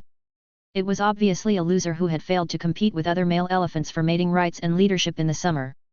Such creatures were not easy to grow, requiring a large amount of grass to grow a little meat. If there weren't so few of these creatures, they would have been hunted clean by these dragons long ago to protect the ecological balance within their territory. However, this lone male elephant was not within Karen's protection range. Although this creature possessed a large body, strength, and long tusks, if it was alone, it would be preyed upon by carnivorous ferocious species on the grassland. Rather than feeding it to other beasts, it was better to fill the dragon's stomach. Karen moved nimbly in the sky, swooping down like an eagle rushing towards its prey from the sky, his sharp claws deeply penetrating the body of the male elephant, which had not yet detected the danger and was coiling food with its trunk. Although this giant elephant's weight was calculated in tons, the red dragon could easily lift it. The dragon's powerful claws pierced through the giant elephant's back like iron hooks, lifting the giant elephant like an eagle catching a rabbit, and flapping its wings towards its lair. Although there were not many creatures on the grassland that could threaten this red dragon now, the red dragon had become extremely cautious. He would not eat in the wild without defense, he would take the food back to his lair and enjoy it slowly. Bang! The heavy prey was thrown by Karen onto the stone next to the volcano basin, and Karen began to enjoy his dinner. After being replenished with sufficient food, Karen jumped into the lava lake that was almost filling the entire volcanic basin. This lava had begun to flow out of the basin through relatively low-lying terrain. Fortunately, this lava solidified into strips and blocks after flowing out not far due to the mixture of sand, soil, and air drying, and over time, these solidified lava would become part of the rock that makes up this mountain. Karen first took a beautiful swim in the hot lava lake, washing away the occasional blood stains of prey and dander between his scales. Then he stopped, and he prepared to cast a protective spell for his lair. This was an inherited spell that he awakened when he transformed from a young dragon into a juvenile dragon. This spell was called Awakened Dream Unity, forming a warning spell similar to a full-scale protective shield within a certain range. Although this spell had no lethality, it was especially important for dragons.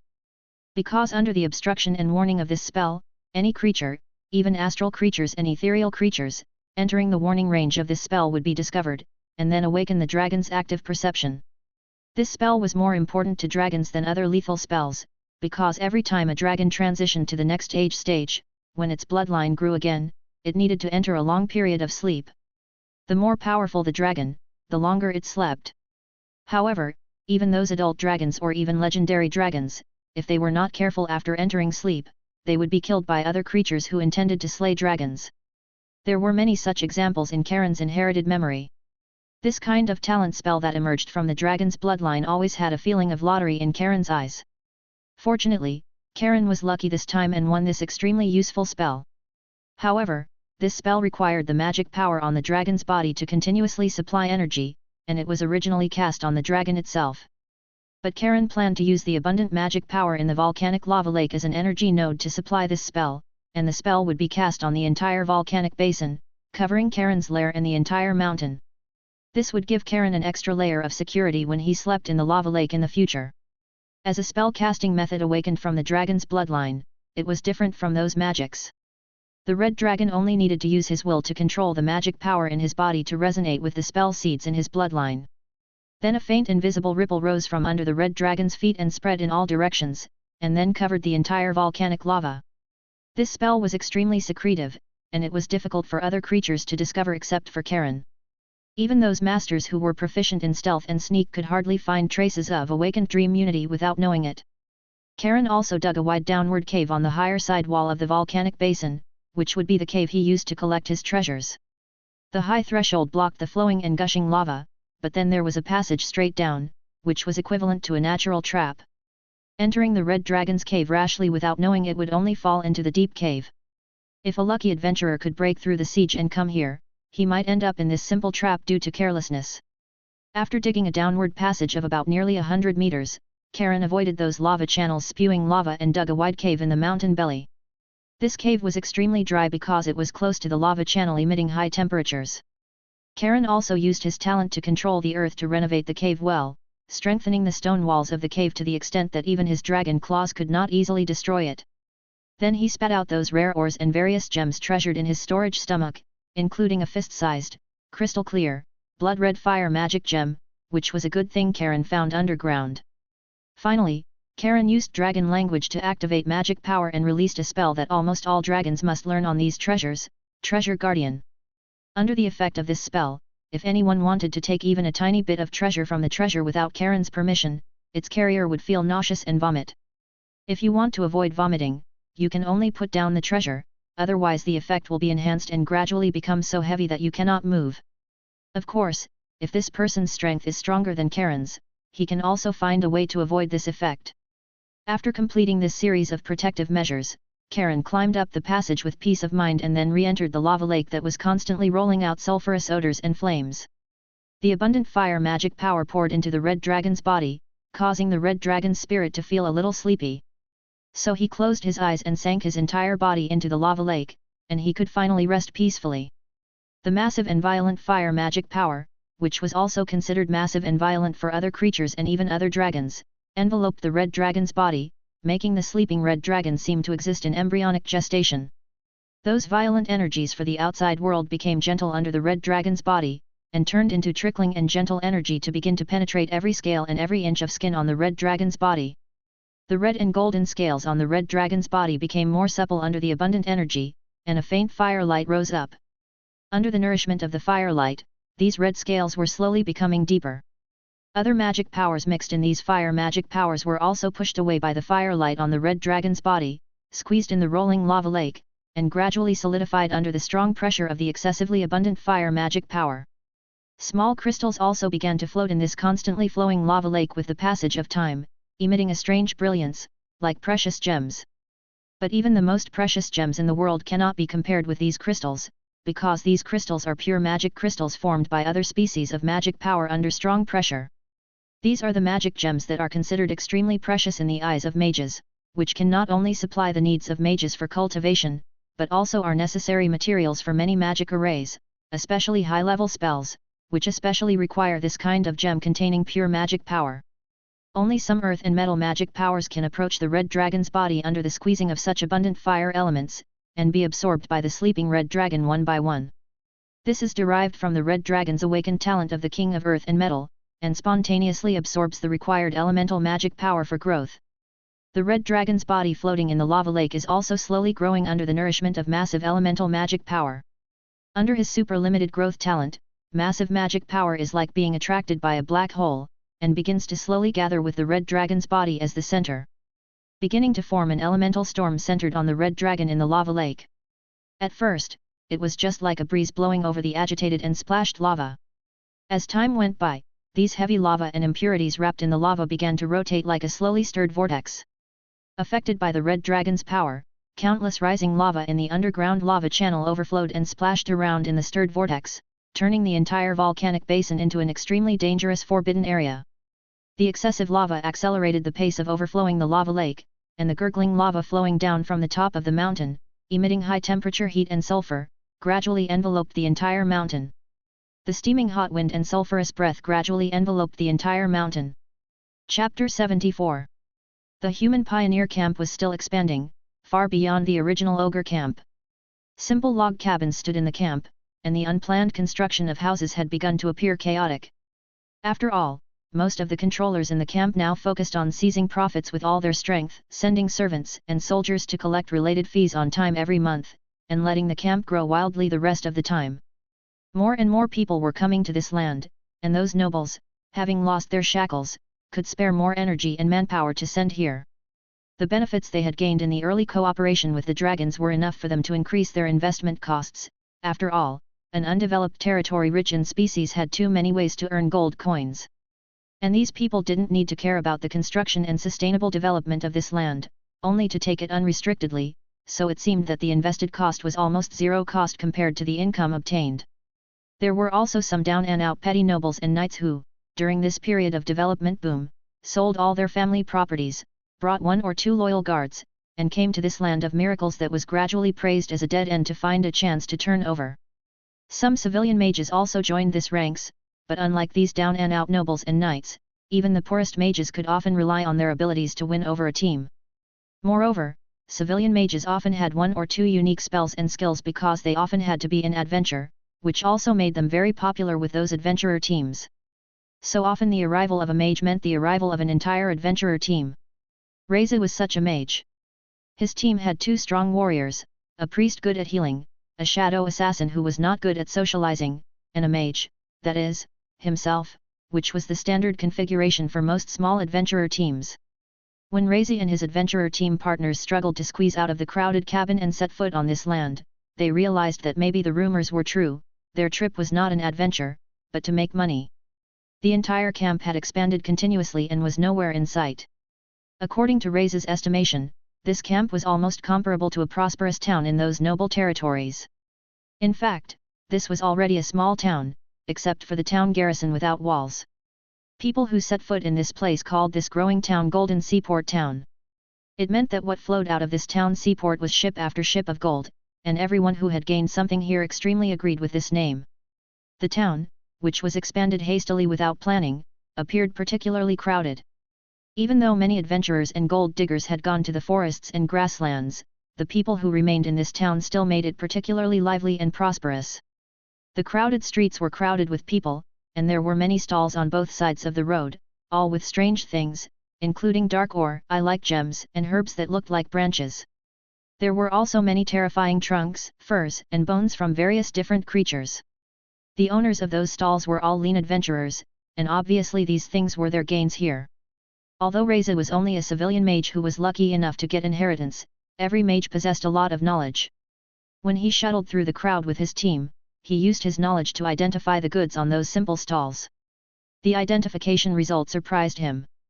Most of the goods were materials containing rich magic power. This was a place that mages loved, a blessed place for mages to do experiments, especially those mages who were proficient in magical alchemy.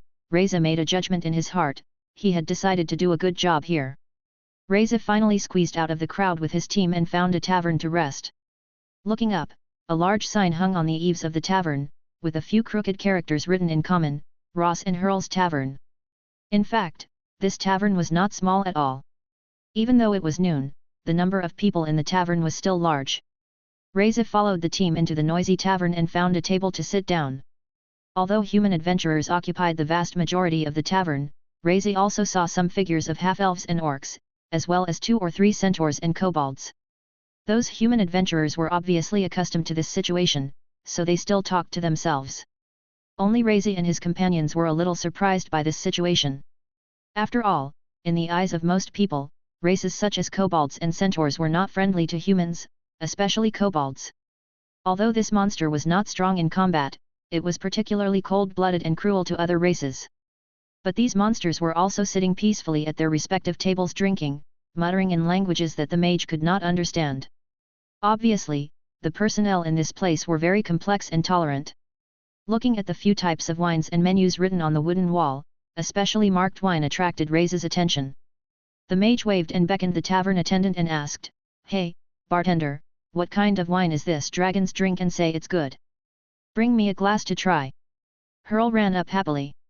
Since he and his friend Ross discovered that the profit from selling wine was far greater than simply selling food, the clever Hurl suggested that Ross and the two of them open this tavern together. Facts proved that Hurl's vision combined with Ross's craftsmanship could achieve good results, not only expanding from the original small restaurant to the current tavern, but also the profits obtained far exceeded opening a restaurant. Because of the good relationship with those dragon dependents, not only were they taken care of by those monsters when looking for various brewing materials in the forest, but also many of those dragon dependents would come to patronize this tavern. Especially those dragon dependents, although they understood the principle of exchange, they did not understand the specific transaction value of currency. Often a glass of sweet wine could throw Hurl a grain of placer gold or a small, fine gem. However, Ross and Hurl did not let greed blind their eyes. For the tavern, a lasting source of customers was the foundation of their long-term foothold. So every time the tavern would exchange those exchange currencies that far exceeded the wine for gold coins or silver coins and copper coins to find back for those dragon dependents. Those dragon dependents saw that the owner of this tavern was so honest, so the number of times and people who came were even more. With the example of these monsters, the adventurers in the town also began to like to spend in this tavern. Just because the tavern business was so good all day long, even if they recruited a few helpers, Hurl had to personally run errands. Hurl stood in front of the mage and explained with a smile, "Several guests, this wine is a wine made by the tavern with 100 kinds of flowers and fruits in the forest and some precious desserts. It is also a wine that the dragon lords who rule this land like to taste. However, since most of them are supplied to the dragons, the tavern can only provide about 10 glasses a day, but now the wine quota has been sold out, so would you like to change to another wine, guest?" The mage Reza glanced at several companions, and one of the warriors also nodded and said, "Okay, then give me and my companions a glass each, dragons drink and say it's good." Hurl nodded happily. This wine was also a relatively expensive variety in the tavern. It seemed that the guest in front of him had some strength, and he also needed to pay attention to it secretly. If there was any situation, he had to inform those dragon dependents in time. So he said with a smile, "Then please wait a moment, guests, the wine will be delivered to you soon." Chapter 75. The drinks ordered by the mage were quickly brought over. The beverages, resembling white berry juice, emitted a strong aroma. Impatient, the warrior couldn't resist picking one up and taking a large gulp. Cough, cough. The unexpected taste caused the strong warrior to choke, his stoic face flushing red. Dwarven adventurers at nearby tables burst into laughter. "Those dragons can have bodies of monsters. Only a mighty warrior like me dares to try this kind of drink. Human girl, if you can't handle it, don't drink it. You don't want your companions to have to carry you back later." A dwarf, shorter than most but with well-developed limbs, stood up, his bulging muscles making him look like a square block of muscle. This dwarven adventurer from the mountains challenged Reza's team, saying, "Human girl, if you can't really do it, give the drinks to me, Kragan. I can down a whole cup in one go, so you won't have to force yourself in front of your companions." The warrior's face turned red. Although adventurers often encounter this kind of problem, sometimes getting used to it doesn't mean you can endure it. He stood up, placing his hand on the broadsword behind him, and said coldly, "Little dwarf, do you want to spar with me? Come on, I'll let you taste the great sword." All the customers in the tavern looked over, even the chattering centaurs and kobolds stared at the arguing parties with strange expressions. Unexpectedly, Kragan, who had been aggressive, stopped. The dwarf shook his head, his braided beard swaying slightly, and sighed, "I didn't expect this human kid to be so calm. Looks like I won't be getting that drink." All the patrons watching the conflict burst into laughter, and some familiar customers joked, "Kragan, you provoke newcomers every time. Be careful someone ambushes you outside the town. A drink isn't worth it." "Hehe, I won't fight them anyway. If they suffer, they can only blame themselves for not paying attention to the rules of the town." The dwarf revealed a sly look on his seemingly simple face. Seeing the dwarf's provocation fail, Hur came forward to explain to the puzzled Reza and the others. It turned out that since the blue dragon Dose sent the dragon's kin to regain control of the town, he had issued many rules that must be followed. One of them was that no private fights were allowed anywhere in the town. If a private fight occurred, the party who started it would be fully responsible, and all their property would be confiscated. Moreover, if a private fight occurred in places like taverns, the confiscated money would not only be used to compensate the owner's losses, but also to compensate the customers affected by the private fight. The consequence of a private fight in the tavern was that all property would be confiscated, and all the patrons present would receive a large glass of wine as compensation. So, the dwarf Kragan, who loved wine, would actively provoke adventurers who had just arrived in Gold Sea Town. Of course, the innkeeper Ross and Hur would not stop him. Because this had become a tacit rule for the people here, a rather interesting little game for them, although it was not very friendly to newcomers. However, newcomers who had learned this lesson were often particularly honest and paid great attention to complying with the town's security regulations. This was not much different from the original intention of the Blue Dragon Dose when he set the regulations. After all, the Blue Dragon Dose was mainly for the benefit of the dragon group. In the regulations he set, the humans in these towns not only needed to fully comply with the order set by the dragons, but also could not resist or provoke the dragon's kin. Of course, the Blue Dragon Dose also wanted these humans to get used to the rules set by the dragons, so that it would be convenient to harvest them in the future when needed. Those who violated the regulations often did not need the dragon's kin to take action. The residents of these towns would spontaneously arrest those who violated the regulations. Because everyone gathered here to pursue money and benefits, and no one wanted the stable benefits to be broken by newcomers, leading to their own interests being damaged. In a sense, the residents of these towns had gradually begun to become accomplices of the dragons, even if these dragons were the infamous chromatic dragons. After hearing Hewer's explanation, Razi and the others showed a look of fear. Fortunately, these adventurers had developed a more cautious character after many adventures, and did not act rashly, otherwise it would have been terrible. The adventurer team members looked at each other, and the well-built shadow assassin said, "It seems that we should not act casually before we fully understand the rules of this place. Lest we violate the will of those dragons, if we make a mistake, this place does not seem so easy to escape." The team members looked at the monsters who were still drinking as if nothing had happened and nodded. "In that case, we will rest here for a while and then split up to inquire about information, and then meet at the tavern entrance." This was the word of the team's leader, the priest.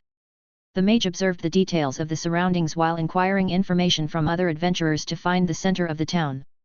Generally speaking, most announcements about regulations would be announced in the center of the town. He only needed to find the place to easily understand most of the rules of conduct in this place. As for other unspoken rules, his partners needed to explore them, but with a shadow assassin who was good at sneaking, he was not worried. Gathering intelligence was the assassin's job.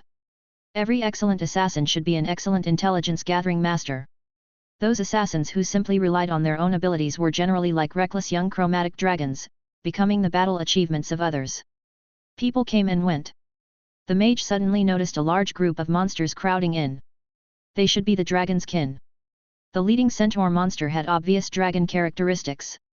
This centaur was nearly 4 meters tall, covered in dense scarlet scales, and bulging muscles seemed to burst the scales. The other centaur warriors were also very tall, but they looked particularly thin in front of this dragon centaur, not to mention the short kobold behind them. The mage felt that the dragon centaur's huge hooves could easily kill the kobold warrior. In the mage's vision, the dragon centaur was exuding a strong power fluctuation. Perhaps his entire adventurer team was not the opponent of this centaur, the mage realized. However, perhaps the humans here were used to the appearance of these monsters. They did not have any fear or anger towards these monsters, but just did their own thing as usual. Some clever adventurers also followed the traces of these dragons' kin after seeing the notice in the dragon centaur's hand. The mage, who was observing carefully, also wanted to follow. He had already discovered the notice in the centaur warrior's hand. Perhaps this was the new will of the dragons who ruled this land, and he had to follow to understand it. But he suddenly felt a shadow approaching above the sky. The mage raised his head and looked over. Dark clouds rose from the distant tall jungle. It was a sky full of birds. The noisy Aarakocra waved their wings to lead the birds. The giant eagles in the sky were the eyes of the birds, the fierce eagles were the wings of the birds, the cranes were the body of the birds, the vultures were the claws of the birds, and the hundreds of birds were the feathers of the birds. A huge dragon with scales as beautiful as emeralds stretched its wide wings as green as a forest, broke through the shackles of the jungle, and leaped into the sky, soaring above the birds. The birds were like the clouds under the dragon, constantly changing their movements with the dragon's movements, and like soldiers guarding the emperor, flying up and down under the dragon. The feathers of hundreds of birds of different colors fluttered in the birds, like a colorful veil covering the green dragon.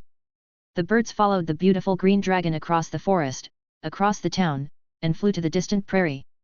The mage Reza came back to his senses.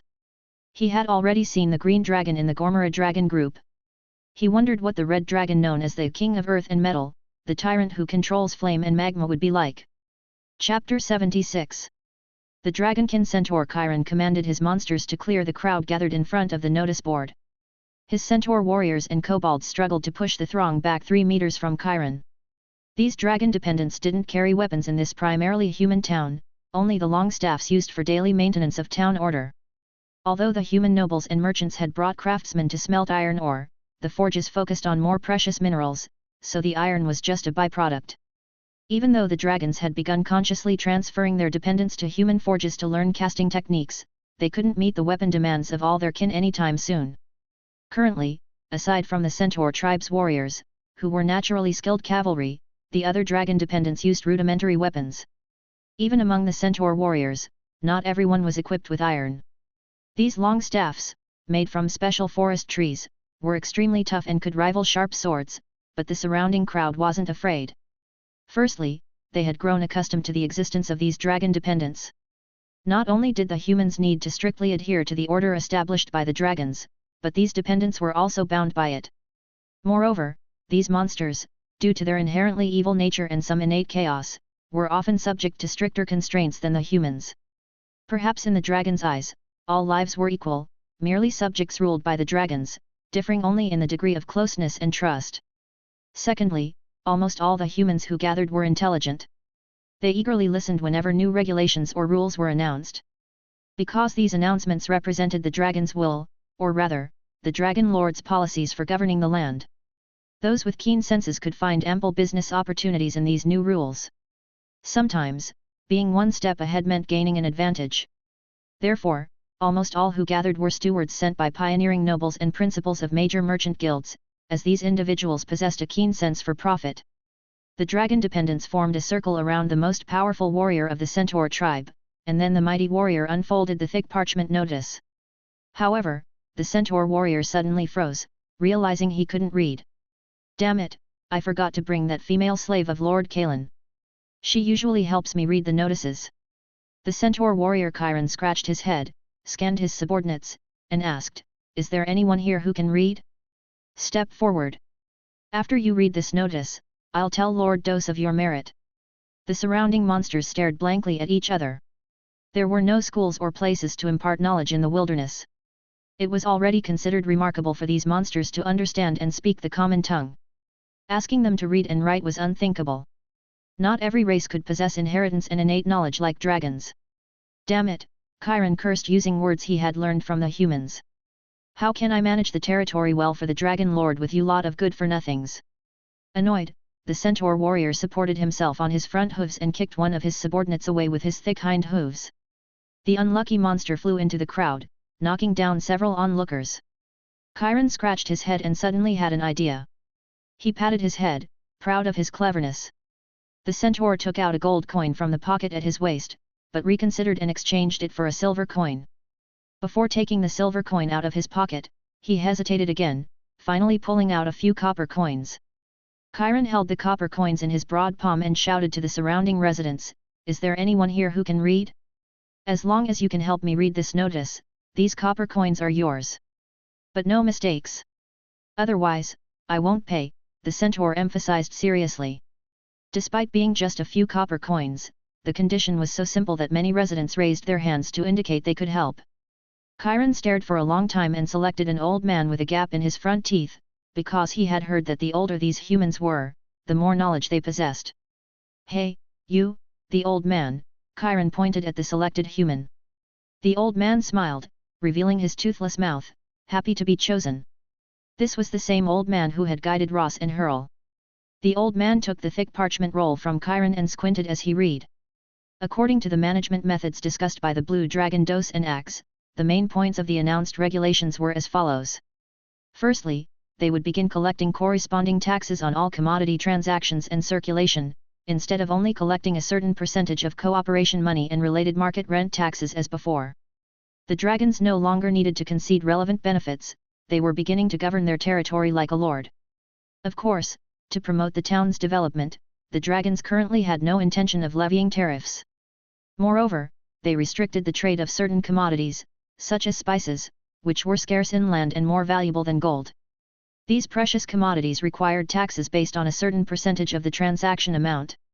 Gold mining resources could not be exploited casually. The dragons' consent and approval were required before mining could begin, essentially nationalizing mineral development. Only merchants and partners designated by the dragons could mine. The salt lakes and salt mines on the grasslands were now forbidden from being exploited casually. They were guarded by dragonkin, and no one was allowed to approach them at will. This meant that the dragons' territorial planning was gradually getting on track, no longer the original barbaric exploitation. However, these measures did not bother the pioneers, because they had been doing business equivalent to trading without capital. Now, they only needed to pay a little tax, far lower than that set by noble lords. Besides, in this territory, the dragon's will was the supreme command. They would not be dissatisfied because of this, but many would regret no longer being able to make profits as recklessly as before.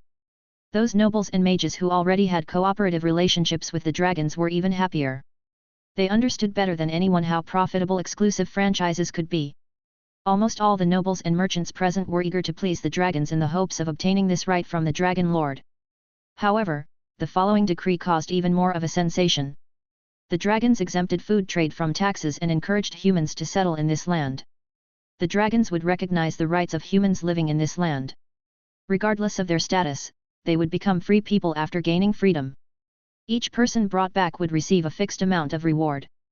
The more people brought back, the more generous the reward. If they had special skills, such as blacksmiths, carpenters, or agricultural serfs, the rewards would be doubled. This subtle hint was almost a clear indication in their ears. Did this not mean that their ships could return from this golden land fully loaded, and also from the human kingdoms?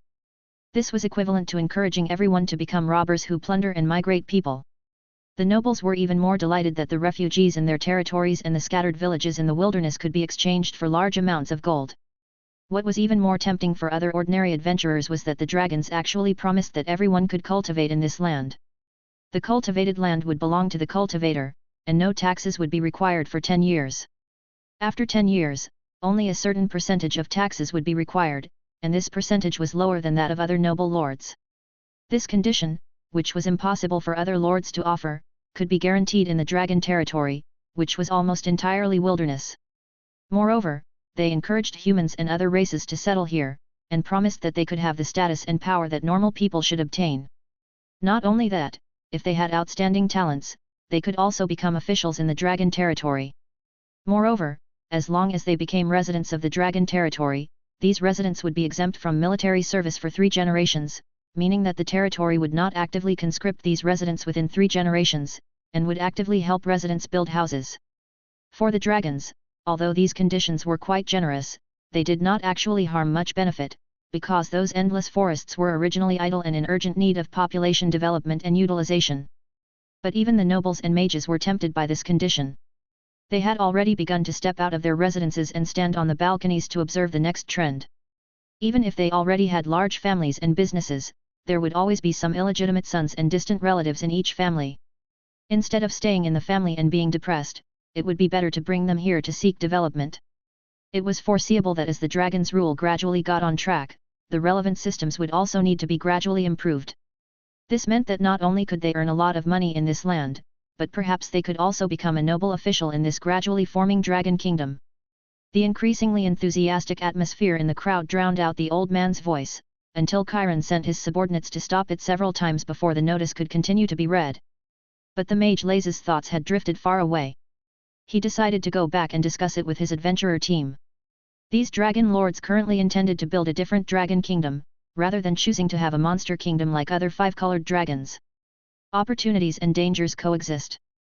Those with keen eyes often seize that glimmer of opportunity in danger. The mage Laze felt that he might as well take a bold gamble and become one of those with keen eyes. Maybe he could make a career out of it in the future, instead of being a wandering adventurer mage. Maybe he could become the founder of a family in the future. Even own his own mage tower. The young mage's heart began to fill with longing. Leaving aside the discussions and thoughts of the noisy crowd in the town, under the discussion of the blue dragon dose and axe, the dragon territory finally began to take a crucial step, gradually moving from the original barbaric and disorderly development to the track that a territory should have. Perhaps due to the natural distrust of the 5-colored dragons, not many humans will choose to come to this land, but when those sold by the nobles take root here, they will be proven. These all take time. And time, relative to those short-lived species, always stands by the dragon's side. After the new laws promulgated by the Dragon Lord gradually spread, the residents in the town began to have different ideas. The residents of Golden Estuary Town, who temporarily gathered for adventure and gold panning, originally set foot on this land for profit. But if the rulers of this land really ruled the territory as stated in the promulgated laws, a considerable part of these people began to have the idea of living here for a long time. Moreover, in the world of Icania, there are countless prosperous towns formed by gold panning and adventure or some commercial trade. In the distant southern continent, there are many examples of towns that have developed from a barren land into prosperous towns due to estuary trade. For example, the famous Blackstone trade seaport, because it is rich in a special spice, coupled with good shipping routes and a natural harbor suitable for ships to berth, has gradually been favored by those maritime merchants. It has developed from a small village into a large seaport where major merchants are now stationed. Especially the Blackstone merchant group, the #1 maritime merchant group in the southern continent, is also stationed there, participating in almost all industries in the local area, hence the name Blackstone Port. What's more, Golden Estuary Town is a collection of these key points. Although the distance from the human kingdoms is slightly far, the safe trade routes have long been fully explored. The only thing that worries these people is that the rulers here are those evil five-colored dragons. Although the previous good cooperation has given both parties preliminary trust, once it involves their long-term future, everyone will subconsciously refer to their stereotypes. These all take time to change slowly. However, according to the Blue Dragon Dosa's idea, this situation should be led by those nobles and merchants. Although these nobles and merchants can succeed, there are certainly reasons for their innate background, but sometimes in the face of opportunities, these merchants and nobles are more fearless than those brave adventurers. Because these people are not only educated because of their good background, and have a vision that ordinary people do not have, but also have the nature of a big gamble in their bones. If it were not for this, they would not have achieved their current status and power.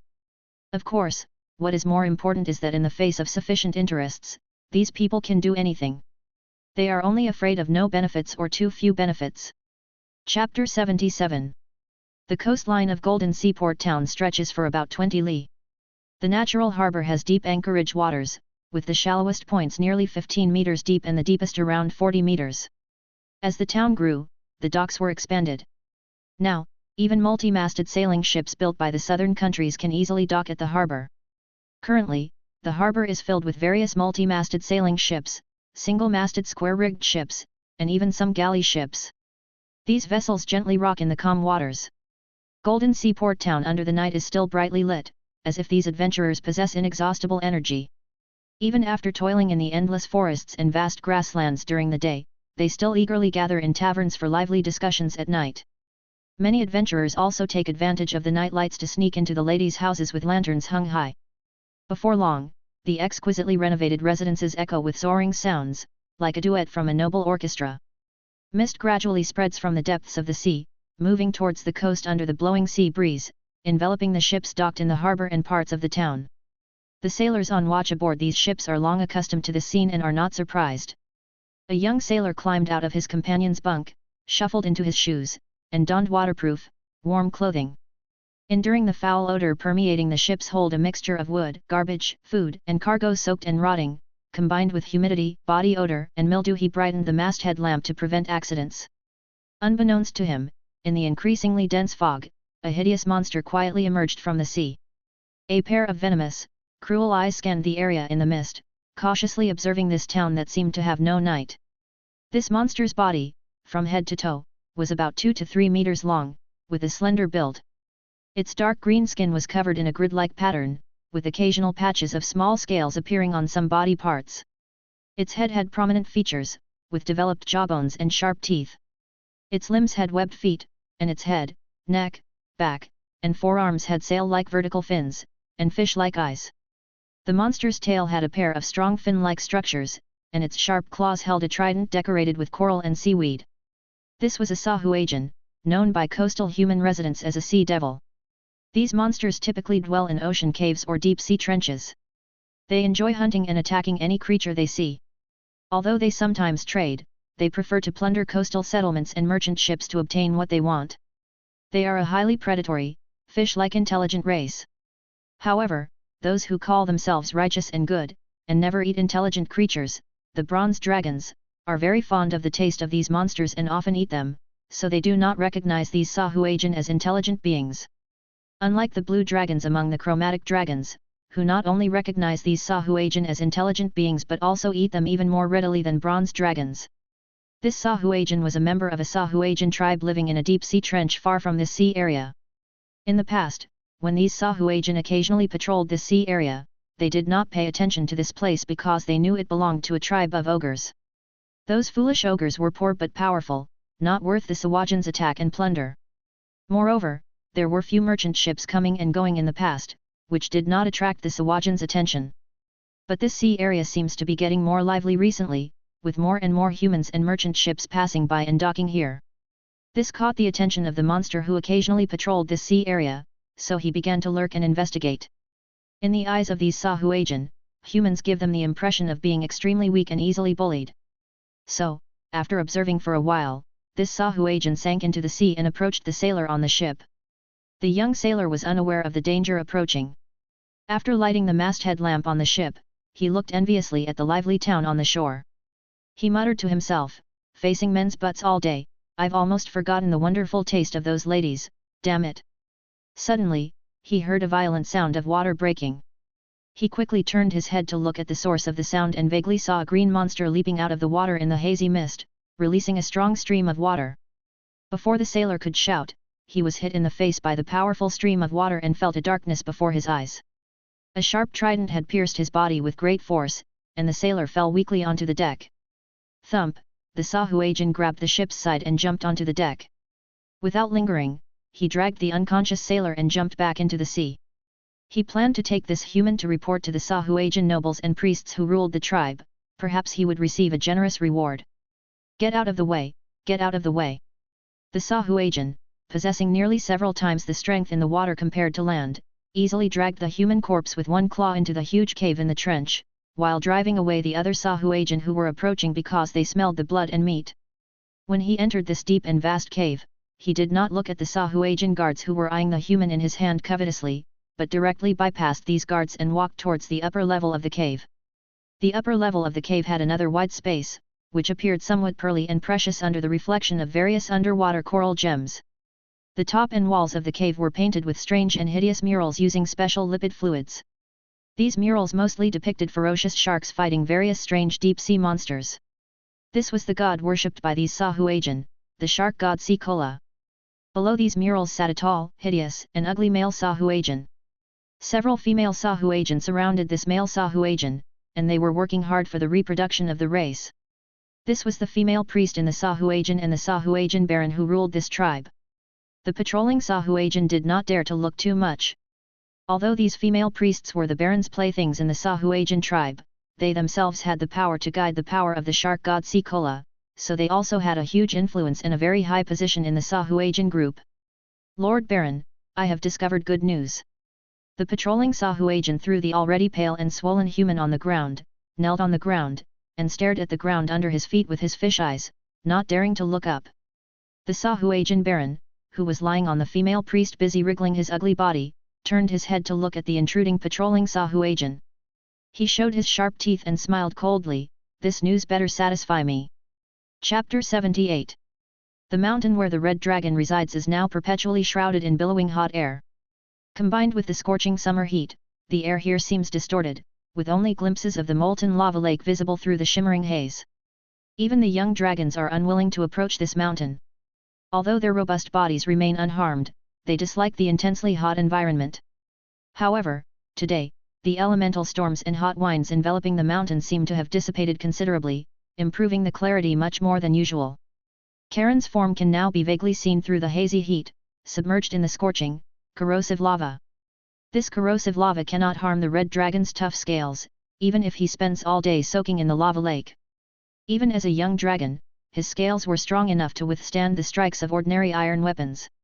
Now that Karen has grown into a juvenile dragon, the scales' protection and resilience have greatly increased, and his adaptation and resistance to fire elements have reached a terrifying level. The lava doesn't even make the red dragon's skin feel hot. Instead, it cleans his scales thoroughly, washing out even the crevices that Karen has difficulty reaching himself. However, as Karen soaks in the lava pool for longer, the lava, depleted of its energy by the red dragon's body, gradually solidifies on him. He begins to resemble the wild boars in the forest that love to wallow in mud, covered in a thin layer of solidified lava rock. The heat haze, which had been thick enough to obscure vision, dissipated at some point, and the mountaintop returned to tranquility.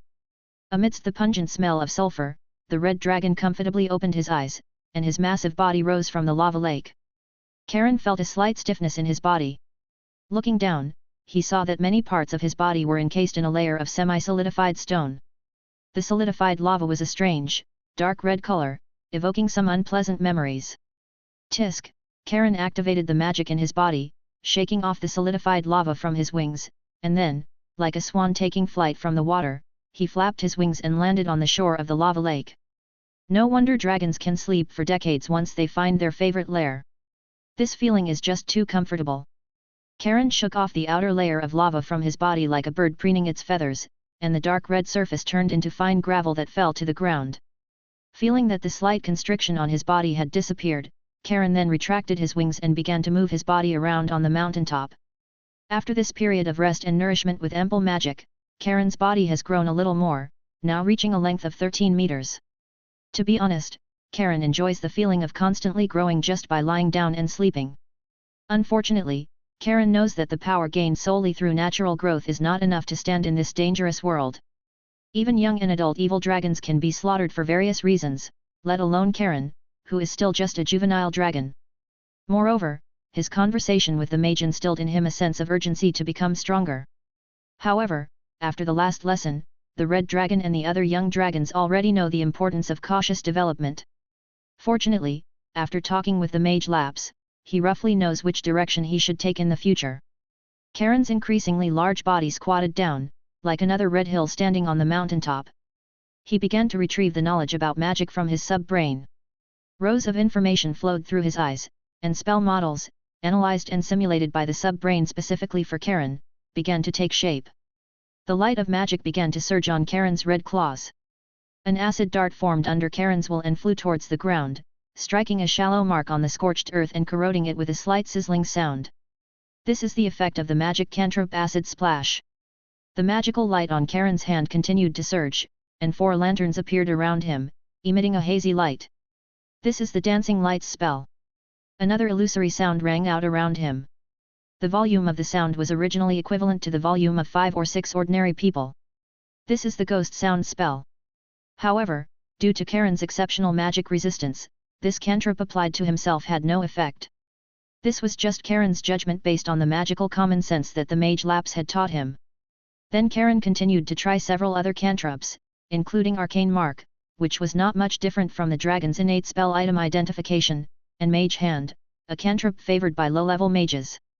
The Mage Hand released by an ordinary mage can only move objects weighing about 5 pounds, but in Karen's claws, this simple cantrip can move objects weighing hundreds of pounds. Moreover, it is flexible enough to fly up and down and move around with Karen's thoughts, not just simply supporting the weight. This is not only due to the dragon's excellent magical talent, but also to the effect of Karen's sub-brain tailoring the spell to the red dragon based on individual differences. By collecting the notes and insights left by mages who have used this spell before, the sub-brain then deduces a spell release method and magic operation route that are more suitable for Karen. With enough knowledge to refer to, the sub-brain made some slight adjustments to the spell models of these cantrips after calculation and analysis. Judging from Karen's experimental results, the effect was unexpectedly satisfactory to the dragon. Moreover, through these spell tests, Karen came to the conclusion that the magic power and mental power consumed by these cantrips were no burden to him. He could almost always release these low-level cantrips. As long as his magic power is enough to supply the consumption of these cantrips, but the consumption of magic power by these cantrips is far less than the speed at which the dragon itself absorbs magic power. However, these cantrips are not very useful to the dragon now. That is, the Mage Hand makes the dragon feel more interesting. But Karen then raised a doubt. When he used the magic knowledge taught to him by Laps to release magic cantrips, he did not feel that he had touched the legendary weave. You must know that although the cantrips Karen released just now were low level, they were different from the dragon's own awakened spell release. The dragon's own spell release is more like a warlock's spell casting. It is normal not to touch the weave. But no matter how low level the spell is, it needs to touch the original magic. In some of Karen's previous life's cognitions, to touch the original magic, it must be locked through the weave to be touched. Karen recalled the concept of the weave based on the memories deposited in his brain by his sub-brain. In the worlds in the multiverse, almost all places are full of magic. All existence, including every stone, every stream, every living thing, and even the air itself, contains undeveloped potential energy. These potential energies are the raw materials for creation and belong to the original magic. Mortals cannot directly use these energies, but they can use a magical energy weaving structure as a bridge connecting the caster's consciousness and the raw materials of the original magic. This bridge is called the weave by casters. Without the weave, the original magic will be difficult to be locked by the caster's consciousness, resulting in inaccessibility. However, Karen did not feel this bridge as a caster's intermediary in the process of releasing magic. He seemed to be able to directly touch those original magic powers.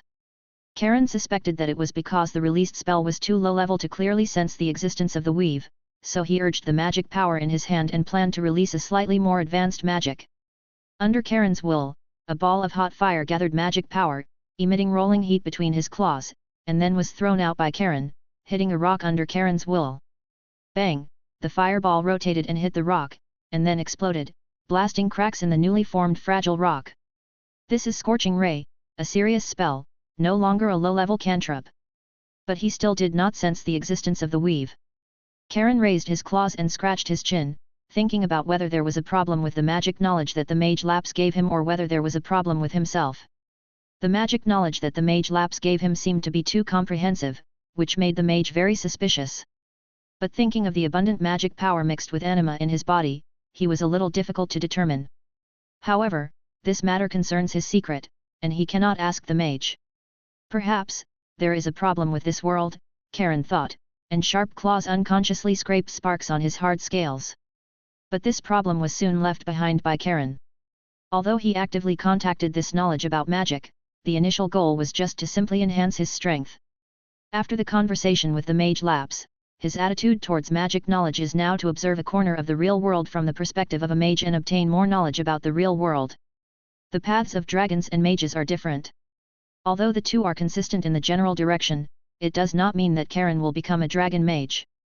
Compared to magic, dragons prefer to destroy enemies by using their bodies and claws, as well as the dragon breath that is naturally more powerful than many magics.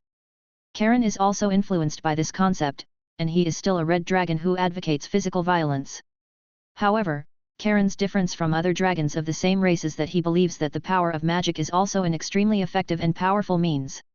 Whether it is in destroying enemies or in other aspects, so he is also happy to accept magic knowledge. Although the process of learning magic is quite boring, Karen still enjoys it. However, in what way can I learn more about the real side of the world? Karen recalled the mage's words.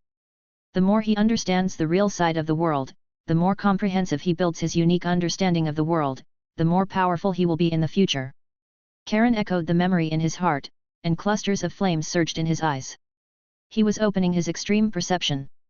In his vermilion vertical pupils like magma rushing, the surrounding world turned into another appearance. The trajectory of elemental flow was clearly visible in his eyes. It was the yellow earth, the green flowing wind, the blue water patterns, the red flames, and the green life, and so on, all kinds of pure and mixed elements. In the range of the extreme perception field he triggered, the entanglement and flow traces of various elements are like watching the patterns in the palm of his hand. As the owner of related elemental affinity talents, dragons can control and command these flowing elements through their will and spirit. In the case that these elements do not resist, these controllers can use these elements to exert terrible and unparalleled great power in the real world.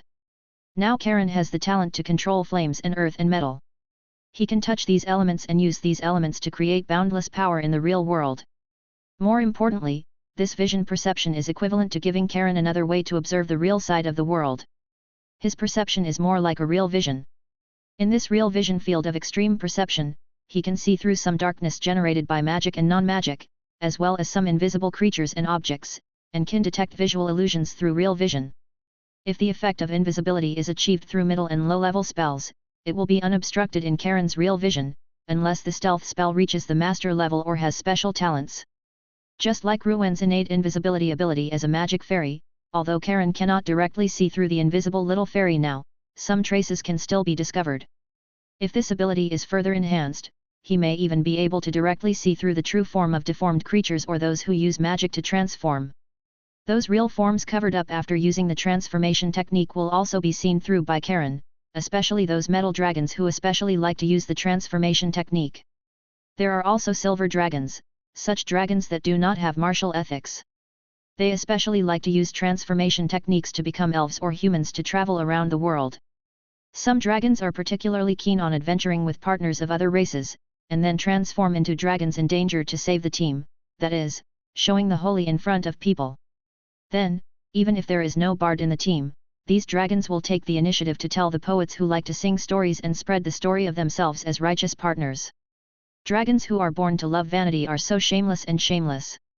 Many metal dragons' good names have been spread in this way. If the 5-colored dragons were not too chaotic and evil, Perhaps the 5-colored dragons could also reverse their reputation in this way. But then again, according to Karen's knowledge, there are not many creatures in the world that are born with various special perceptions. For example, blind sight, dark vision, tremor sense, etc. These special perceptions should also be able to touch the real side of the world in some way. It seems that we need to establish a relatively objective observation model of the real world, fully understand the knowledge of the world, in order to better build our own unique understanding of the real world. Karen lay on the ground. After soaking in the lava for a long time, he now especially enjoys the feeling of the breeze blowing. He supported his thorny cheeks with his temporal claws.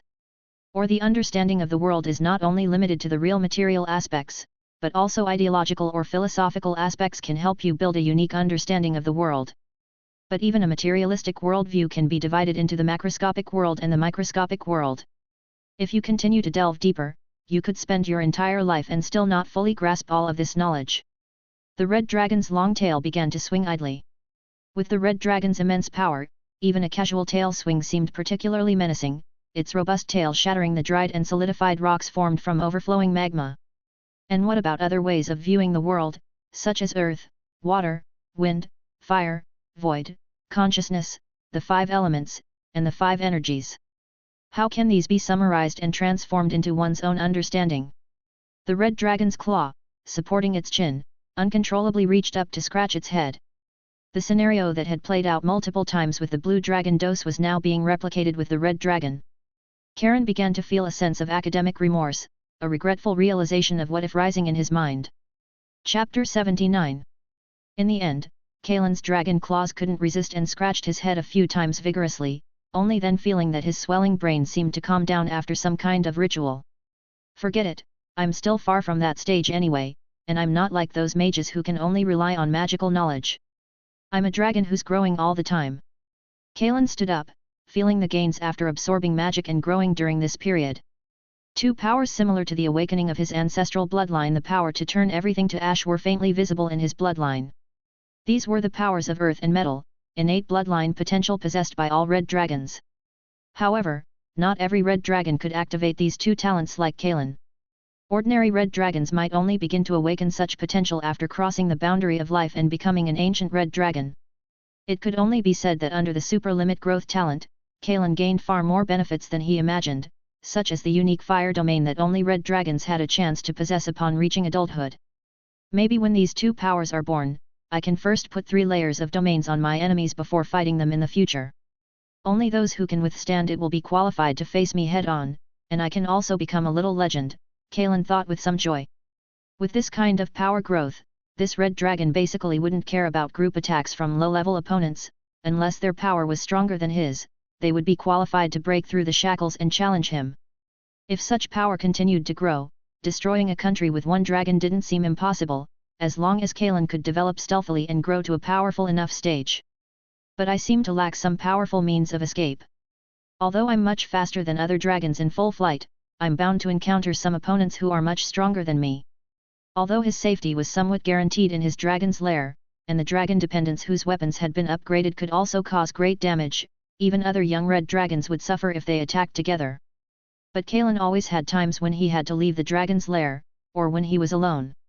He couldn't possibly bring all the dragons and dependents with him wherever he went. Kalen frowned, thinking about what kind of escape method he should add to himself to be more secure, so that he could run away if he couldn't beat his opponent. Kalen's consciousness sank into his spiritual ocean. Now that he had returned to this land and regained his rule over it, the power of heart provided by his dragon and dependent underlings gradually increased. Even the adventurers in those human camps, because they were affected by Kalen and recognized Kalen's rule over this area, could more or less draw some power of heart from them. And those ferocious species subdued by the dragon could occasionally feed back some weak power of heart to Kalen. Now, the accumulated power of heart was almost enough for Kalen to carry out the next strengthening. Crack! Kalen threw a metal block he had fished out of the lava lake into his mouth full of fangs, chewed it gently, and then swallowed it into his stomach.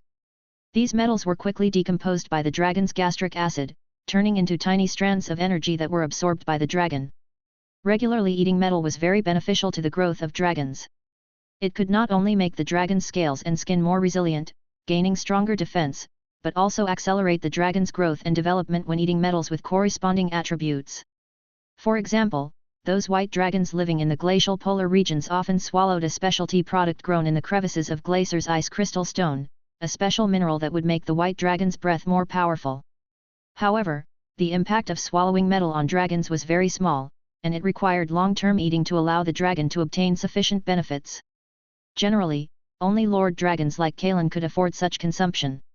Many chromatic dragons who eked out a living by eating dirt and gnawing on tree bark would not treat rare metals and minerals as food when they found them, but as treasures to decorate their treasure trove that even thieves would feel sorry for. But now Kalen was considered to have a large family and a great business. There were indeed many mineral veins in the territory. Although no large magic mineral veins had been discovered, there were actually not enough people to mine those rare metal ores. Or rather, there were not enough people who knew how to smelt ores. Kobold dependents, as good hands at mining ores, could mine tons of rare ores for Kalen and the dragon group every month. It was a pity that these dependents were all players who relied on talent to make a living, and no monster knew the technology to smelt and purify ore. It seems that I have to let Dos pay close attention to this aspect, as well as the merchant groups. Dragons need their own merchant groups, or merchant groups that work for dragons, otherwise the transaction of many resources will be very inconvenient, and it will be difficult to meet my wishes. Kalen thought about the problems of the territory. Kalen raised his head. His developed perception discovered invisible fluctuations in the air, but the visitor had not yet entered the warning range of the Dreamwake spell, so he had not exposed his position. Phew phew, Kalen's nose sniffed. His long, snow-white fangs were revealed. He grinned, and a gentle dragon fire burned towards a certain place in the air. Soon, the fluctuations in the air manifested, and a pixie sprite wearing a green petal miniskirt and with 2 tender bud flowers on her head appeared in the fluctuations. Raven, with her little hands on her slender waist, puffed out her chest, and glared fiercely at the red dragon who was holding back his bad intentions. Stupid Kalen, you almost burned your only pixie sprite friend to death. It doesn't matter, there are many pixie sprites in the forest anyway, presumably they are all happy to voluntarily be friends with a powerful dragon like me. Kalen deliberately teased the pixie sprite. He always felt that the angry and stomping sprite was very funny. Perhaps this was an influence inherited from the dragon's own bad taste. Humph, humph, humph. The pixie sprite Raven also knew that Kalen had deliberately sprayed the dragon breath crookedly, but Kalen's words still made the sprite a little angry. So Raven hugged her arms and swayed back and forth in front of Kalen, her small mouth almost pouting to the sky. Kalen's eyes were full of the sprite's fluttering wings, which almost made the dragon dizzy. Kalen had to shake his head and asked, "Why did you come over as soon as I woke up?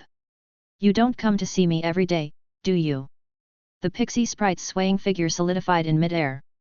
She said somewhat stutteringly, "It's not, it's just too boring. I'm always listening to those pixie sprites bragging about what new friends they've made." Raven's eyes turned, and she didn't stutter anymore. She looked up at the overlooking red dragon and said, "Kalen, why don't we go on an adventure? With my intelligence and your strength, we will definitely have a pleasant adventure. Who knows if the one who brags the most among the pixie sprites isn't you?" Kalen slandered in his heart, but although his relationship with the sprite was as close as friends, the sprite's words would not affect his own thoughts. Moreover, the dragon's territory was still relatively stable because these dragons were still maintaining their original territory size relatively steadily, including the territories of ogre and centaur tribes. Although they were gradually expanding towards the grassland, they were also choosing to expand towards places where there were no powerful tribes and monsters entrenched. If the dragon group continued to expand greatly, it would also attract the hostility and attention of many surrounding monsters. When the dragon group was just subduing dependents and preparing to expand, those ogres who were always paying attention to the dragons would take the initiative to launch attacks on the dragon group, let alone the dragon group attacking greatly, which might attract the surrounding monsters to gather and besiege the territory. Kalen had already understood that in this wilderness land and even the entire world, every race and monster had its own fixed living and activity range. If you didn't actively touch it, everyone could maintain a state of peace. All the land for survival had to be fought for with blood and fire to gain a foothold. The strength of these young dragons was far from strong enough, and they still needed to lie dormant and develop for some time. If he went out to adventure during this time, it would be a foolish choice, but Kalen didn't blame the sprite. Pixie sprites, sometimes, would take many risks in order to pursue happiness and fun. In Kalen's eyes, these sprites were actually quite chaotic. The red dragon decisively shook his head, "The outside world is still very dangerous for me now. I have to stay in my territory and grow up. But if you say you're bored, I do know a lot of interesting little games. Chapter 80. What little game is it? Tell me quickly, tell me. The pixie spirit/elf jumped up in the air. This magical creature naturally loves to find joy and enjoy fun. Occasionally, some pixie spirit/elf in the wilderness and forests, for their own mischievous pleasure, specifically tease those travelers and other creatures who stray into their territory, leaving behind various strange legends and stories of forest witches. It can be said that a large part of the witch's bad reputation was spread by these naughty pixie spirit/elf. Therefore, Raven, who naturally loves games, now has her face full of anticipation. You wait here, I'll go make some toys for you. Karen turned around and jumped into the scalding lava lake. He began to search for special stones that floated and sank in the lava. Black and white stones were his main targets. He planned to make a Go set as an educational game, which could also relieve boredom in his spare time. However, black stones were easy to find in the volcano. These stones, similar to obsidian, were washed smooth and firm, floating and sinking in the lava. Karen quickly collected enough of them. But white stones were hard to find in matching quantities to these black stones. Karen had to change his target and burrowed into the volcanic cave to dig out red agate stones to replace the white stones. Now red agate stones are the most abundant in the volcano. Then Karen began to use his dragon claws, which were sharper than iron, to cut these stones, covered with gem-like round luster, into chess pieces, and then cut a large piece of stone slab from the rock under his feet as a chessboard and chess jar. Finally, he used his dragon claws to draw 19 vertical and horizontal lines on the chessboard, with 361 intersections. This puzzle toy was finally formed. The impatient pixie quickly flew to the chessboard, and with her bare little feet stepped on the slightly rough chessboard and shouted, "Quick, quick, Karen, quickly tell me how to play this, I want to defeat you." Karen opened his dragon claws, and a transparent big hand grabbed the joyful pixie, then put her opposite him, and quickly told Raven all the rules of Go. "Good, come on, let's play chess." Raven clapped her hands. But the excited pixie soon suffered a great blow. Although Karen didn't have much research on Go, his sub-brain was equivalent to a built-in computer, which could analyze and collect Raven's chess moves, and then calculate and transmit the easiest and simplest way to defeat Raven to Karen's brain. So the pixie lost again and again, fighting again and again. Finally, after losing the 20th game, Raven threw away the chess piece in her hand dejectedly. "I won't play anymore, I won't play anymore. I definitely can't beat you at the game you invented, Karen." The green dragon Antagina, who had been watching for a long time, hurriedly squeezed up and shouted, "Let me do it, I can defeat Karen." These juvenile dragons, who didn't know when they had surrounded them, were all looking forward to it. Only Clinea, this female red dragon, took advantage of Karen's concentration on playing chess and slipped into the lava lake to soak, and is now splashing fiercely, but Karen pretended not to know and was too lazy to care about her. Before adulthood, dragons, whether metal dragons or chromatic dragons, don't really like to stay in their lairs and sleep. After realizing that Karen was awake, they all came here. This was a habit they had developed since childhood, liking to gather together, whether playing or dazing. Karen shook his head and said, "There are too many dragons. Go is not fun. You go collect materials, I can make a game suitable for multiple dragons to play, you will definitely like it." These juvenile dragons happily went to collect materials. Only the white dragon Kamidmutter said, "Karen, it's too hot here, maybe we should go somewhere else." This is the influence of the different habits of the dragons. The white dragon prefers cold places, and on the white dragon's mountain, due to the influence of the nest effect, the summit has gradually been covered with a layer of frost. The nests where other juvenile dragons live have also undergone different changes. The forests growing on the top of the green dragon's mountain have now become twisted forests with various thick vines growing. The top of the blue dragon's mountain is constantly shrouded in dark clouds, and occasionally there are subtle thunder and lightning bursting in the dark clouds. The reservoir dug by the black dragon Rosani on the top of the mountain has become a poisonous swamp. And the top of Karen's mountain, in addition to the ever-gushing lava, will often have wildfires burning on the stones and subplane cracks leaking a strong fire element aura. It is also that the places where these dragons live are on the tops of mountains hundreds or nearly thousands of meters away from the ground, otherwise the impact would be much greater. Karen nodded and flew with Kamid to other mountains. He now realized that maybe he should build a place specifically for dragons to gather in other places. And in the future, as the ruler of this land, he may need to meet many people other than the dragon group. He can't let everyone come to his lair. He doesn't like people who are not close enough to set foot in his lair, and even those loyal subordinates have not been able to set foot on the summit. And each meeting in his lair is not dignified and majestic enough, although the dragon does not need to rely on those external things to have enough majesty. It seems that it is time to build a castle belonging to the dragon group on other mountain peaks. You can consider leveling an entire mountain peak and then building a large enough castle on it. Karen was a little moved. However, the territory's subordinates not only lacks monsters and geniuses who are good at building castles, but also lacks enough manpower. Currently, the mountains where the dragon group's nests are located need to be heavily defended, so the dragon group's subordinates are mostly distributed in this place. A part of the subordinates must also be separated to manage and maintain the public order of Golden Seaport Town, and the kobolds with the most members are diligently waving mining hoes in the dark mine to create wealth for the dragon group. Perhaps those strong ogre slaves can prepare the stone materials needed for the dragon castle first. After all, building a castle for the dragon is a big project. And Karen has decided to build a castle belonging to the dragon on the high mountain. The workload will be quite large. It seems that more subordinates have to be subdued, preferably targeted subordinates, such as those trolls and orcs who are good at building castles. These orcs and trolls also once had their own civilization. Unfortunately, the dragon group's territory is no longer sufficient to bear more subordinates. Before the fertile soil of the forest is sufficiently developed, if the dragon group wants to subdue subordinates, it has to continue to expand, and blind expansion will put these juvenile dragons in a dangerous situation.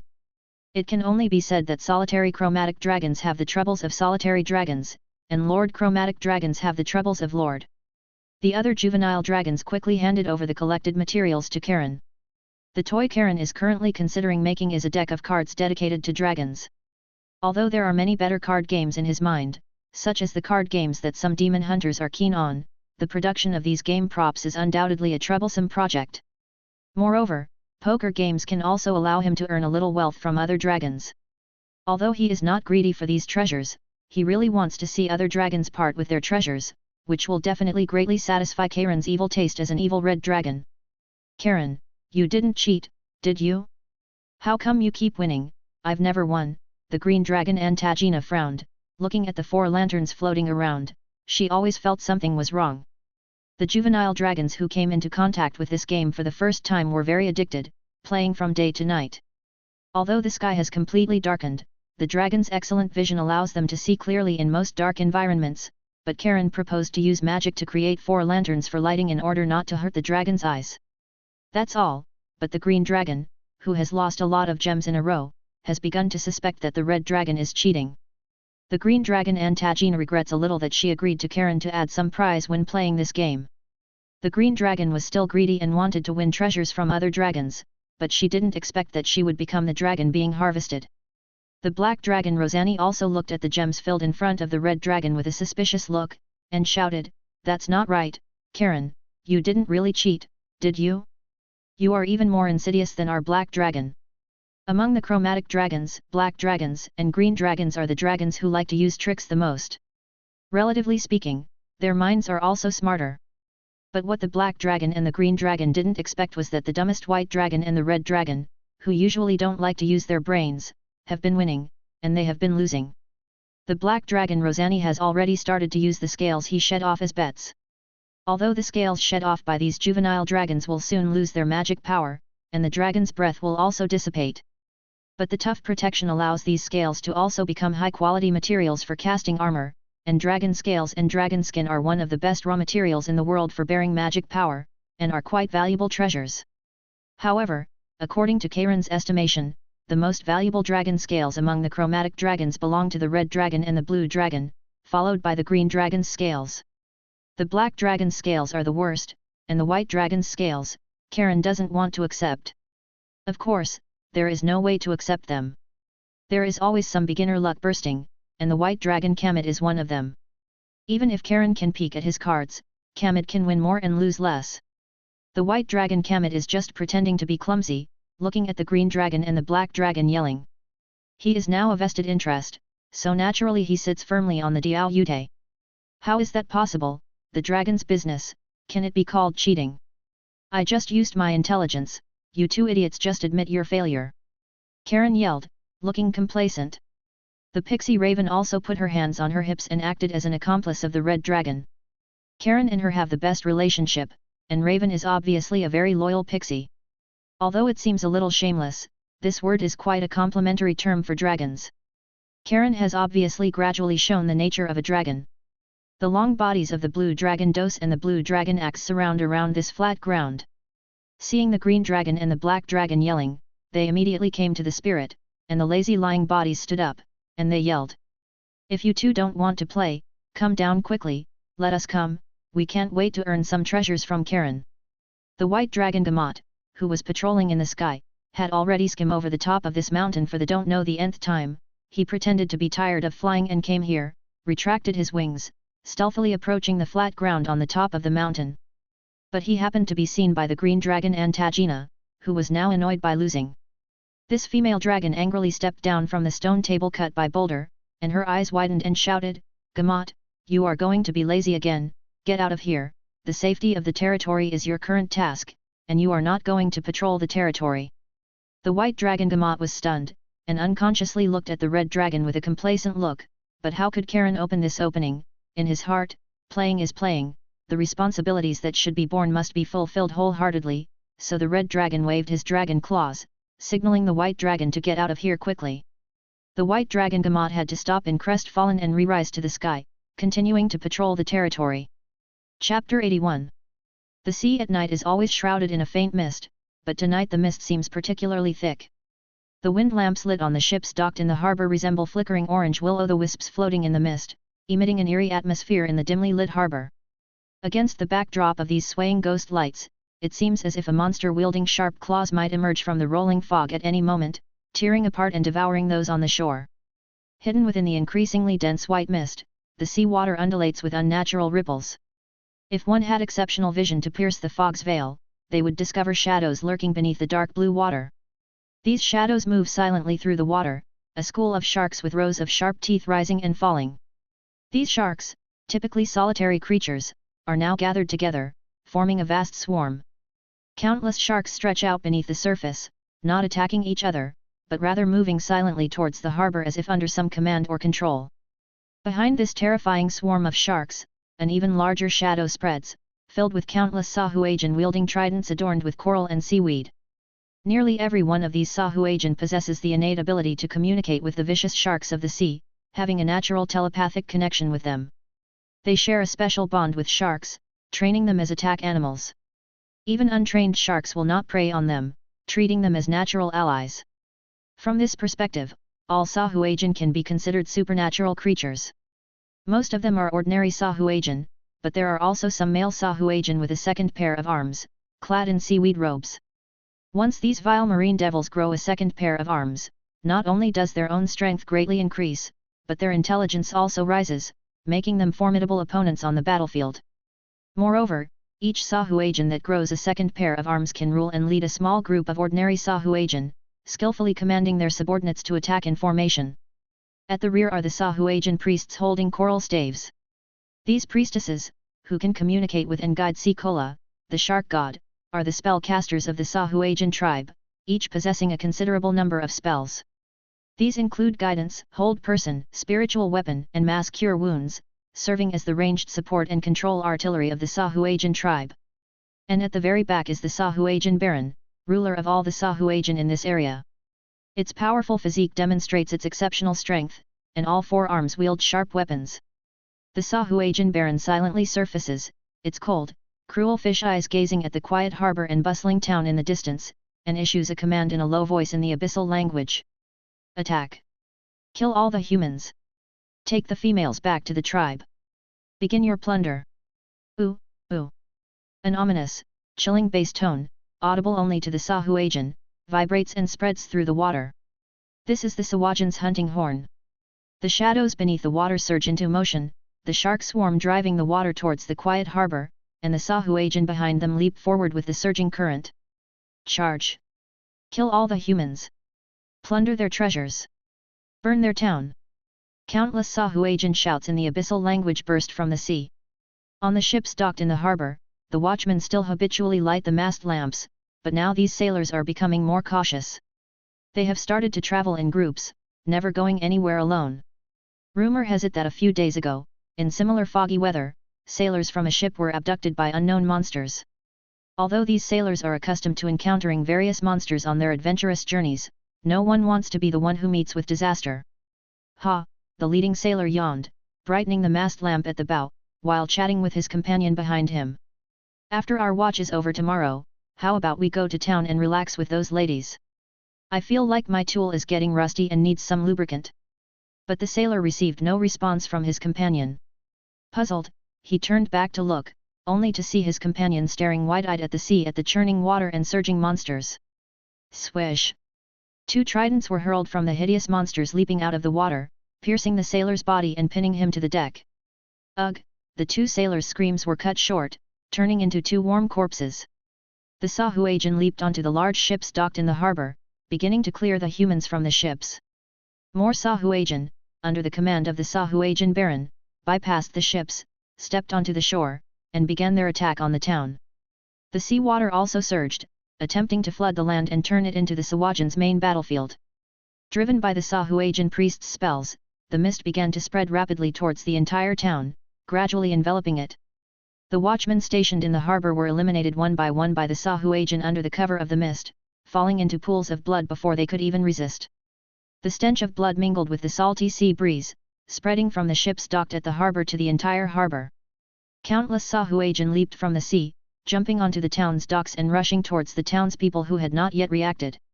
Shouts of surprise and cries of pain began to spread throughout the town. Ugh, what is that? Several adventurers, tipsy as they stumbled out of a secluded tavern, hadn't noticed the increasingly heavy fog. They mistook the screams and fighting sounds for the usual nighttime ruckus. But suddenly, several shadows darted out of the mist, dragging the adventurers on the street into the fog. Then, blood splattered, scattering on the town's ground. The adventurers were shocked, the alcohol buzz instantly fading. They focused their minds and saw countless green monsters charging out of the mist within a few meters, waving tridents and shouting gibberish. Monsters! Green monsters are attacking! It's the Sahuagin! They're raiding the town! The adventurers finally saw the monsters' appearance, but they didn't dare risk returning to their homes in the thick fog. Instead, they rushed into the tavern and shouted. The adventurers stumbled and scrambled, rushing into the tavern and shouting loudly, instantly suppressing the noisy atmosphere inside. What? Monsters are attacking the town? Don't they know this is dragon territory? Damn it, everyone be careful. Maybe there are other monsters that aren't afraid of these young dragons. Damn it, grab your weapons. Monsters are here. Although the adventurers in the tavern were somewhat incredulous, those who had survived years of adventure were cautious enough. They staggered to their feet, drew their weapons, and shouted. Quick, close the tavern doors. There's too much fog outside. We can't rush out rashly without understanding the situation. There are many of us here, we can rely on the tavern to defend ourselves. The dragons and their kin will never allow their territory to be attacked. As long as we hold out for a while, we'll get support. An experienced adventurer shouted immediately. The other adventurers echoed his words, and 2 adventurers near the door rushed to the door and closed the tavern doors. Thud, thud, thud. Just as the 2 adventurers closed the tavern doors and dropped the wooden bolt, the tavern doors were attacked. The sound of sharp objects striking the wooden planks echoed. Bang, bang, bang. Then came the sound of impacts. The 2 adventurers were shaken so hard that their hands went numb. They quickly retreated a few steps, drew the long swords from their waists, and stared intently at the constantly attacked doors. Chapter 82. The town finally descended into chaos. The nighttime clamor transformed into shouts and the sounds of weapons clashing in combat. These sounds alerted the adventurers and residents near the harbor, making them realize the danger had arrived. The scene unfolding in the tavern was now playing out across every part of the town. These experienced adventurers weren't foolish enough to rush blindly into the mist. They shouted, gathering together to resist the invading Sahuagin, using taverns, shops, and other buildings as defenses. The residents on the streets also fled into their homes, closing the doors and using their houses as temporary shields against the monsters' attacks. Only a few adventurers and residents, who were too slow to escape or react, encountered the Sahuagin in the mist-filled streets. However, the adventurers in this town were all seasoned warriors. Each adventurer had their own companions, and they were not without the ability to fight back. Only the extremely unlucky adventurers were quickly dealt with by the rushing Sahuagin, like the sailors in the harbor. Dragonborn Wolfkin Saha patrolled the streets on the opposite side of town from the harbor docks, leading his followers. Behind him, kobolds gripped sturdy long sticks capable of withstanding iron weapons, clad in simple clothes. Centaurs, valued for their powerful combat abilities, generally wielded sharp iron hunting rifles and longbows, wearing tough animal hides and well-defended leather armor. As for the more powerful Dragonborn Wolfkin Saha, he trusted his sharp claws more than ordinary weapons, and his tough hide, enhanced by red dragon blood, was no worse than the leather armor worn by the centaur warriors. Now, these Dragonborn, with their high intelligence and greater strength than other followers, were already quite effective assistants to the dragon. The dozen or so Dragonborn followers brought out from the Carthage Empire's arena had been assigned by the dragon to be administrators and law enforcers in this, the most developed area within the dragon's territory. Every night, a Dragonborn had to lead other dragon followers to patrol the entire town, maintaining order and security. However, in the past, the Dragonborn only needed to comfortably stay in the security office built in the town, letting the kobolds and other tribal warriors patrol the streets. This was their privilege. But tonight, the unusually thick fog made the werewolf Saha, with his keen intuition, feel a sense of unease. This came from the werewolf's innate animal senses, so he personally led his monsters to patrol the town. For the Dragonborn, the most important thing was not to betray the trust of the dragon and the creator. The Dragonborn werewolf Saha did not want any mistakes to occur in the responsibility that the red dragon had given him. The Dragonborn werewolf Saha's beastly intuition came true. When Saha led his followers to the center of town, his keen hearing picked up the sounds of fighting and monster roars coming from the mist. The Dragonborn werewolf was shocked. He was not afraid of fighting, but he was afraid of failing to guard the territory for the red dragon, and these mists were now severely obscuring vision. Even as powerful as a werewolf, the visible distance did not exceed 10 meters, because this was not a simple, naturally formed mist, but a mist with magical power. The Dragonborn werewolf stopped and said to a kobold behind him in Draconic, "Go back to the security office and light the warning beacon. This matter must be made known to Lord Karen and the other dragons as soon as possible. Then gather the other dragon warriors in the security office to come and support us." The Dragonborn werewolf pointed out a few more kobolds, saying, "Go and notify the residents who are still unaware of the situation. You must notify every household and let them take up their weapons and gather together. If there are too many monsters attacking the territory, these wooden houses won't be able to withstand them for long. It's best to come and join us.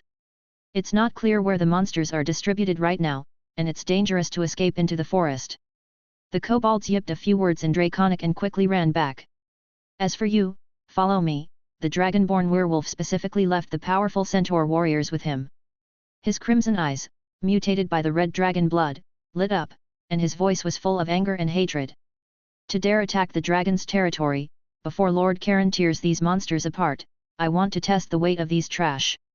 After saying that, the tall Dragonborn werewolf took the lead and stepped into the thick mist, and the other centaur warriors also clenched their weapons and followed the werewolf's footsteps into the mist. Huff! After taking a few steps into the mist, two ugly monsters pounced out of the dense fog, their sharp tridents stabbing towards the Dragonborn werewolf in front. These monsters always attacked enemies in pairs. "So it's you mongrel fishmen, damn things!" Dragonborn werewolf Saha's voice was cold, and his crimson eyes revealed a strong killing intent. He did not mean to dodge. The Dragonborn werewolf's strong arms bulged with knotted muscles, and the claws that were usually retracted under the long fur popped out. His strong thighs suddenly kicked the ground and darted forward, and the extremely sharp claws formed a diagonal cross shape and grabbed forward. The trident stabbing towards his body was knocked away by the Dragonborn werewolf's enormous power, and the sharp wolf claws slashed into the bodies of the two Sahuagin lunging forward. Pfft! The two Sahuagin's tough skin, along with their solid spine, was severed by the werewolf's claws. The bisected corpses fell to the ground, and gurgling blood and clumps of internal organs flowed from the severed bodies. Awoo! Stimulated by the blood, the Dragonborn werewolf let out an excited howl and met the monsters pouring out of the fog. The Dragonborn werewolf, gradually entering a berserk state, did not care about the tridents stabbing at him. The thick long hair on his body and the tough skin, somewhat similar to that of a dragon, allowed him not to worry too much about defense. He waved his blood-stained claws and rushed forward. "Kill that werewolf!" the fishman will exterminate everything. Charge, kill that werewolf! The Sahuagin shouted in an abyssal language that the dragonkin couldn't understand, and one by one they gripped their tridents and charged towards the dragonborn werewolf and centaur warriors. Under the Sahuagin priestess's magic, their courage and strength had increased, and the blood they had bathed in earlier further stimulated the violence in their hearts. They were not at all afraid of the werewolf who looked particularly strong in front of them. One after another, Sahuagin charged at the dragonborn werewolf, and then were torn and shattered by the werewolf's sharp claws. Broken monster corpses and strange blood flowed all over the ground, and a thick bloody smell permeated the mist. The centaur warriors behind him also naturally formed a triangular wedge formation behind the werewolf, holding up long hunting rifles to protect the dragonborn werewolf's flanks and back, and fought with the emerging Sahuagin. These Sahuagin's tridents were not as long as the hunting rifles in the centaur warriors' hands. Often before they could attack the centaur warriors, they were pierced through the body by the long hunting rifles. Moreover, these centaurs were strong and sturdy, all elite warriors from the tribe. After their powerful arms pierced through the Sahuagin's body, they swung their arms and smashed away the other Sahuagin who pounced on them. For a time, the attacking team with the dragonborn werewolf as the arrowhead was unstoppable, stirring up a bloody storm in the monster group. It was just that the visibility in the town shrouded in mist was insufficient, otherwise, with the centaur's naturally powerful cavalry warriors and the dragonborn werewolf's strength, they would be even more unstoppable when they charged. Even though these Sahuagin were also quite strong, much more difficult to deal with than ordinary human warriors. But there were too many monsters pouring out of the dense fog, continuously and fearlessly, and the dragonborn werewolf and centaur warriors also began to show some wounds. The dragonborn werewolf's silver-white fur was already covered in blood. He led the team to charge back and forth, and finally scattered the monsters attacking the dragonkin nearby. His ears twitched, and he actively searched for traces of the enemy. "Ah, help, these monsters are attacking!" A sharp cry came from the mist, the sound was very close. The door of a residence was broken open by the Sahuagin, and these monsters were about to rush into the residence to kill the humans and plunder their treasures. Bang! A corpse smashed towards the monsters gathered at the door, knocking them askew. The dragonborn werewolf arrived with the centaur warriors. The werewolf, in a berserk state, was extremely brave. With a jump, he stepped on two fishmen lying on the ground, and with a wave of his claws, he chopped off the Sahuagin's ugly heads. The remaining centaur warriors also rushed over, the spears of their hunting rifles pierced through the monsters' bodies, and then with a flick downwards, they shook off the corpses. The dragonborn werewolf stepped into the residence. Several adventurers holding weapons were standing in the hall, protecting the trembling ladies behind them. He had arrived just in time, and there were no casualties yet. This place can no longer stop the monsters' attacks. You can choose to escape backwards on your own or follow us. The werewolf Saha didn't say much, but left a sentence and turned to leave. The several human warriors and ladies looked at each other. Although the dragonborn werewolf's berserk appearance was extremely terrifying, the long hair covered in blood, coupled with the crimson eyes and swollen muscles, looked more like a monster. They felt a sense of security. "Follow him, this werewolf is a dragonkin." So without much communication, they all chose to follow the dragonborn werewolf's steps. Chapter 83. White dragon Germit's wings naturally harnessed the omnipresent magic and flowing wind in the air, soaring over the dragon territory. The white dragon was now gradually embarking on a path of atavism. Not only were his white scales covered in a layer of frost, but his size was also very different from that of ordinary white dragons. Ordinary juvenile white dragons, being the smallest of the chromatic dragon species, are only about 4 to 5 meters in size, and according to the rigid challenge rating that might exist, they are not very high, not even as strong as the powerful Sahuagin Baron among the Sahuagin. But Germit's body length had now reached 7 meters. Although he was still small, that was compared to other chromatic dragons of the same age. In front of humans and other beasts, he was considered a large monster. Moreover, the revival of the ancestral blood had enhanced the power of this white dragon's frost breath, and his intelligence had also been improved. Therefore, white dragon Germit should not be viewed in the usual way. Whoosh, whoosh, whoosh. The dragon's natural flapping carried a current of air that was already a gale to humans. As the white dragon swept over the forest, he suddenly saw a thick plume of smoke rising from the heavily fog-shrouded golden estuary town. It was a signal fire burning, made from a mixture of the dried dung of dragons and various powerful beasts, mixed with some flammable resins and wood chips, which would emit thick smoke with a special smell once ignited. This thick smoke was not easily dispersed by ordinary winds, and the scent of dragon dung could scare away some weaker monsters and poisonous insects. But White Dragon Germit knew that the lighting of this signal fire was not to drive away the ubiquitous poisonous insects in the rainforest environment, but that a monster must have launched an attack on the dragon territory. White Dragon Germit flapped his wings towards Golden Estuary Town, where the signal fire was rising. It was an important platform for most of the dragon territory's current output and external exchange and trade, and he, as the dragon lord ruling this land, had an unshirkable responsibility.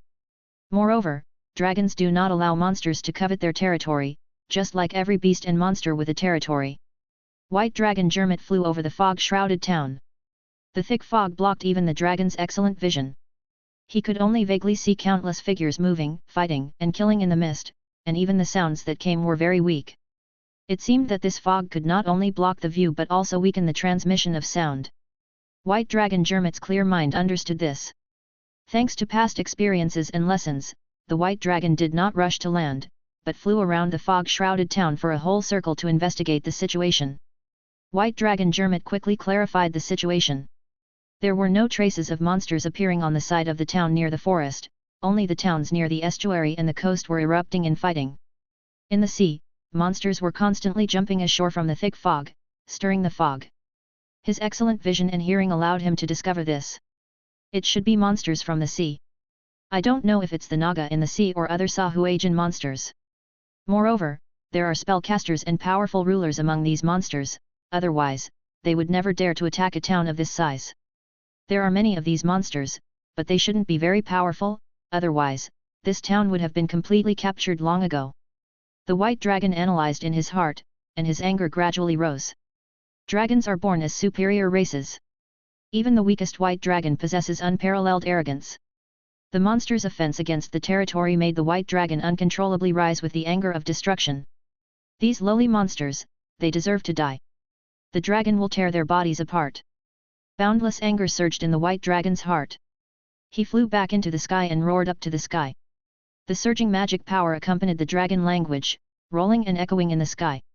The high-pitched and uniquely penetrating dragon language passed through layers of mist and spread to the wilderness. Awoo! He was transmitting the information he had found to other dragons, and by the way, deterring the monsters hiding in the mist.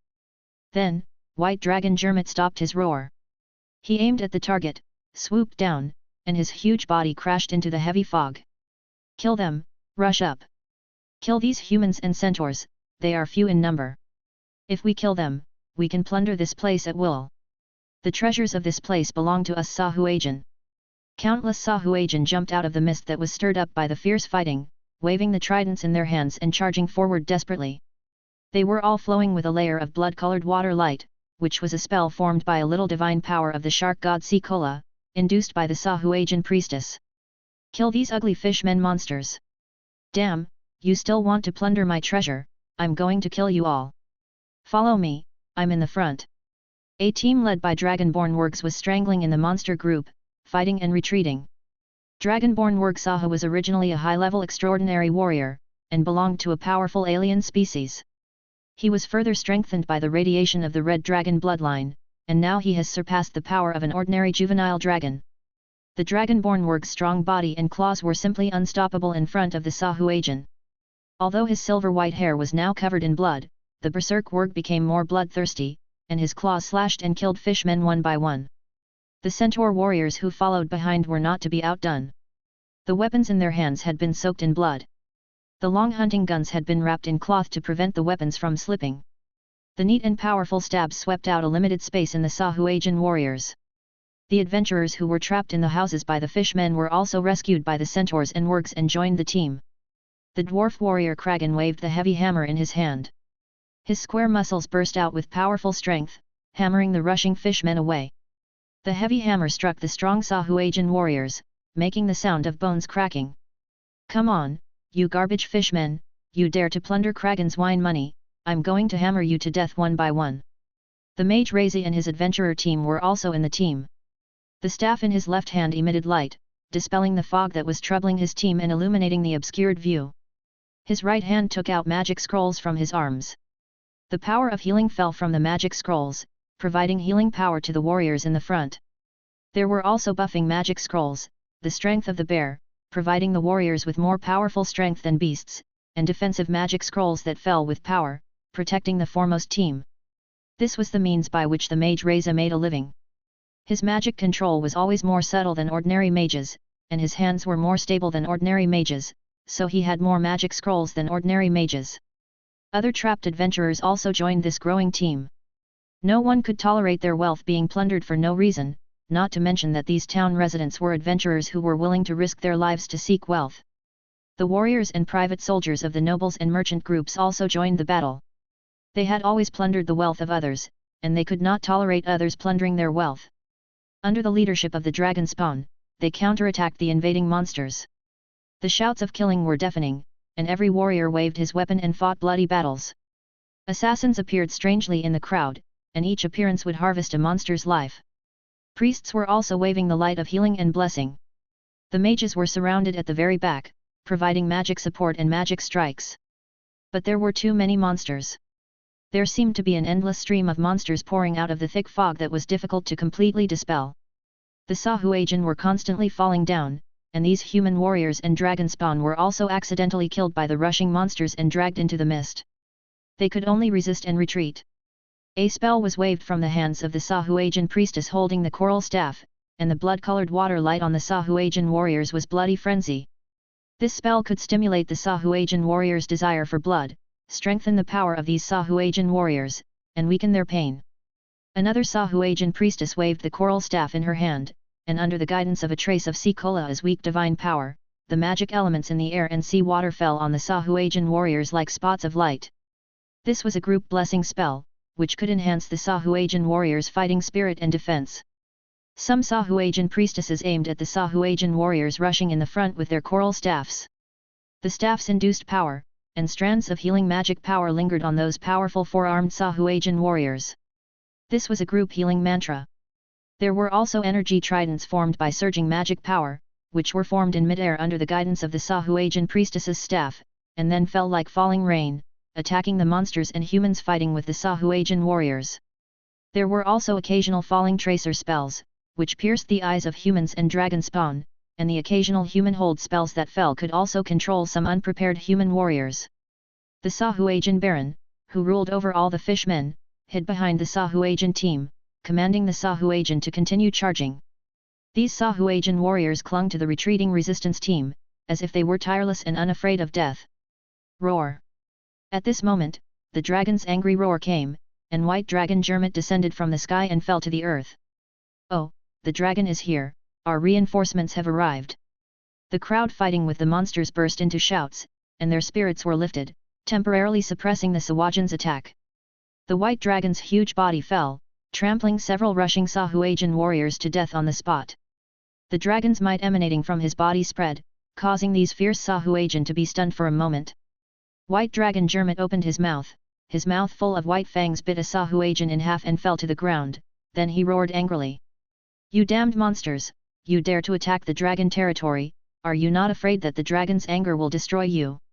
Dragon! A green light lit up in the depths of the heavy fog. The Sahuagin Baron took a few steps forward and looked at the white dragon that fell to the ground. It's just a white dragon, and only a juvenile dragon, the Sahuagin Baron's face was disdainful. His powerful strength was not afraid of the juvenile dragon, and he wielded sharp enchanted weapons on his forearms. Continue the attack, capture this white dragon, I also want to have a white dragon as a pet like those frost giants. Attack, catch this white dragon as a pet. Taste the taste of dragon blood. The Sahuagin priestess waved the coral staff in her hand, inducing a trace of divine power to fall, trying to suppress the white dragon. The four-armed fishmen warriors mixed in with the ordinary Sahuagin took the initiative to attack the white dragon with sharp weapons. Hiss! White Dragon Jermit took a step back, and joined the dragonborn and adventurers. He took a deep breath as he retreated.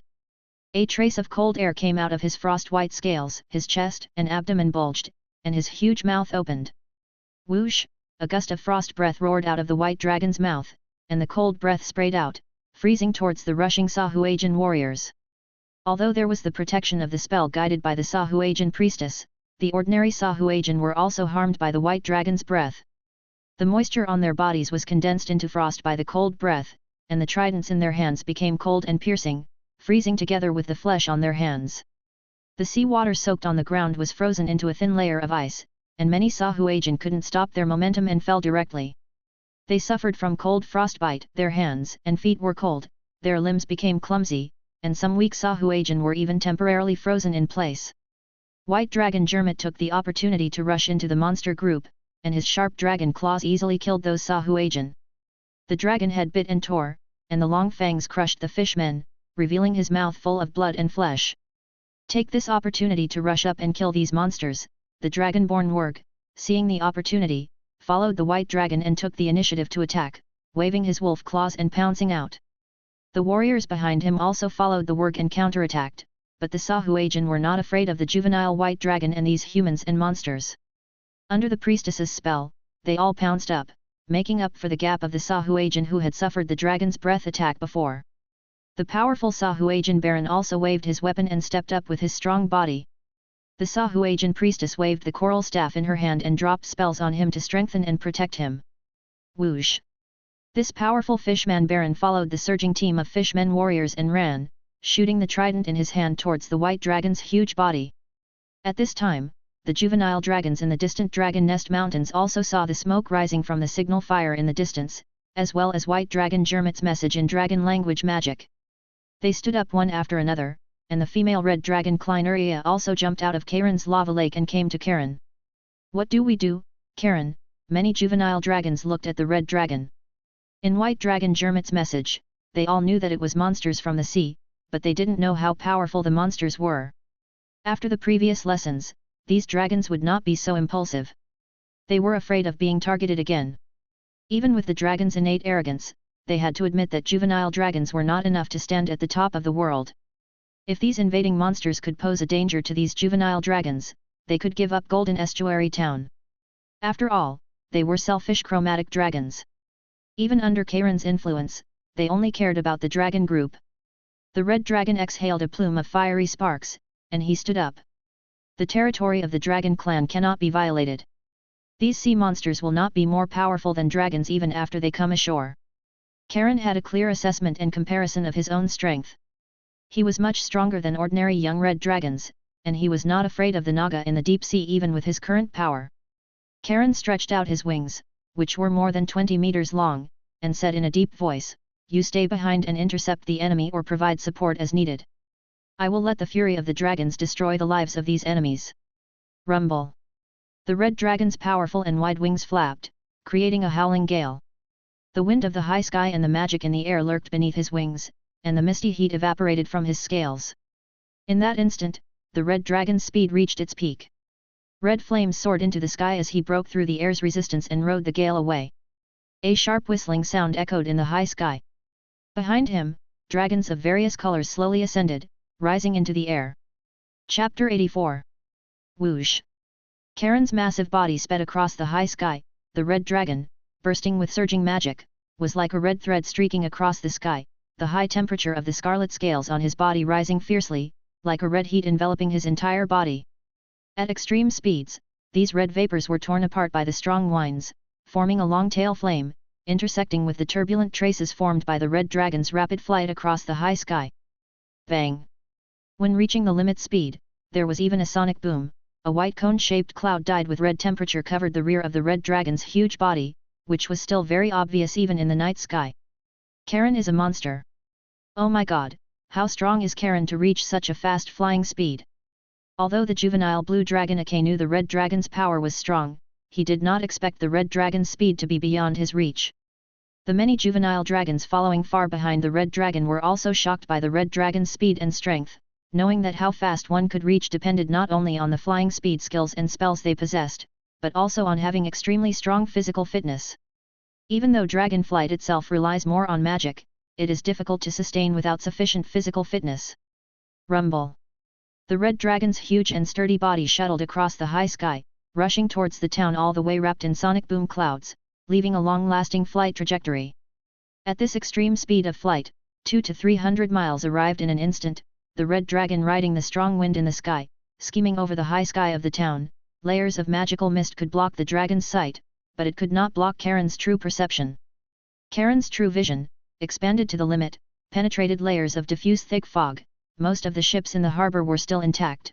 In the surging sea water countless green-skinned Sahuagin were still jumping onto the shore, one shark after another hidden under the sea surface fueling the waves. Some dead adventurers and sailors' bodies were torn beyond recognition, many residences were broken by the Sahuagins' attacks, flames were burning fiercely on these log-built houses, the originally bustling town had been destroyed by a small half. The anger in Karen's heart gradually burned, the violence from the red dragon bloodline began to revive with the rush of the evil dragon blood. And those monsters were still attacking the center of the town, they wanted to destroy the town that they had finally built, they wanted to plunder their property, they wanted to destroy their territory. Unforgivable, you damned green-skinned mongrels who deserve to die 10,000 times. You shall all bear the fire of the dragon's wrath. The red dragon's roaring voice resounded through the sky, rolling and dissipating. Bang!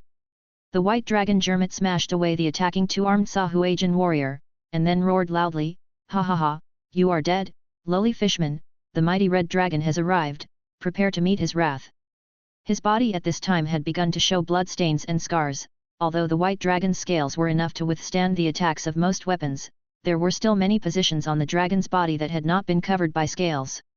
Moreover, the Sahuagin Baron was unexpectedly powerful, and the power he possessed was no weaker than the juvenile white dragon, and the Sahuagin Baron's weapon had also been blessed by magic, causing great damage to the white dragon.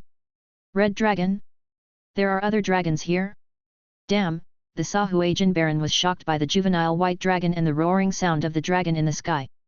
If there was another red dragon, even a juvenile dragon would be a hard bone to gnaw, and for the first time, he had the thought that he should not have attacked this town. At this time, Karen had already returned in the high sky, falling to the earth like a meteor in the sky, falling rapidly. Boom! The sky was full of thick fog, but it was also temporarily blown away by the strong wind controlled by the dragon. Karen's huge and heavy body crashed into the ground of the town, smashing out a huge pit, splashing dust. The surrounding Sahuagin warriors were blown away by the powerful impact, and a powerful airflow swept around, stirring up mud, rocks, and blood. The red dragon's scarlet scales were dense, and its head and horns were ferocious. He stood up with force in his hind limbs, his strong muscles undulating like flowing water under the scales, his scarlet eyes glowed with the flames of destruction, his wide and strong wings flapped gently, and his huge body was full of deterrence. The unprepared Sahuagin priestess was turned into a puddle of minced meat under the feet of the red dragon that fell from the sky, and the foul-smelling blood overflowed from under the red dragon's feet and spread on the ground. Red dragon, it's a powerful red dragon. The priestesses were trampled to death by the red dragon. Are we still fighting? The opponent is a red dragon. The monster's terrified cries spread in the mist. Without the magical support of the Sahuagin priestesses, these Sahuagin, who were originally ferocious in nature, immediately lost their courage when they saw the terrifying red dragon slowly standing upright.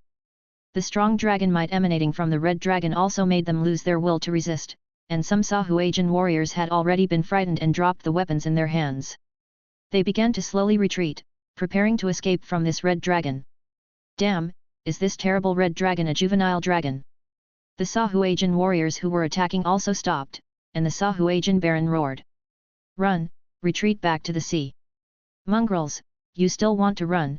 A line of fire between Karen's chest and abdomen gradually lit up, he took a deep breath, and the magic in the air surged. Whoosh! In the rapid and sharp bursting sound of the air, the tyrannical dragon fire of destruction spewed out from the mouth of the terrifying red dragon, and the fan-shaped tyrannical dragon fire burned away. The surging magic collided and gathered with the rolling dragon fire, an extremely terrifying high-temperature flame spewed out, and the thick white mist was also burned and evaporated by the terrifying high temperature. Ah! Ah! Save! Run! The Sahuagin warriors, who were scattered and fleeing under the red dragon's deterrence, had not had time to run a few steps away, when the unparalleled high-temperature dragon fire enveloped these monsters, and the terrifying dragon fire instantly ignited all the monsters that were touched. The clothes on their bodies instantly turned into coke, and their skin and flesh burned like torches, burning out in an instant, and then the terrifying dragon fire continued to ignite their bones. Bang! Bang! Bang!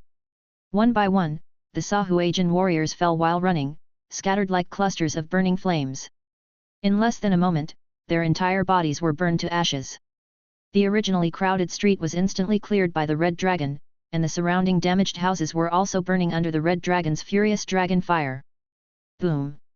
The scorched temperature formed an explosive shock wave in the air, and the spreading shock wave collapsed the wooden houses, and many fleeing Sahuagin were buried by the collapsed houses, and this section of the street turned into ruins burned by flames. This terrifying scene shocked all the Sahuagin. They all howled and ran towards the sea, even throwing their weapons on the ground, just to be able to run faster. Those powerful two-armed Sahuagin pushed down their own clansmen who were blocking their escape route. They were terrified, fearing that the red dragon's dragon fire would descend on them. The Sahuagin Baron ran in the front, and even if he ordered these fishmen warriors to block the red dragon for himself, he couldn't do it anymore. These fishmen had been frightened out of their wits, and were desperately fleeing into the sea. Run, run as much as you want, let us enjoy the thrill of the hunt. The red dragon revealed his stern fangs. His tone was cold. In order not to excessively damage the town's environment, he did not choose to release his dragon fire, but restrained his wings and ran. Rumble! The terrifying red dragon's huge body smashed a wooden house blocking the road, rampaging, and trampled to death many Sahuagin warriors along the way. Bang! 2 running fishmen were caught up by the red dragon, and his thick and powerful hind limbs fell directly, turning the 2 fishmen into meat pieces. The red dragon's running speed became faster and faster, and his wings also became a powerful weapon. He opened his long wings and roared past. The scale-covered wings were tough and powerful, like the sharpest knives cutting off the fishmen's bodies. Pft! The red dragon's wings cut several fleeing fishmen in half. The fishmen's strong vitality allowed the bisected bodies to still twitch futilely on the ground. Crack! Several fishmen were caught up by the red dragon, and his huge and hideous head was also biting during the run. The terrifying bite force turned every fishman touched by his white fangs into a ball of minced meat, and then these minced meat were turned into ashes by the firelight surging in the red dragon's mouth. Kill! Kill all these fishmen! The white dragon Jermit, the dragon's dependents, and other adventurers also chased after them with red eyes, and the losses suffered tonight needed to be compensated with the flesh and blood of these monsters. Their chasing speed was much faster than the fishmen's escape speed, and one Sahuagin after another was hacked to death without any ability to resist. Chapter 85. Damn it, get out of the way, don't block my path. The Sahuagin Baron, with his strong and powerful forearms brandishing sharp claws, pushed aside and tore apart the Sahuagin warriors blocking his way. His powerful weapons, enchanted by the Sahuagin priestesses, could easily break through the young dragon's defenses. But now, he had discarded his 4 weapons, and even the treasures he had plundered and hung on his body, all to increase his escape speed by a fraction. One by one, Sahuagin warriors didn't die at the hands of the dragon and its kin, but at the hands of their own ruler. Any ordinary warrior who stood in the Baron's path was torn in half by their leader. These ordinary Sahuagin warriors fell on the escape route without any defense. Warm, foul-smelling blood splattered on the coast, and the plundered gold coins, gems, and jewelry were soaked in blood, mixed with the salty sea breeze, forming a strange smell that spread across the vast coastline. But the Sahuagin Baron didn't care about these ordinary Sahuagin warriors. The sea was boundless, and there were plenty of Sahuagin. As long as he could return to the sea, he could easily raise a tribe no less powerful than his current one. He was now incredibly terrified, feeling that his once strong limbs, capable of fighting a young white dragon, were now somewhat sore and weak. He tried his best to rush towards the sea, which previously seemed so close, just wanting to survive from the claws of that terrifying red dragon, but now the Sahuagin Baron suddenly felt that this road was so long. Damn it, why didn't they investigate the specific situation here? Why is there a monster like a red dragon here? I'm going to kill that fishman. The fear and horror in the Sahuagin Baron's heart turned into anger and ruthlessness. He decided that if he could escape back, he would definitely skin and dismember the Sahuagin who patrolled the sea, and then feed him alive to his pet shark. Roar! Gromit the white dragon had several wounds on his body where his scales didn't protect him, and dragon blood flowed from these deep wounds, caused by the Sahuagin Baron and the Sahuagin 4-armed warriors. But now the pain brought by these injuries turned into his desire for slaughter. The white dragon Gromit's wings were not as strong and hard as the red dragon's. He simply restrained his wings, running through the town like those predatory beasts in the grasslands and forests. Bang!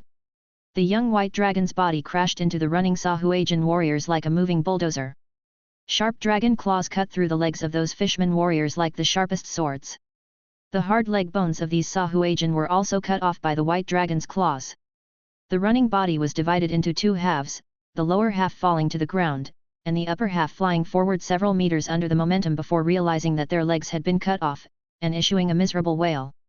But the white dragon's thick limbs trampled down, crushing these terrified and wailing Sahuagin warriors into meat paste, and blood gradually stained the dragon's white scales red. Awoo, slaughter, I enjoy this feeling, this is the life a werewolf warrior should have. The powerful dragon-born werewolf ran on the roofs of the town, specifically choosing places with the most Sahuagin warriors to pursue, and the monster's natural claws became weapons of slaughter. The white fur of the dragon-born werewolf Saha in his frenzied state was already dyed deep red, and a huge amount of blood and minced meat dripped from his fur. His scarlet eyes and the thick white mist he exhaled made him a more terrifying monster than the Sahuagin. Although the dragon-born werewolf, who was proficient in combat skills, did not have the huge body of the young white dragon, his slaughter was faster and more effective than Gromit the white dragon. The dragon-born werewolf's flexible body shuttled through the crowded houses in the town, and the obstacles that hindered the escape of the fisherman warriors became his assistants. The werewolf's powerful strength allowed him to jump and shuttle between the crowded roofs, and each time he descended, he would take away the lives of these monsters. The congested town had become the frenzied werewolf's hunting ground. Puff! The werewolf's leaping body brought a bloody cold light, and the long killing claws cut through the necks of 4 or 5 Sahuagin warriors, bringing up splashing blood, and gurgling blood gushed out. Among them was also a powerful fishman warrior who had grown 2 arms. The spines of these fishman warriors were also cut off, and their heads rolled down, rolling towards the sea, but would never reach it. The centaur warriors' running hooves had a speed that the fishman warriors could not match. The strips of cloth wrapped around their hunting guns were already soaked in the monster's blood. They needed to use a lot of force to hold their weapons tightly, so these centaur warriors appeared particularly violent. The long hunting gun became a wooden stick for skewering candied haws in the hands of the centaur warriors. The powerful strength and swift speed made the spear invincible, easily piercing the tough skin of the Sahuagin warriors, and then continuing to charge with the fishmen's corpses, until the hunting gun was full of fishmen's corpses. The kobold dependents, who were usually weak in combat, also barked loudly, following the dragon's dependents and chasing forward. Their short stature became an advantage in the crowded town, and their brutal nature towards other races made them cruelly abuse the fishman warriors once they caught them. The limbs of the fishman warriors were torn off by the kobold dependents, their tough skin was peeled off and draped over the kobolds, and finally their heads were torn off and hung on the kobolds' waists as trophies and toys. Charge! Don't let these damn fishmen escape back to the sea. Kill them, and take back the plundered treasures. These human adventurers were not to be outdone. The treasures carried by the escaping Sahuagin were their main target. The treasures that had been plundered by the Sahuagin had now become legitimate ownerless spoils of war. They coveted these riches, so they were particularly keen on hunting down these monsters. Bang! The dwarf warrior Kragan struck with his heavy hammer, and the powerful dwarf swung his weapon to shatter the bones of 2 Sahuagin warriors, and then smashed the head of a terrified fishman warrior, and began to search the fishman warrior's body. Ha ha ha, good, it seems I can have a big drink tomorrow. The dwarf warrior excitedly stuffed the gold coins he had scavenged into his pocket, and raised his heavy hammer to chase after the fishman. After those Sahuagin priestesses were trampled to death by the terrifying red dragon, the thick fog covering the town had gradually dissipated, and the remaining mages also used magic to accelerate the dispelling of the fog. The town was no longer troubled by the fog obscuring the view. So the scene that happened to the dwarf warrior was replicated in every corner of the town. Even the adventurers in the rear half of the town who were not affected rushed out. After seeing the scene of the red dragon descending on the earth, they had already made a judgment, so these adventurers turned into bloodthirsty predators, treating the monsters that escaped into the town as delicious prey. Rumble! Karen's huge body was like a heavy truck in his previous life, and the red dragon, whose desire for slaughter was high, now didn't care whether the town's houses were destroyed or not. His terrifying power directly smashed holes in these houses built of giant trees. One sturdy house after another was smashed through and collapsed by the red dragon. The rolling giant trees could not harm the huge red dragon, but they could smash down and bury the fishman warriors who were escaping in the alleys. The red dragon charged all the way, like an out-of-control metal chariot, smashing a passage through the town. Dust billowed wherever it passed, and the sound of cracking was loud. Countless Sahuagin were buried by the collapsed houses, trampled to death and crushed by the red dragon that rushed past. The monster's wails were the red dragon's music for attacking, and the monster's screams were the red dragon's chapters of slaughter. Roar! The violent dragon blood revived, and the red dragon's diffused dragon might surged. Many Sahuagin warriors were terrified by the terrifying aura and their legs went weak, but the red dragon's aura swept over the sky and covered the earth, and that was the aura of death. Ah, the monster is catching up. Spare me, I am willing to submit to the dragon. The fog covering the town was replaced by the Sawajin's terrified wails and pleas for mercy, but these monsters who gave up escaping were quickly trampled by the red dragon and turned into a pile of.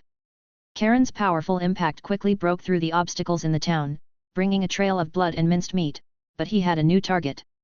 His blood-red eyes, brightened by blood, were tightly fixed on the Sahuagin Baron running in the front. The Baron's strong vitality was clear in his perception. Close, close, just a few steps away and I can escape into the sea and escape from this terrifying dragon. The Sahuagin Baron felt the red dragon's aura behind him getting closer and closer to him, but the sea was only a few steps away from him. A trace of rejoicing rose in his terrified heart. He jumped up and plunged into the sea, which represented life. Bang! The whistling sharp wind accompanied the Sahuagin Baron falling into the sea. A patch of blood spread in the dark blue sea water. The Baron's strong body bones were all broken, floating on the surging sea like a pool of mud. Just a little bit. The Sahuagin Baron's godless fish eyes looked at the dark night sky, and broken internal organs and blood gushed out of his mouth. A huge log floated up and down beside him, and then the sharks that smelled the blood went into a frenzy, and began to tear at the still conscious Sahuagin Baron's body. And the last impression of the Sahuagin Baron losing consciousness was the dragon group swooping down from the sky. Chapter 86. The young dragons that rushed over plunged from the sky, turning the boundary between land and sea into a slaughterhouse. The black dragon Rosani fully demonstrated the most cruel nature among the five-colored dragons. Bang! The black dragon spread its wings and swept across the low sky, its cold vertical pupils filled with cruelty. Its thick dragon claws pierced the Sahuagin warriors who had fled to the sea, carrying them into the high sky, and then watched these Sahuagin fall to their deaths. The green dragon Antagena, on the other hand, liked to dive into the ocean and use seaweed vines conjured by her magic to entangle those lucky fisherman warriors who had escaped into the sea.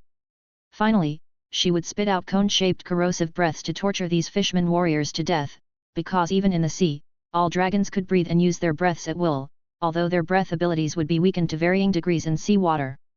The sharks gathered by the Sahuagin were also killed and driven away by the dragons. Under the dragon's might, these ordinary sharks did not dare to resist. The habits of white dragons and blue dragons are somewhat similar. Blue dragons like to suddenly emerge from the desert where they hide to attack enemies. Stealth and swimming are the instincts of white dragons. The white dragon Kamide, like the green dragon, dived into the water, and then suddenly rushed out to freeze the Sahuagin who had fled into the sea into ice cubes, and then smashed these ice cubes one by one. In fact, the white dragon's twisted pleasure is to freeze its prey and then smash it into pieces. They like to hear the sound of ice breaking. The blue dragon axe and the blue dragon dose are like hunting beasts, and these Sahuagin are their favorite prey. The two blue dragons swept across the coast, carrying the Sahuagin one by one into the air, raising their heads and throwing them out. Lightning breath electrocuted the Sahuagin into a scorched flavor, and then swallowed them into their stomachs in one bite. The taste of Sahuagin is really good. I think we can raise these fishmen as snacks in the future. Don't burn them all to death. The blue dragon dose swallowed another fishman, swooped down from mid-air, and shouted to the red dragon Klania, who was addicted to spitting dragon fire. Humph, these fishmen who dare to offend the dragon have no need to exist. Kalong will crush them all to death, the violent female red dragon roared, and the high-temperature dragon fire scorched the sea water into layers of water mist. She flew back and forth along the long coastline, spraying seemingly endless dragon fire, burning the Sahuagin near the sea into running torches. The entire coastline and bay became the monster graveyard of these invading dragon territories. The bodies of Sahuagin and sharks floated on the sea, and countless remains and limbs were scattered on the coast. Under the dragon's slaughter, almost all the Sahuagin who landed on the shore were buried here, and only a very few lucky Sahuagin warriors were able to escape. Dawn broke. Half of the once crowded and prosperous town is now in ruins. Most of the surviving town residents began to clean up the ruins and the bodies of the monsters. What surprised these residents was that the dragon's dependents were also helping to clean up. In the impression of these town adventurers and residents, these monsters only know how to kill and destroy. Even after this period of getting along, this impression still exists. However, this impression is gradually changing with the passage of time. Everything that is happening on this land shows that this is an orderly and unique dragon kingdom. Many centaurs and kobolds, led by Dragonborn, pushed down the damaged houses. The wood that could no longer be recycled was dragged to an open space in the forest and set up a bonfire. The bodies of the dead Sahagin were also gathered here. In the humid summer weather, the bodies of these Sahagin would rot quickly. If they were not burned, they would attract many poisonous insects and flies, and in severe cases, they would cause a plague. One green goblin and ogre slave after another were also diligently carrying things back and forth under the supervision of the centaur warriors and kobold dependents. Now in this territory, the status of these green goblins and ogre slaves is the lowest, and all kinds of hard work are done by them. However, these ogres and green goblins are very happy now, because a considerable part of the Sahagin corpses can also be used as their food. They also belong to the bottom layer in terms of food supply. In the past, it was good to be able to fill their stomachs, but now they can have enough meat. After this battle, the residents of the town no longer resisted these dragon dependents and monsters.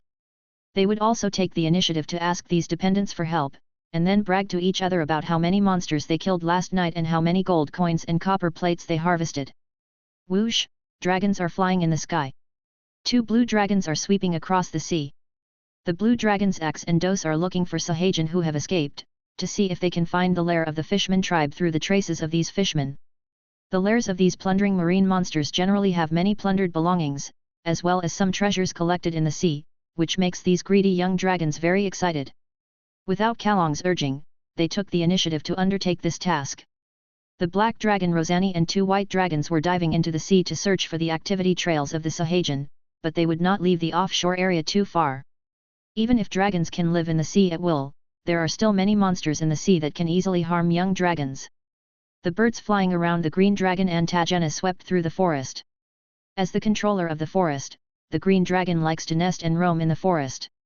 More contact with the forest will also enhance her plant affinity and related spell affinity. The red dragon Klania was following Kalong. They were now patrolling the town. The dragonborn werewolf Saha was following behind the dragon.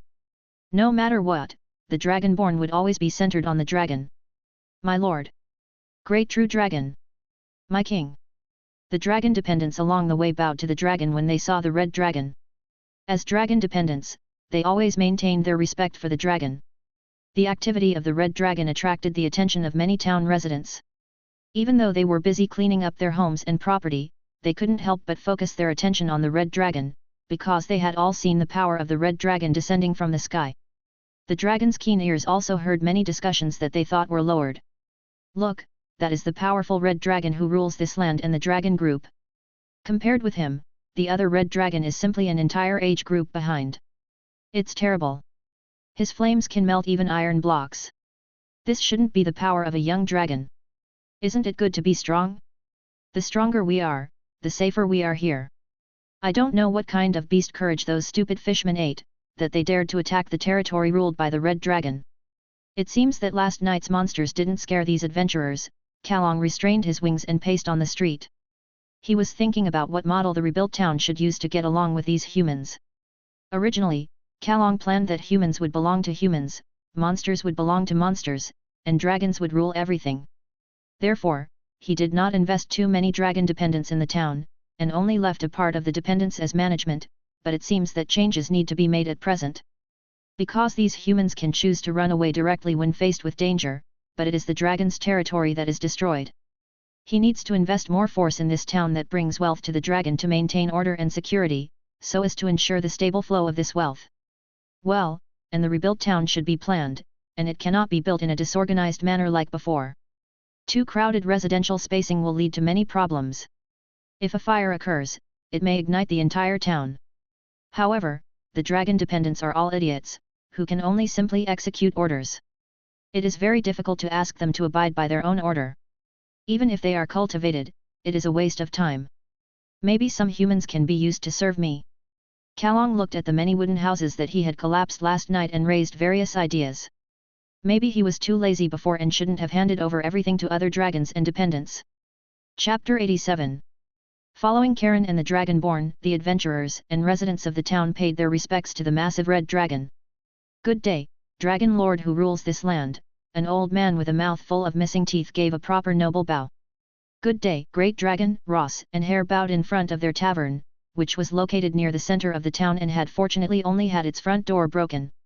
With the help of the adventurers gathered in the tavern, they successfully defended their position until the arrival of the dragon-born werewolf, Saha, and other dragon followers, so they felt genuine respect for the dragon's visit. Oh, I know you, two humans who like to brew. Karen stopped, looking at the crooked tavern sign. The dragon's deep voice vibrated in the ears of the two lucky humans. Even normal speech from a dragon sounded like it was amplified through a loudspeaker to human ears. Your ale is good, Dose has let me taste it, but the portions are too small. Karen's ferocious and majestic head stretched out, sniffing the aroma wafting from the tavern. The dragon's keen sense of smell allowed Karen to easily distinguish the source of the scent among the many mixed smells. The female red dragon, Krana, also curiously stretched her head over. Compared to Karen, her slender neck stretched almost into the tavern door, her large head covering the two humans. Ross and Hare were a little nervous as they watched the dragon's spiky, fierce head stretch over. The dragon's spiky cheeks looked particularly ferocious, and the thick, forked dragon horns felt like they could easily pierce the strongest armor. The stark white, thick fangs gleamed with a man-eating light as it spoke. Even though the two young men knew that the dragon in front of them would not harm them, they couldn't help but tremble a little. After all, the dragon in front of them could swallow a human whole without any problem. Respected dragon, it is our honor to please you. Hare, the bolder of the two young men, was now somewhat frightened by the red dragon Krana, who was stretching her neck and sniffing constantly, and his legs were trembling. Only the honest Ross answered the dragon's words haltingly. Huff, huff. The smell is quite good, remember to brew more ale and send it over next time. I haven't tasted the ale yet. The little female dragon Krana retracted her flexible and slender neck, preparing to step away. But the little female dragon soon realized that not only did Karen not move, but his large dragon eyes, like those of the people around him, were staring at her. What's wrong? The usually bold and irritable female dragon Krana was now really shrinking her neck. She didn't care about the gazes of these humans, mainly because Karen's gaze made her feel like she had done something wrong. Among the dragons, the little female dragon was only afraid of Karen. Karen certainly knew what these humans were thinking. In the past, Ross and Hare had given away almost all of their ale in order to build a good relationship with the dragon followers. But now that Krana was asking for it, they would think that the dragon was demanding tribute, a form of plunder. Although in the eyes of the dragons, all of this was normal, everything within the territory belonged to the dragon, but the current situation was actually not the same.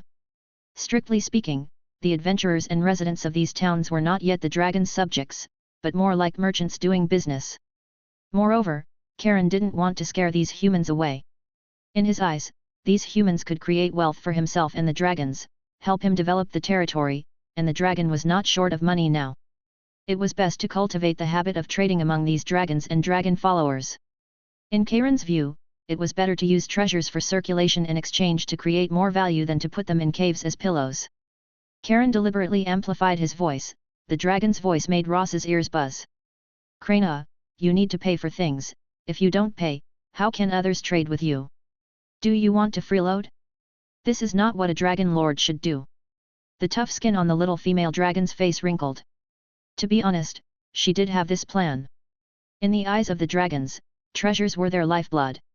Even if the five-colored dragon god Tiamat asked these five-colored dragons to contribute even a copper plate, these five-colored dragons would be enraged and give Tiamat a hard slap.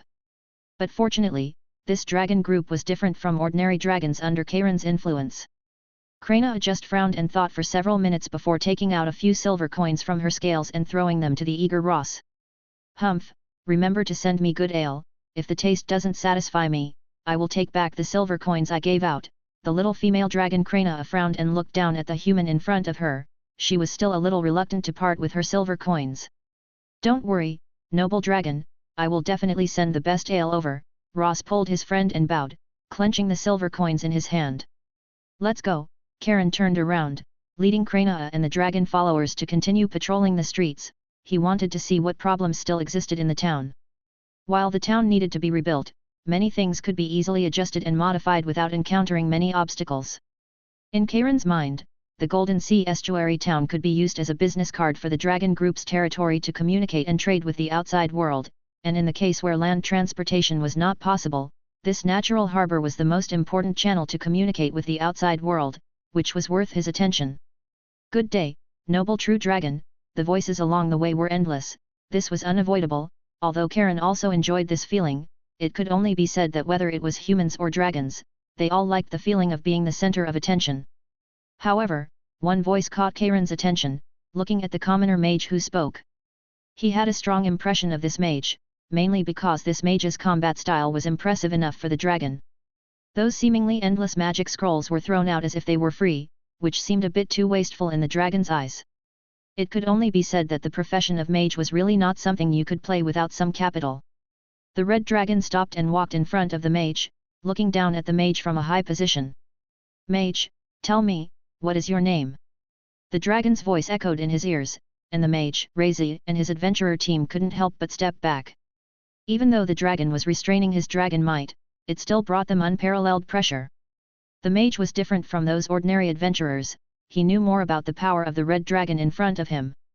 When studying magic knowledge, the mage Razi was fortunate enough to learn some knowledge about dragons, but the red dragon in front of him was completely different from ordinary juvenile red dragons. The unique appearance and unique behavior represented that the red dragon in front of him had unique power, and in the knowledge that the mage knew, rational dragons often achieved greater achievements. When they reached a certain point, they were more likely to come into contact with the laws of the world. Moreover, for the dragon's enemies, the dragon's chaotic mind was often one of the easiest weaknesses to target. Rational dragons were more difficult to deal with than those dragons who relied on bloodlines to become strong. So the mage respectfully bowed and replied, "Respected dragon, my name is Razi, an adventurer mage." Chapter 88. Adventurer Mage Razi, I am deeply impressed with you. Kalen gestured for the mage and his adventurer companions to relax. He crouched down, and magical light flowed from his thick dragon claws. A pile of treasures shimmering with crystal clear light appeared before the mage. "I saw your performance last night, and you made a great contribution to defending the dragon's territory. You deserve my reward." Kalen's scarlet vertical pupils were filled with praise for the mage. "You can choose any one of these treasures as my reward to you." The dragon looked down at the mage before him, his expression equally aloof. For Kalen, Mage Razi's performance was certainly worthy of his reward, but in reality, Mage Razi was the same as most adventurers, only protecting his own life and property. However, Kalen's actions were more to demonstrate his attitude, the attitude of the ruler of this territory, equivalent to spending a fortune to recruit talent. Dragons will definitely reward those who have made contributions, and dragons are never stingy, but very generous. Moreover, Kalen intended to recruit these humans with specialized skills, but he would not say it explicitly.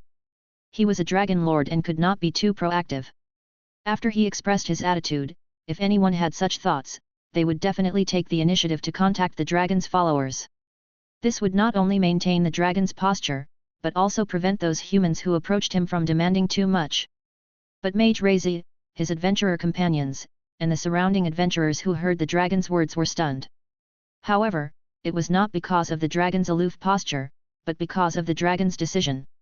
You must know that dragons are extremely stingy and greedy, especially when it comes to wealth. Even the good dragons belonging to the metallic dragons are the same. Although the metallic dragons are friendly, they will not give you even a copper coin. If you dare to encroach on its wealth, it will let you know what dragon power and double standards are.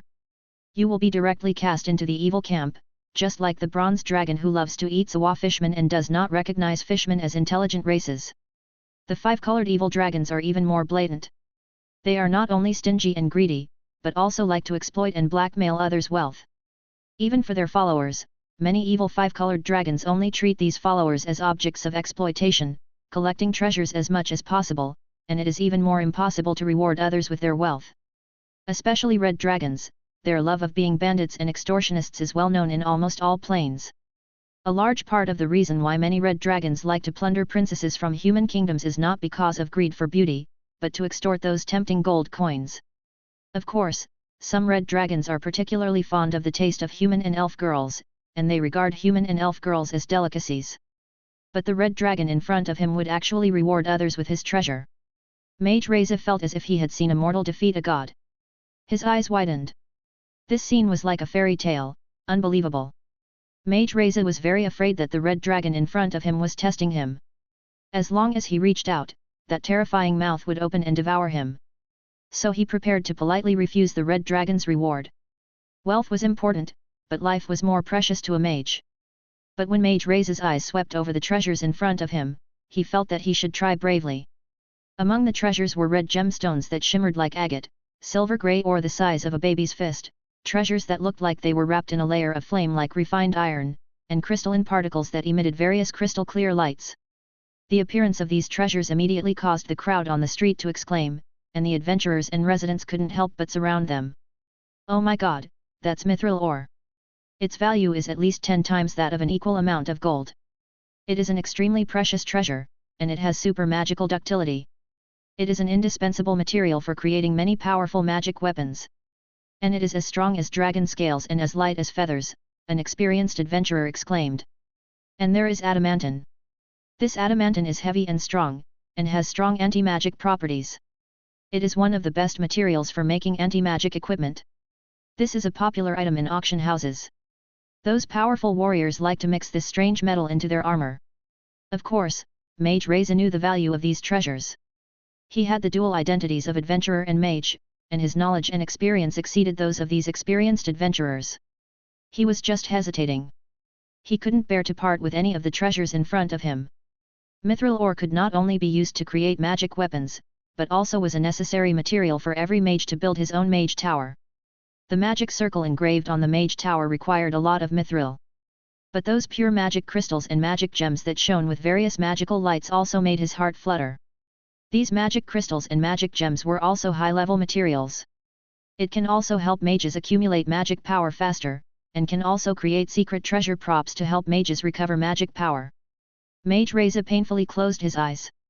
He wished that all the treasures in front of him were his. Finally, Mage Reza made a choice. He pointed to the mithril ore shimmering with silver-grey luster, panting, and said, "I choose this mithril ore, Lord Dragon." Kalen nodded, and used his dragon claws to pluck the baby fist-sized mithril ore from the pile of treasures and threw it to the mage. "Very good, this mithril ore now belongs to you." Mage Reza accepted the mithril ore with a beaming smile, but the surrounding adventurers began to stir. They were not afraid of scarcity but of inequality. What's more, the dragon's attitude made them no longer too afraid. "Damn it, this mage is so lucky to be rewarded with such a valuable treasure. I also contributed last night. I think I should explain it to the dragon. Although I don't expect to get the same valuable treasure as the mage, I should also be rewarded. Yes, we also defended the dragon's territory last night and should be rewarded by the dragon."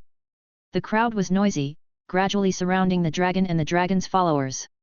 The scarlet pupils of the dragonborn werewolf Saha lit up, and the retracted claws popped out, leading his dragonborn to stand between the dragon and the crowd. In the heart of the dragonborn werewolf, no one was allowed to overstep the red dragon in the slightest. Clinea also felt the tension in the atmosphere. Although these humans were of average strength and could not pose a threat to the dragon, she still bared her fangs and made a muffled warning sound, not allowing the crowd to get too close. Kalen's huge body did not waver. He just stared at these humans with his cold vertical pupils. His will could not be swayed. Although he had such an idea, every warrior who participated in the counterattack against the fishmen last night could get a considerable reward, but he has now changed his mind. He will only establish typical examples, and only the most outstanding warriors can get his reward. Under Kalen's gaze, these humans who surrounded him felt the pressure from the dragon, and they gradually closed their mouths and began to walk away. At this time, the short and stout dwarf warrior Kragan squeezed out of the crowd. He looked at the fire-covered refined iron with fiery eyes. It was fiery adamantine. This adamantine is one of the best materials in the world for forging weapons. Weapons made of this material can ignite the power of flames, and it is also the favorite treasure of the dwarf race. They are keen to use this material to forge their war hammers, which can not only become a craftsman's hammer for forging weapons, but also a heavy hammer for forging the enemy's body. The dwarf warrior Kragan's voice was thick, and he eagerly asked the dragon, "Respected dragon, what conditions are needed to exchange for this adamantine?" The red dragon's huge head shook slightly and said, "Dragons are not short of wealth. Only those who have made outstanding contributions to the dragon's territory can get my reward, or be loyal to the dragon and bring help to the dragon." The dwarf Kragan's eyes lit up, and he said loudly, "I am willing to be loyal to the great dragon, and I hope the dragon can reward me with that piece of fiery adamantine." "Dragons do not accept useless people, dwarf," Tell me your skills and let me see if you are qualified to be loyal to the dragon." The red dragon's low voice echoed in the dwarf's ears. Although Kalen's attitude towards Mage Reza today was to attract others to serve the dragon, he did not expect that a dwarf would automatically come to his door as a typical example so quickly, but he still maintained a relatively high profile. "Haha, everyone in the world knows that every dwarf is an excellent blacksmith. I can forge sharp weapons and strong armor for the dragon's followers, as long as there is enough wine." Dwarf Kragan said in a muffled voice. "Very good, I look forward to your performance." The red dragon was very satisfied, and the territory now lacks this kind of technical talent.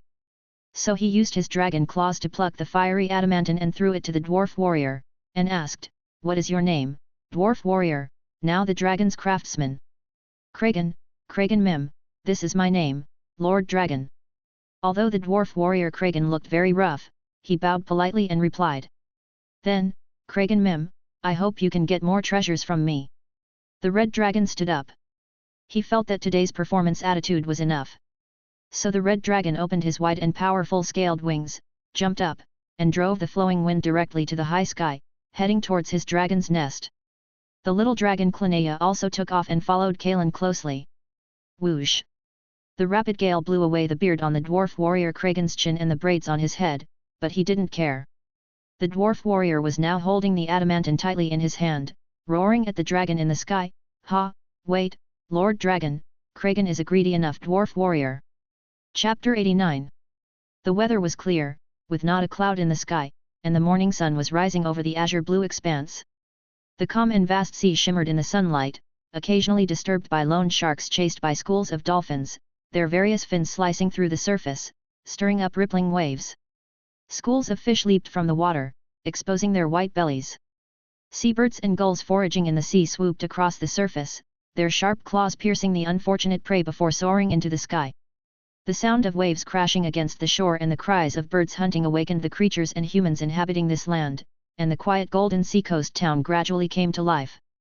In the 9 heavens, a dragon flew across the sky, the massive blue beast dancing with the morning glow, occasionally emitting a dragon's roar, as it patrolled its territory, proclaiming its authority over this land.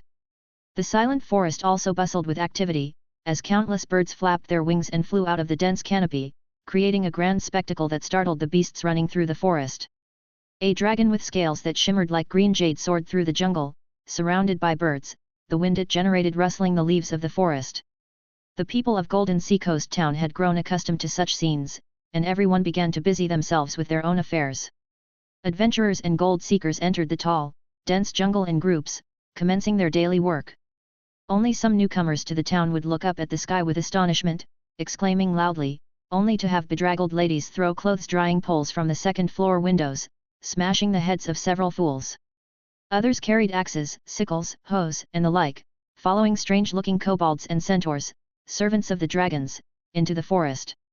Outside the town's perimeter, tall wooden stakes were driven into the flat ground, each impaling the head of a monster, the heads of the Sahuagin who had invaded the town. There were also the heads of monsters and beasts that had tried to sneak into the town to hunt, as well as many ferocious species not accepted by the dragons. Interspersed among them were the heads of humans and dragon servants, the fools who had violated the dragon's will, now displayed here to warn monsters and humans alike. However, the people were not afraid of this scene. In their eyes, it represented a kind of order. Every kingdom has its own unique order, and the Dragon Kingdom has its own. These people followed the kobolds, who barked all the way, to the river area near the center of the forest, where they would cultivate fertile fields in the dragon-designated areas along the riverbanks and plant related crops. The grain seeds and various vegetable seeds traded from the human kingdoms or brought by the adventurers who came to the land of gold would be tested in the reclaimed wasteland. In the dragon's plan, the riverbanks in the forest would be planted with wheat, barley, potatoes, corn, and other grain crops, and the most fertile riverbanks would become the granary of the territory. Of course, these grain seeds needed to be test-planted to see which crops were best suited to grow in this land, and high-yielding crops would be selected for cultivation as the main crops in the future.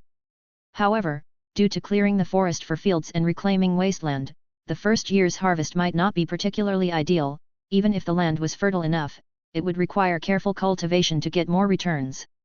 And now the territory was seriously short of manpower, so only extensive slash-and-burn cultivation could be adopted. Fortunately, the climate in this area was warm and rainy, which was very suitable for crop growth. These planted grains could be harvested at least 4 or 5 times a year, which could temporarily make up for quality with quantity. A kobold supported a hunchbacked human and stopped in front of the land to be reclaimed, looking very respectful to the human. This kobold was called Ba Gong, the nephew of Bag, the leader of the kobold tribe. According to inside information he got from Bag, the dragons seemed to intend to teach these dragon servants to read and write. Because the dragons thought these dragon servants were too stupid. The dragons liked smart and capable servants, and they didn't like fools. So these dragon servants also began to respect knowledge and wisdom, although they still admired power. This old man was a human who possessed knowledge and wisdom, so he was respected by these kobolds. Cough, cough, the human old man Holm was already more than 50 years old, which was considered a long life among ordinary people. He was once a serf of a noble baron. Under the baron's propaganda, he knew that he could become a free man after coming to this land. He could also rely on his own hands to gain a foothold, so he resolutely decided to bring his family on the noble's ship to this place. They were the first batch of humans to set foot on this place through trade. He and his family of 6 brought tempting gold coins to the noble baron, and brought a bright future for himself. Facts proved that, given the opportunity, many ordinary people also had considerable insight and the courage to fight. The experienced former serf Holm squatted down, his dry and skinny hand grabbed a handful of black soil, carefully twisted it between his palms, his somewhat cloudy eyes lit up, and then revealed a happy smile. This is really good land. Holm stood up, looked around with satisfaction, his old and dry voice full of excitement. I have never seen such fertile land, perhaps only the core family territory of those noble lords can have it. He turned to the kobold Ba Gong and said, this whole area of land is suitable for planting leached black soil. According to the current scale of the town and the number of places you reported, it probably only needs to be reclaimed. Holm drew a range in front of him with his thin fingers. Reclaiming such a large area of land is enough to temporarily meet the food demand, and the yield of these grains will increase after careful cultivation and making the land mature. And those lands that have not been reclaimed in time, as long as these dwarf pines, dwarf palms, and shrubs are cut down, you can sprinkle some crop seeds casually, without careful care. Talking about the field he was good at, the human old man Holm became energetic.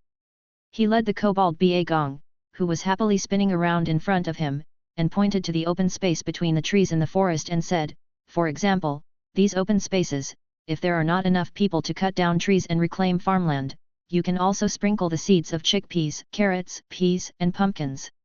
These crops can grow well without our care, and the yield is very large, and it can also fill the shortage of vegetables, so there is no need to pick wild vegetables from the forest. There is no need to trade from other human principalities, and it can also mature the land in advance, and then reclaim it to plant other grains when there are enough people. Holm's eyes were bright, as if he saw a bright future.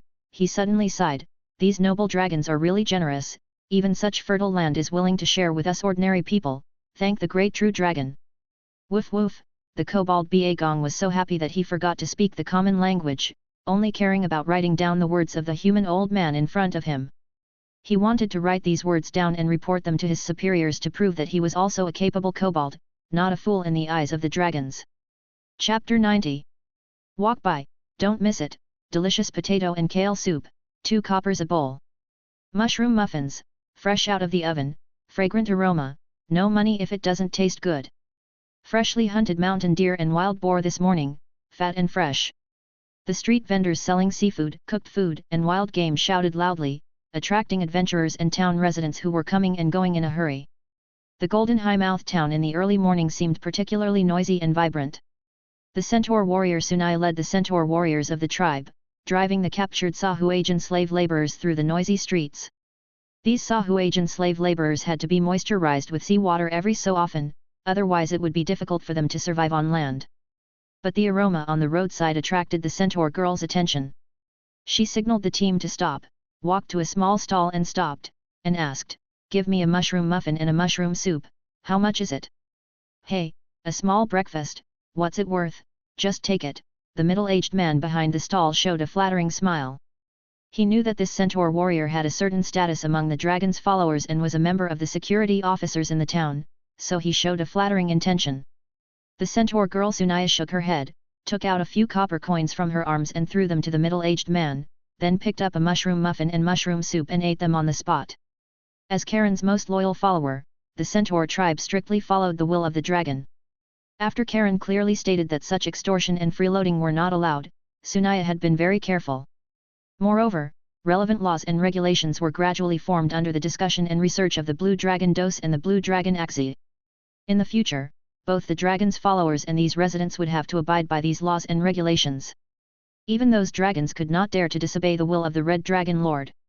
The dragon's kingdom was not a democratic society, but a world of absolute power. What's more, Sunaya and others, who were subordinates with certain abilities among the dragon's followers, would receive rewards from the dragon every certain period of time. Although these rewards had a strange name, called salary and wages, Sunaya was not short of money at the moment. On the contrary, because she spent very little, she currently belonged to the petty bourgeoisie. The Centaur girl enjoyed the delicious breakfast.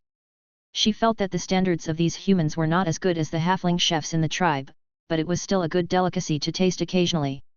At this time, a fat merchant in the crowd suddenly stopped in front of the Sahuagin slave laborers, looked at the wooden sign hanging on the chest of the Sahuagin slave laborers for a while, and then said, "These Sahuagin slave laborers are so expensive, one costs 3 silver coins, can it be cheaper?" The Centaur girl Sunaya chewed the fragrant mushroom muffin while mumbling, 3 silver coins are still expensive? These Sahuagin slave laborers are strong, they can be used as guards, and you can also let them enter the sea to help you catch seafood and find treasures. Those precious corals, giant clams, pearl shells, as long as you buy these Sahuagin slave laborers, the sea is an undefended treasure house for you, allowing you to extract wealth. Sunaya swallowed the food in her mouth while trying her best to persuade the merchant in front of her. As long as these Sahuagin slave laborers were sold, she could also receive some handling fees. Now the Centaur girl seemed to be influenced by the dragon's master and liked to accumulate treasures. The Centaur girl's flexible eloquence moved the fat merchant. The merchant stroked his chin, thinking and muttering, buying a Sahuagin slave laborer costs 3 silver coins, and the simplest enslavement scroll costs 5 silver coins. I have to calculate how many fish slave laborers to buy, when to get back the capital, and how much money I can make. Finally, the merchant muttered for a long time before making a decision. He asked the guards around him to take out 15 silver coins and handed them to the Centaur girl. "Give me 5 Sahuagin slave laborers, I want the strongest ones." The Centaur girl drank the mushroom soup in her hand in one gulp, then took the silver coins and put them into her pocket with a smile. Tonight, there would be a few more shiny silver coins in her small wooden box. "Damn it, be careful, this is the most important furnace for the blacksmith, don't break it, if you delay Lord Karen's affairs, I don't even need to take action, your leader can beat you few idiots severely." The dwarf warrior Kragan, who was quite strict and irritable in the professional field, scolded loudly. Several timid and shrinking centaur warriors and kobolds drooped their faces in front of the burning furnace, listening to the dwarf's reprimand. These relatively smart and strong warriors in the tribe were selected to come to the blacksmith shop newly opened by the dwarf Kragan to be apprentices. According to Karen's meaning, even if a dwarf blacksmith's skills were exquisite, he could not meet the needs of all the dragon's followers. Now the dwarf Kragan was already a craftsman official appointed by the dragon, responsible for taking apprentices and teaching the casting skills to these dragon's followers. So now the dwarf warrior could be said to be shaking. In the past, the money he earned from adventure was spent on drinking. His life was not to say poor and destitute, but he had one meal without the next. But now he not only had his own blacksmith shop, but also gained a certain status in the kingdom belonging to the dragon. This made him walk sideways when he went out now, although the dwarf warrior's square body was almost walking sideways, but the only thing that annoyed him was that these apprentices were too stupid, which always made him angry. "Forget it, money is hard to earn, wine is good to drink, bear with it," the dwarf Kragan sighed and directed these stupid apprentices to start practicing blacksmithing. Clang, clang, clang. The mage Laza was startled by the doorbell of the visitor, and stood up from behind the desk with a dizzy head. He shook his dizzy head when he saw the shadow assassin standing at the door with a dog's tail grass in his mouth, and then asked, "What's wrong, is it time for me to rest?" The shadow assassin with weeds in her mouth shrugged, her expression a little bored. She said, "No, it's just that the enslavement scrolls are sold out, and there are only 2 healing scrolls left. The priest asked me to urge you to work harder. The opportunity to make money is right in front of you, don't be lazy." "Ah, damn it, you might as well kill me," the mage Laza groaned, covering his head in pain. The mage looked at the table full of scroll materials and bottles of magic ink. He began to regret opening this magic shop with these partners. These people really dared to use him as a beast of burden.